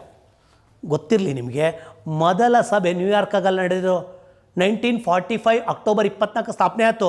46ಕ್ಕೆ ಲಂಡನ್ನ ವೆಸ್ಟ್ಮಿನಿಸ್ಟರ್ ನಡೆದೈತೆ ಸಭೆ. ನಂತರ ಮೊದಲು ಫೌಂಡಿಂಗ್ ಸದಸ್ಯರು 51. 46ಗೆ ಎಲ್ಲಿ ನಡೀತು ಅಂದರೆ ಮೊದಲ ಸಭೆ, ಸಾಮಾನ್ಯ ಸಭೆ ವೆಸ್ಟ್ಮಿನಿಸ್ಟರ್ ಲಂಡನ್ ಹೆಡ್ ಕ್ವಾರ್ಟರ್. ಇದು ಹೆಡ್ ಕ್ವಾರ್ಟರ್ ಆದರೆ ಇನ್ನು 3 ಕಡೆ ಏನವೇ ಗೊತ್ತಾ? ಪ್ರಾದೇಶಿಕ ಕಚೇರಿಗಳು. ಒಂದನೇದು ವಿಯನ್ನಾದಾಗಿದೆ, ನೈರೋಬಿನಲ್ಲಿದೆ, ನೈರೋಬಿ, ಜಿನಿವಾದಲ್ಲಿದೆ, ಜಿನಿವಾ. ಇಲ್ಲಿ ನೋಡ್ಕೊಳಕ್ಕೆ ಒಬ್ಬರನ್ನ ನೇಮಕ ಮಾಡಿ. ಆದರೆ ವಿಶ್ವಸಂಸ್ಥೆಯ ಜಿನಿವಾ ಪ್ರಾದೇಶಿಕ ಕಚೇರಿಗೆ ಇವರು ನ್ಯೂಯಾರ್ಕಲ್ಲಿದ್ದಾರೆ. ಜೊತೆಗೆ ಈ ಜಿನಿವಾದಾಗಿರುವಂಥ ಯಾವುದಕ್ಕೆ WHO ಕೂಡ ಇವರು ಹೋಗ್ತಾ ಬರ್ತಾರೆ. ಅಲ್ಲಿರುವಂಥ ಎಲ್ಲ ಇವನ್ನೂ ಕೂಡ ಆಫೀಸ್ಗಳನ್ನು ಕೂಡ ಸಂಪರ್ಕವನ್ನು ಭಾರತದೊಂದಿಗೆ. ಈ ಪ್ರಾದೇಶಿಕ ಕಚೇರಿಗೆ ಯಾರು ಅಂದರೆ ಇಂದ್ರಮಣಿ ಪಾಂಡೆ. ಮೇಯ್ನ್ ಯಾರು ಅಂದರೆ ತಿರುಮೂರ್ತಿ. ಮೊದಲಿದ್ದವ್ರು ಯಾರು ಅಂದರೆ ಅವ್ರನ್ನ ಹಾಕ್ಕೋಬೇಕು. ಇದು ಈಸಿ ಆಯಿತು. ಜಿನಿವಾದ ಕೇಂದ್ರ ಕಚೇರಿ ಹೊಂದಿರುವ ವಿಶ್ವ ಸೇವಾ ಘಟಕಗಳಲ್ಲಿ ಭಾರತದ ಪ್ರತಿನಿಧಿಯಾಗಿರ್ತಾರೆ. Managing WHO, ILO. ಜಿನಿವಾದ ತುಂಬಾವೆ, ಅವನ್ನೆಲ್ಲ ಮ್ಯಾನೇಜ್ ಮಾಡ್ತಾ ಬರ್ತಾರೆ. ರೋಮಲ್ಲಿ ಬಂದಾಗ FAO. ಮುಂದೆ ಬರ್ತಾ ಇದ್ದೀನಿ. ನೆಕ್ಸ್ಟ್ ವಿಶ್ವಸಂಸ್ಥೆಗೆ ಭಾರತದ ಕಾಯಂ ಪ್ರತಿನಿಧಿಗಳು. ಇವಾಗಲದಲ್ಲ, ಮೊದಲ ಪ್ರತಿನಿಧಿ ಯಾರು ಅಂದರೆ ಸೋಮೇಂದ್ರನಾಥ್ ಸೇನ್ 46ಇಂದ. ನೆಕ್ಸ್ಟ್ ಮುಂದೆ 2ನೇ ಕಾಯಂ ಪ್ರತಿನಿಧಿ ಪದ್ಮನಾಭ ಪಿಳ್ಳೈ. ಇದೊಂದು ಕೇಳ್ಬೋದು, ಸೋಮೇಂದ್ರನಾಥ ಸೇನ್ ಮೊದಲ ಯಾರು ಅಂತ. ಇನ್ನೂ ಒಬ್ಬರು BN ರಾಯ್, ನಮ್ಮ ಸಂವಿಧಾನ ರಚನಾ ಸಭೆಯ ಸಲಹೆಗಾರರಾಗಿದ್ದರು. ಬಾಬು ರಾಜೇಂದ್ರ ಪ್ರಸಾದ್ ಅಧ್ಯಕ್ಷರು. ನೆಕ್ಸ್ಟ್ ಮುಂದೆ ಬಂದಾಗ ಉಪಾಧ್ಯಕ್ಷರು HC ಮುಖರ್ಜಿ. BN ರಾಯ್ ಅವರು. BN ರಾಯ್ 52ವರೆಗೂ ಕೂಡ BN ರಾಯ್ ಅವರು ಹೋಗಿದ್ದು. ಸಂವಿಧಾನ ರಚನಾ ಸಭೆಯ ಅಧ್ಯಕ್ಷರು BN ರಾಯ್. ಕೇಳ್ತಾ ಬರೋದು ಕ್ವಶನ್ಸನ್ನು. ನೆಕ್ಸ್ಟು ಸಾರ್ಕ್ನ ಸಮ್ಮೇಳನ, ಸಾರ್ಕ್ ಸಮಿಟ್ ಅಂತ ಕರಿತಾ ಬರ್ತೀವಿ. ಏನಿದು? ಜಗತ್ತಿನಲ್ಲಿ ಸಂಬಂಧಗಳನ್ನು ವೃದ್ಧಿ ಮಾಡೋದಕ್ಕೆ, ಸಂಬಂಧಗಳನ್ನು ವೃದ್ಧಿ ಮಾಡೋದು. ಯಾವ ಸಂಬಂಧಗಳನ್ನು? ರಿಲೇಷನ್ಶಿಪ್ ಬಿಟ್ವೀನ್ ಕಂಟ್ರಿ ಮತ್ತು ಕಂಟ್ರಿಗಳ ನಡುವೆ ಸಂಬಂಧ, ವ್ಯಾಪಾರ, ವಾಣಿಜ್ಯವನ್ನು ಸುಧಾರಿಸೋದಕ್ಕಾಗಿ ನಾವೇನು ಮಾಡ್ತಾ ಬರ್ತೀವಿ, ಅನೇಕ ಸಮ್ಮೇಳನಗಳನ್ನ ಸಂಘಟನೆಗಳು ಬಂದಿವೆ. ಅಂಥ ಸಂಘಟನೆ ವಿಶೇಷವಾಗಿ ದಕ್ಷಿಣ ಏಷ್ಯಾಕ್ಕೆ ಸಂಬಂಧಪಟ್ಟಂಥ ಒಂದು ಸಂಘಟನೆಯೇ ಸಾರ್ಕ್ ಸಂಘಟನೆ. ಇದನ್ನು ಕಳೆದ ವಿಡಿಯೋನಲ್ಲೂ ಮಾಡಿದ್ದೀನಿ, ಬಟ್ ಆದರೂ ಕೂಡ ಇಂಪಾರ್ಟೆಂಟ್ ಅಂತ ಗ್ಲಾನ್ಸ್ ಮಾಡ್ತಾ ಇದ್ದೀನಿ. ಇದರ ಕಾನ್ಸೆಪ್ಟ್ ಯಾರ್ದು ಅಂದರೆ ಬಾಂಗ್ಲಾದೇಶದ ಅಧ್ಯಕ್ಷ ಝುಹೀರ್ ರೆಹಮಾನ್ರವ್ರದ್ದು. ಝುಹೀರ್ ರೆಹಮಾನ್ರವ್ರನ್ನ ಸಾರ್ಕ್ನ ಪಿತಾಮಹ ಅಂತ ಕರಿತಾ ಬರ್ತಾರೆ. ಅವ್ರು ಹೇಳ್ತಾ ಬಂದರು, ನಮ್ಮ ಸ್ಥಳೀಯವಾಗಿ ಪ್ರಾದೇಶಿಕವಾಗಿ ಸಹಕಾರ ನೀಡೋದಕ್ಕೆ ಒಂದು ಸಂಘಟನೆ ಬೇಕು ಅಂದರು. ಆ ಉಟ್ಕೊಂಡಂಥ ಸಂಘಟನೆಯೇ ಸಾರ್ಕ್ ಸಮಿಟ್ ಅಂತ ಕರಿತಾ ಬರ್ತೀವಿ. ಸಾರ್ಕ್ ಸಂಘಟನೆ ಅವ್ರು ನಡೆಸುವಂಥ ಸಮ್ಮೇಳನಕ್ಕೆ ಸಮಿಟ್ಸ್ಗಳು, ಸಂಘಟನೆ ಸಾರ್ಕು, ಸಮಿಟ್ಟು ಅದು ಆ ಪದೇ ಸೇರ್ತಾರೆ, ಅದಕ್ಕೆ ಸಮಿಟ್ ಅಂತ ಕರಿತಾ ಬರ್ತೀವಿ. ಇದರ ಕೇಂದ್ರ ಕಚೇರಿ ನೇಪಾಳದ ಕಠ್ಮಂಡುನಲ್ಲಿದೆ. ಯಾವಾಗ ಸ್ಟಾರ್ಟ್ ಆಯಿತು? ಅವರ ಆಸೆ ಪ್ರಕಾರ 1985 ಡಿಸೆಂಬರ್ 8ನೇ ತಾರೀಕು ಮೊದಲ ಬಾರಿಗೆ ಸಭೆ ಸೇರ್ತಾ ಬರ್ತು. ಬಾಂಗ್ಲಾದೇಶದ ಢಾಕಾ ಮೊದಲ ಸಭೆ ಎಲ್ಲಿ ಸೇರ್ತು ಅಂತ ಕೇಳ್ತಾ ಬರ್ತಾರೆ. ಬಾಂಗ್ಲಾದೇಶದ ಢಾಕಾದಲ್ಲಿ ಸೇರಿದೆ. This most important. 85 December 8 SAARC ಡೇನಾಗ ಆಚರಣೆ ಮಾಡ್ತೀವಿ. ಅಕ್ಟೋಬರ್ 24 UNO ಡೇನಾಗ ಆಚರಣೆ ಮಾಡ್ತೀವಿ. ಸ್ಥಾಪಿತವಾದಂಥ ಏಪ್ರಿಲ್ 7 ವಿಶ್ವ ಆರೋಗ್ಯ ದಿನವನ್ನಾಗಿ ಆಚರಣೆ ಮಾಡ್ತೀವಿ, ಸಂಸ್ಥಾಪನಾ ದಿನವಾಗಿ. ಮತ್ತೆ ಬರೋಣ, ಇದು ಯಾವ ಮಟ್ಟಕ್ಕೈತೆ ಅಂದರೆ ದಕ್ಷಿಣ ಏಷ್ಯಾದಲ್ಲಿ 3% ಭೂಪ್ರದೇಶವನ್ನು ಹೊಂದಿದೆ. ಇಡೀ ಭಾರತದ ಒಟ್ಟು ಪ್ರದೇಶದ 3%. ಭಾರತ ವರ್ಲ್ಡಲ್ಲಿ 3%. ನೆಕ್ಸ್ಟು 3% ಅಂದರೆ 2.4 ನಮ್ಮದು ಬಂತದೆ. ಇನ್ನು ಸಣ್ಣ ಪುಟ್ಟ ಇವೆಲ್ಲ ಸರಿ 3%, 2.4 ನಾವು. ಇನ್ನು ಉಳಿದವರೆಲ್ಲ ಸಣ್ಣ ಪುಟ್ಟ ಭೂತಾನು, ಮಾಲ್ಡೀವ್ಸು, ಶ್ರೀಲಂಕಾ, ನಮ್ಮದೊಂದು ಸಣ್ಣ ರಾಜ್ಯಗಳಿದ್ದಂಗೆ. ನೆಕ್ಸ್ಟು 21% ಜನಸಂಖ್ಯೆ, ಬಿಕಾಸ್ 17% ನಮ್ಮದೇ ಕಾಂಟ್ರಿಬ್ಯೂಷನ್ ಇದೆ. ಅಲ್ಲಿಗೆ ಅರ್ಥ, ಅತ್ಯಂತ ಹೆಚ್ಚು ದೊಡ್ಡ ಜನಸಂಖ್ಯೆ ಹೊಂದಿರುವ ರಾಷ್ಟ್ರ ಯಾವುದು ಸಾರ್ಕಲ್ಲಿ ಅಂದರೆ ಚೀನಾ ಹಾಕ್ಬಿಟ್ಟಿರ. ಚೀನಾ ಇದಕ್ಕೆ ಬರಲ್ಲ. ನಾವೇ ಫಸ್ಟು 4.2 ಗ್ಲೋಬಲ್ ಎಕಾನಮಿನಲ್ಲಿ 4.2% ಆರ್ಥಿಕತೆಯಲ್ಲಿ ಪಾಲು.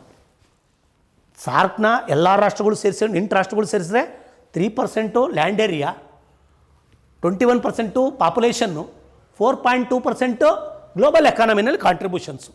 ಈಗ ಬರ್ತೀನಿ. ಫಸ್ಟು 7 ರಾಷ್ಟ್ರಗಳಿದ್ದವು. 8ನೇ ರಾಷ್ಟ್ರವಾಗಿ 7ನೇ ವರ್ಷ 8ನೇ ರಾಷ್ಟ್ರ ಬಂತು. 2007ಕ್ಕೆ 8 ಬಂತು, 7 8 ಆಯಿತು. 2007ಕ್ಕೆ 8. ಯಾವುದು 8ನೇದು? ಅದು ಅಫ್ಘಾನಿಸ್ತಾನ ಸೇರ್ಪಡೆ. ಅಲ್ಲಿಗೆ ಪ್ರೆಸೆಂಟು 8 ರಾಷ್ಟ್ರಗಳವೆ. ಆರಂಭದಲ್ಲಿ ಬಂದಾಗ 7 ರಾಷ್ಟ್ರಗಳು ಮಾತ್ರ ಇದ್ದವು. ಯಾವುವು? ಫುಲ್ ಏಷ್ಯಾ ಅಲ್ಲ, ಏಷ್ಯಾದಲ್ಲಿ ಕೆಳಭಾಗದು ದಕ್ಷಿಣ ಏಷ್ಯಾ ರಾಷ್ಟ್ರಗಳು. ಈ ತಕ್ಷಣ ಮೊದಲ ಸಭೆ ಎಲ್ಲಿ ಅಂತ ಕೇಳಿದ್ದಾನೆ, ಸುಮಾರು ಸರಿ ಆನ್ಸರ್. 2ನೇ ಸಭೆ 1986 ಬೆಂಗಳೂರು, ನಂದಿ ಹಿಲ್ಸು, ಚಿಕ್ಕಬಳ್ಳಾಪುರದ ನಂದಿ ಹಿಲ್ಸಲ್ಲಿ ಆಗಿರೋವಂಥದ್ದು. 86 ರಾಜೀವ್ ಗಾಂಧಿ ಅವರ ಅವಧಿ. ಆಗ ರಾಜೀವ್ ಗಾಂಧಿ ಪ್ರಧಾನಮಂತ್ರಿ ಆಗಿದ್ದರು. ನಂದಿ ಹಿಲ್ಸಲ್ಲಿ ಮಾಡ್ತಾ ಬರ್ತಾರೆ. ಅದು ಚಿಕ್ಕಬಳ್ಳಾಪುರ ಜಿಲ್ಲೆ. 8ನೇ ಸಭೆ 1995. ಸರ್, ಈ 3 ಏನು ಗೊತ್ತಾ?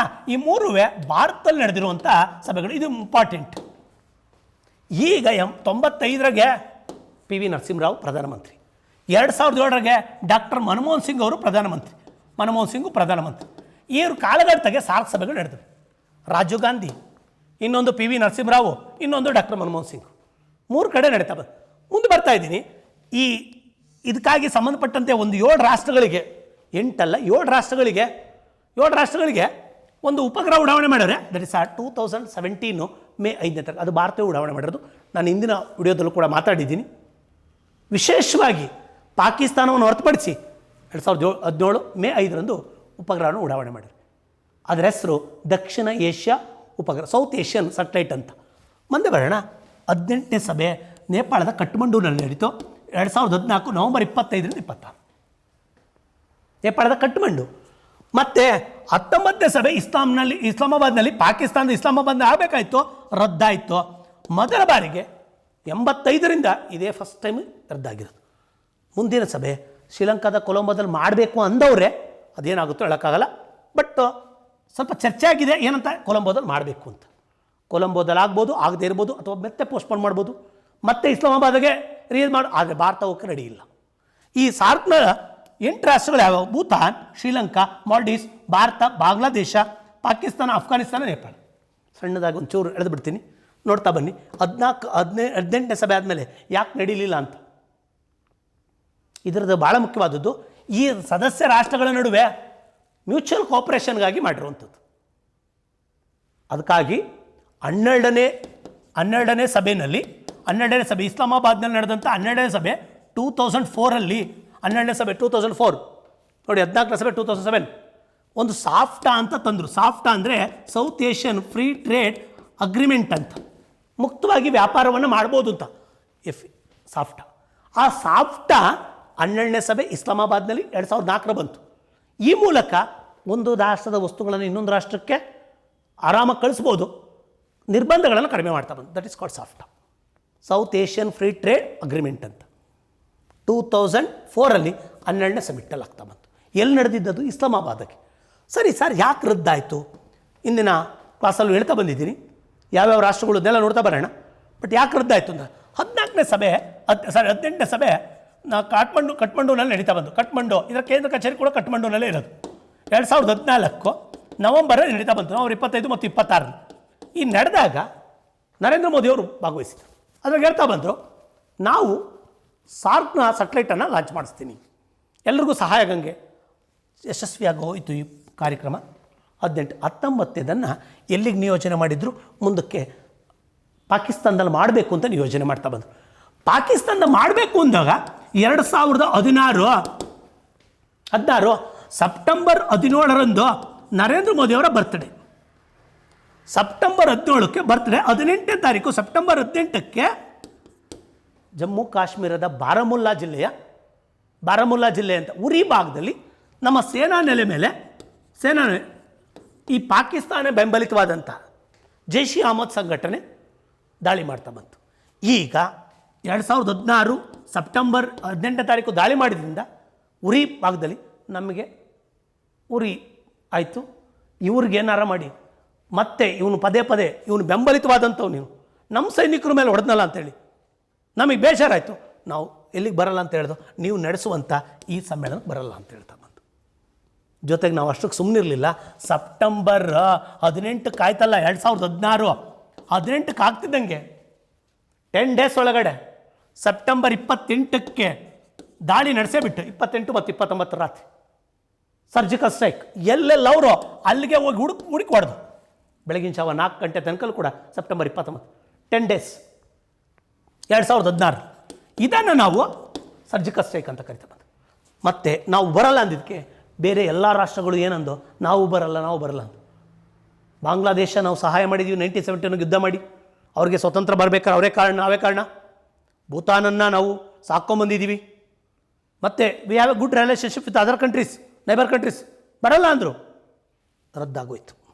ಇನ್ನೂ ಕೂಡ ಆಯೋಜನೆ ಆಗಿಲ್ಲ. ಇವನು ಇನ್ನೊಂದು ಖ್ಯಾತೆ ಮಾಡಿದ, ಏನಂತ 2017ಕ್ಕೆ ಮೇ 5ನೇ ತಾರೀಕು ನಾವೊಂದು ಉಪಗ್ರಹ ಉಡಾವಣೆ ರೆಡಿ ಮಾಡ್ಕೊಂಡಿದ್ದು. ಅದ್ರ ಹೆಸರು ಸಾರ್ಕ್ ಸೆಟಲೈಟ್ ಅಂತ ಉಪಗ್ರಹವನ್ನು ಉಡಾವಣೆ ಮಾಡೋಕ್ಕೆ ರೆಡಿ ಮಾಡ್ಕೊಂಡು ಈ ಪಾಕಿಸ್ತಾನ ನಡೆದ, ನನಗೆ ಬೇಡ ಅಂತ. ಆಗ ನಮ್ಮ ಇಸ್ರೋ ಇದನ್ನ ಉಡಾವಣೆ ಮಾಡಬೇಕಾದ ಟೈಮಲ್ಲಿ ರೀನೇಮ್ ಹೊಡೆದ, ಏನಂತ ದಕ್ಷಿಣ ಏಷ್ಯಾ ಸೆಟಲೈಟ್ ಅಂತ ಮಾಡ್ತಾ ಬಂದರು.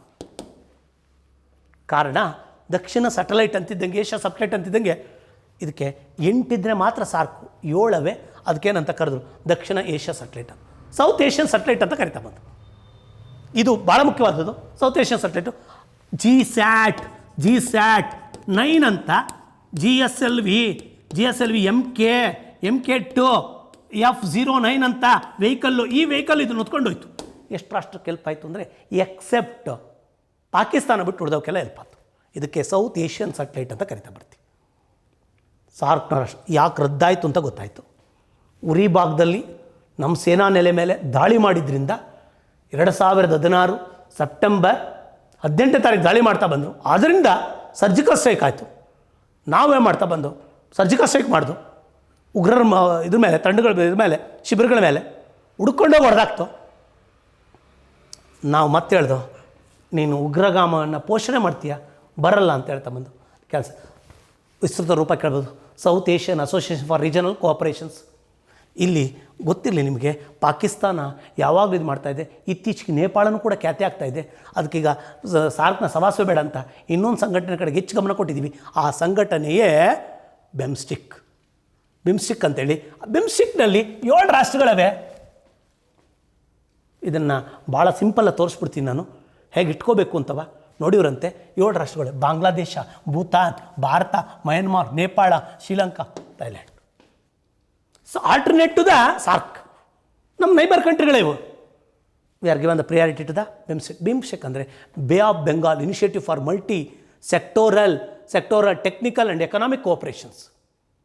BIMSTEC, B means bay of Bengal initiative multi sectoral technical economic cooperations. ಇಲ್ಲ ಇದೆ bay of Bengal multi sector technical and economic cooperations. BIMSTEC ಇದರ ಕೇಂದ್ರ ಕಚೇರಿ ಬಾಂಗ್ಲಾದೇಶದ ಢಾಕಾದಾಗಿದೆ. ಇದನ್ನು KPSCನಲ್ಲಿ ಕ್ವಶನ್ ತೆಗೆದಿದ್ದಾನೆ. ಇದರ ಪದೇ ಪದೇ ರಿಪೀಟ್ ಮಾಡ್ತಾ ಇದ್ದಾರೆ ಕ್ವಶನ್ಸನ್ನು. ಬಿಮ್ಸ್ಟೆಕ್ದು ಫುಲ್ ರೂಪ ಕೇಳ್ಬೋದು. ಬಂಗಾಳ ಕೊಲ್ಲಿನಲ್ಲಿ ಬರುವಂಥ ಬಹು ಉದ್ದೇಶಿತ ಅಥವಾ ಬಹುವಲಯದ ತಾಂತ್ರಿಕ ಮತ್ತು ಆರ್ಥಿಕ ಸಹಕಾರ ಅಂತ ಹೇಳಿ ಇದು ಪಕ್ಕದಲ್ಲಿ ಬರ್ತದೆ. ತೋರಿಸ್ತೀನಿ ನಾನೊಂದು ಮ್ಯಾಪ್ ಹಾಕ್ಬಿಟ್ಟು, ಅರ್ಥ ಆಗ್ತಾ ಬರುತ್ತೆ. ಸ್ಥಾಪನೆ 97, ಅದರ ನಂತರ ಇದು ಉಟ್ಕೊಂತು 97ರಲ್ಲಿ ಜೂನು 6ನೇ ತಾರೀಕು. ಮೊದಲ ಸಮ್ಮೇಳನ, ಬಿಮ್ಸ್ಟೆಕ್ನ ಮೊದಲ ಸಮ್ಮೇಳನ ಥೈಲ್ಯಾಂಡ್ನ ಬ್ಯಾಂಕಾಕ್ ಆಗಿದೆ. ಫಸ್ಟ್ ನಡೀತು ಸಮ್ಮೇಳನ, ಬ್ಯಾಂಕಾಕ್ ನಡೀತು. ಹೆಡ್ ಕ್ವಾರ್ಟ್ರು ಬಾಂಗ್ಲಾದೇಶದ ಢಾಕಾ, ಅದ್ರ ಹೆಡ್ ಕ್ವಾರ್ಟ್ರು ನೇಪಾಳದ ಕಠ್ಮಂಡು. ಈಗ ಬರ್ತೀನಿ 4ನೇ ಸಮ್ಮೇಳನ ರೀಸೆಂಟಾಗಿ ಕಠ್ಮಂಡುನಲ್ಲಿ ಆಗಿದೆ. ಆಗಸ್ಟ್ 30-31 ಜರುಗಿತು. ಕಠ್ಮಂಡು, ನೇಪಾಳದ ಕಠ್ಮಂಡು. ನೇಪಾಳ ಇದೆ, ನೇಪಾಳ 2 ಕಡೆಗಿದೆ. ಕಠ್ಮಂಡುನಲ್ಲಿ ಮುಂದಿನ ಸಭೆ 5ನೇ ಸಭೆ 2020 ಶ್ರೀಲಂಕಾದ ಕೊಲಂಬೋದಲ್ಲಿ ಜರುಗಲಿದೆ. ನರೇಂದ್ರ ಮೋದಿಯವರು ಇವ್ರಿಗೆ ಆಹ್ವಾನ ಕೊಟ್ಟರು. ಯಾರನ್ನು ಸಾರ್ಕನ್ನು ಬಿಟ್ಟರು. ಫಸ್ಟ್ ಟೈಮ್ ಬಂದಾಗ ಸಾರ್ಕ್, 2ನೇ ಟೈಮ್ ಬಂದಾಗ ಬಿಮ್ಸ್ಟೆಕ್ಕಿಗೆ ಆದ್ಯತೆ. ಮುಂದೆ ಬರ್ತಾ ಇದ್ದೀನಿ. ಇದು ಎರಡಕ್ಕೂ ಒಂದು ಸಣ್ಣ ಲಿಂಕನ್ನು ತೋರಿಸ್ತಾ ಬರ್ತೀನಿ, ನೋಡ್ತಾ ಬನ್ನಿ. ಭಾರತ ದೇಶ ಇದೆ, ಇದು ಭಾರತ. ಈ ಕಡೆ ಬಂದೆ ಪಾಕಿಸ್ತಾನ ಇದೆ, ಜಗಳ ಆಡೋಕ್ಕೆ ಬೇಕೇ ಬೇಕು. ಅಫ್ಘಾನಿಸ್ತಾನ ಇದೆ, ನೆಕ್ಸ್ಟು ನೇಪಾಳ ಇದೆ, ಭೂತಾನ್ ಇದೆ, ಭೂತಾನ್. ಬಾಂಗ್ಲಾದೇಶ. ನೆಕ್ಸ್ಟು ಶ್ರೀಲಂಕಾ, ಮಾಲ್ಡೀವ್ಸ್. 8 ರಾಷ್ಟ್ರಗಳು. ಈ 8 ರಾಷ್ಟ್ರಗಳು 1, 2, 3, 4, 5, 6, 7, 8 ರಾಷ್ಟ್ರಗಳು ಸಾಕು. ಇವೆಲ್ಲ ದಕ್ಷಿಣ ಏಷ್ಯಾದ ಬರುವು. South Asian association for regional cooperation, ದಕ್ಷಿಣ ಏಷ್ಯಾ ಪ್ರಾದೇಶಿಕ ಸಹಕಾರ ಸಂಘಟನೆ. ಸರಿ, ಇಲ್ಲಿ ಈ 3 ಕಡೆ ಬಂದಾಗ ಇಲ್ಲಿ ಏನಾರ ಮಾಡಿ ಪಾಕಿಸ್ತಾನ ಅವಾಯ್ಡ್ ಮಾಡೋಕ್ಕೆ, ಈ ಕಡೆ ಬಂದಾಗ ಇದನ್ನ ಅವಾಯ್ಡ್ ಮಾಡಲೇಬೇಕು ಅಂದರೆ ಈ ಕಡೆ ಈ 3 ಅವಾಯ್ಡ್ ಆಗ್ತವೆ. ಪಾಕಿಸ್ತಾನ, ಅಫ್ಘಾನಿಸ್ತಾನ, ಮಾಲ್ಡೀವ್ಸ್, ಇಸ್ಲಾಮಿಕ್ ಕಂಟ್ರೀಸ್ಗಳು. ಜೊತೆಗೆ ಈಗೇನು ಮಾಡಿರು ಅಂದರೆ ಮಯನ್ಮಾರ್. ಈ ಕಡೆ ಬಂದಾಗ ಥೈಲ್ಯಾಂಡ್. ಈ ಥೈಲ್ಯಾಂಡ್ ಇವೆರಡು ಸೇರಿಸಿದ್ರು. ಅಲ್ಲಿಗೆ ಈ ಕಡೆ ಬಂದವನ್ನು ಇಲ್ಲಿಂದ ಈ ಕಡೆಗೆ ಇದು ಬಂಗಾಳ ಕೊಲ್ಲಿ ಕಡೆ ಬಂದವನ್ನು ಬೇ of Bengal multi sectoral technical and economic cooperations. 3 ಬಿಟ್ಟರು, 2 ಸೇರಿಸಿದ್ರು. 5 ಕಾನ್ಸ್ಟೆಂಟ್ ಆಗಿದ್ದು. 7 ಯಾವ್ಯಾವು ಅಂತ ನೋಡಿಬಿಡೋಣ. ಈಗ 7 ಯಾವ್ಯಾವು ಅಂದರೆ ಭಾರತ 1, 2, 3, 4, 5, 6, 7. ಏನು ಸೇರಿಸವ್ರೆ? MT ಸೇರಿಸೋದ್ರು. 3 ಬಿಟ್ರಿ ಕಡೆವ, ಅರಬ್ಬಿ ಸಮುದ್ರ ಕಡೆವ MT ಸೇರಿಸೋ. ಎಮ್ ಅಂದರೆ ಮಯನ್ಮಾರ್ ಮತ್ತು ಥೈಲ್ಯಾಂಡ್ ಅಥವಾ TM ಸೇರಿಸಿದ್ರು. ಯಾವುದ್ರ ಜೊತೆಗೆ? ಸಾರ್ಕಲ್ಲಿ 3 ತೆಗೀರಿ, 2. 8 SAARC, South Asian association for regional cooperation ಸಾರ್ಕೋ. 7 ಬಿಮ್ಸ್ಟೆಕ್. ಈ ಕಡೆ 3 ಯಾವ್ಯಾವ ತೆಗಿಬೇಕು? ಅಫ್ಘಾನಿಸ್ತಾನ, ಪಾಕಿಸ್ತಾನ, ಮಾಲ್ಡೀವ್ಸ್. ಯಾವ ಸೇರಿಸ್ಬೇಕು? MT ಸೇರಿಸಿ. M means Myanmar, Thailand. ಇದರ ಕೇಂದ್ರ ಕಚೇರಿ ಢಾಕಾ. ಇದರ ಕೇಂದ್ರ ಕಚೇರಿ ನೇಪಾಳದ ಕಠ್ಮಂಡು. 1997, 1985 ಬ್ಯಾಂಕಾಕ್ ಮೊದಲ ಸಭೆ. ಇದು ಢಾಕಾ. ಇವು 8 ಕಂಟ್ರಿಗಳು, ಅವು 7 ಕಂಟ್ರಿಗಳು. ಅವೆಲ್ಲ ಬಂಗಾಳ ಕೊಲ್ಲಿಗೆ ಸೈಡಿ ಬರೋವು. ಬಿಟ್ಟಿರೋವು ಯಾವೆಲ್ಲವ? ಸಾರ್ಕ್ನ ಬಿಟ್ಟಿರೋವು ಅರಬ್ಬಿ ಸಮುದ್ರಕ್ಕೆ ಬರೋವಂಥವು. ಭೂತಾನ್ ಕಾಮನ್ನು, ನೇಪಾಳ ಕಾಮನ್ನು, ಬಾಂಗ್ಲಾ ಕಾಮನ್ನು, ನಾವು ಕಾಮನ್ನು, ಮತ್ತು 2ನೇದು ಶ್ರೀಲಂಕಾ ಕಾಮನ್ನು. ಈ ಕಡೆ ಸೈಡಿ ಬರೋವೆಲ್ಲ ಕಾಮನ್. ಇವು 3 ಮಾತ್ರ ಬಿಟ್ಟಿದ್ದಾರೆ: ಪಾಕಿಸ್ತಾನ, ಅಫ್ಘಾನಿಸ್ತಾನ, ಮಾಲ್ಡೀವ್ಸ್. ಇವೆಲ್ಲ ಸೇರಿಸಿ ಬೆಮ್ಸ್ಟಿಕ್ ಅಂತ ಕರಿತಾ ಬರ್ತೀವಿ. ಮುಂದಿನ ಅವಧಿನಲ್ಲಿ ನಾನು ಯಾವುದನ್ನು ಬ್ರಿಕ್ಸು, ಪೂರ್ವ ಏಷ್ಯಾ, ಆಸಿಯನ್ ರಾಷ್ಟ್ರಗಳು ಮತ್ತು ಆಸಿಯನ್ ಮತ್ತು ಭಾರತ ಎಲ್ಲ ಸಂಘಟನೆಗಳನ್ನು ಎತ್ಕೊಂಡು ಸ್ವಲ್ಪ ತುಂಬ ಪರೀಕ್ಷೆಗೆ ಉಪಯುಕ್ತವಾಗುವಂಥ ಮುಂದಿನ ಸಿ ಗ್ರೂಪು ಮತ್ತು FDA STA ಎಲ್ಲರಿಗೂ ಅನುಕೂಲವಾಗುವಂಥ ಪ್ರಶ್ನೆಗಳನ್ನು ಆಯ್ಕೆ ಮಾಡಿಕೊಂಡು ವಿಷಯಗಳನ್ನು ಆಯ್ಕೆ ಮಾಡಿಕೊಂಡು ಚರ್ಚೆ ಮಾಡ್ತಾ ಬರ್ತೀನಿ. ಒಳ್ಳೆಯದಾಗಲಿ ಎಲ್ಲರಿಗೂ ಕೂಡ. Best of luck. ವಿಷಯ ತುಂಬ ದೀರ್ಘವಾಗ್ತಾ ಬಂದಾಗ 2 ಗಂಟೆ ಹತ್ತತ್ರ ಆಗಿಬಿಟ್ಟಿದೆ. Thank you for all.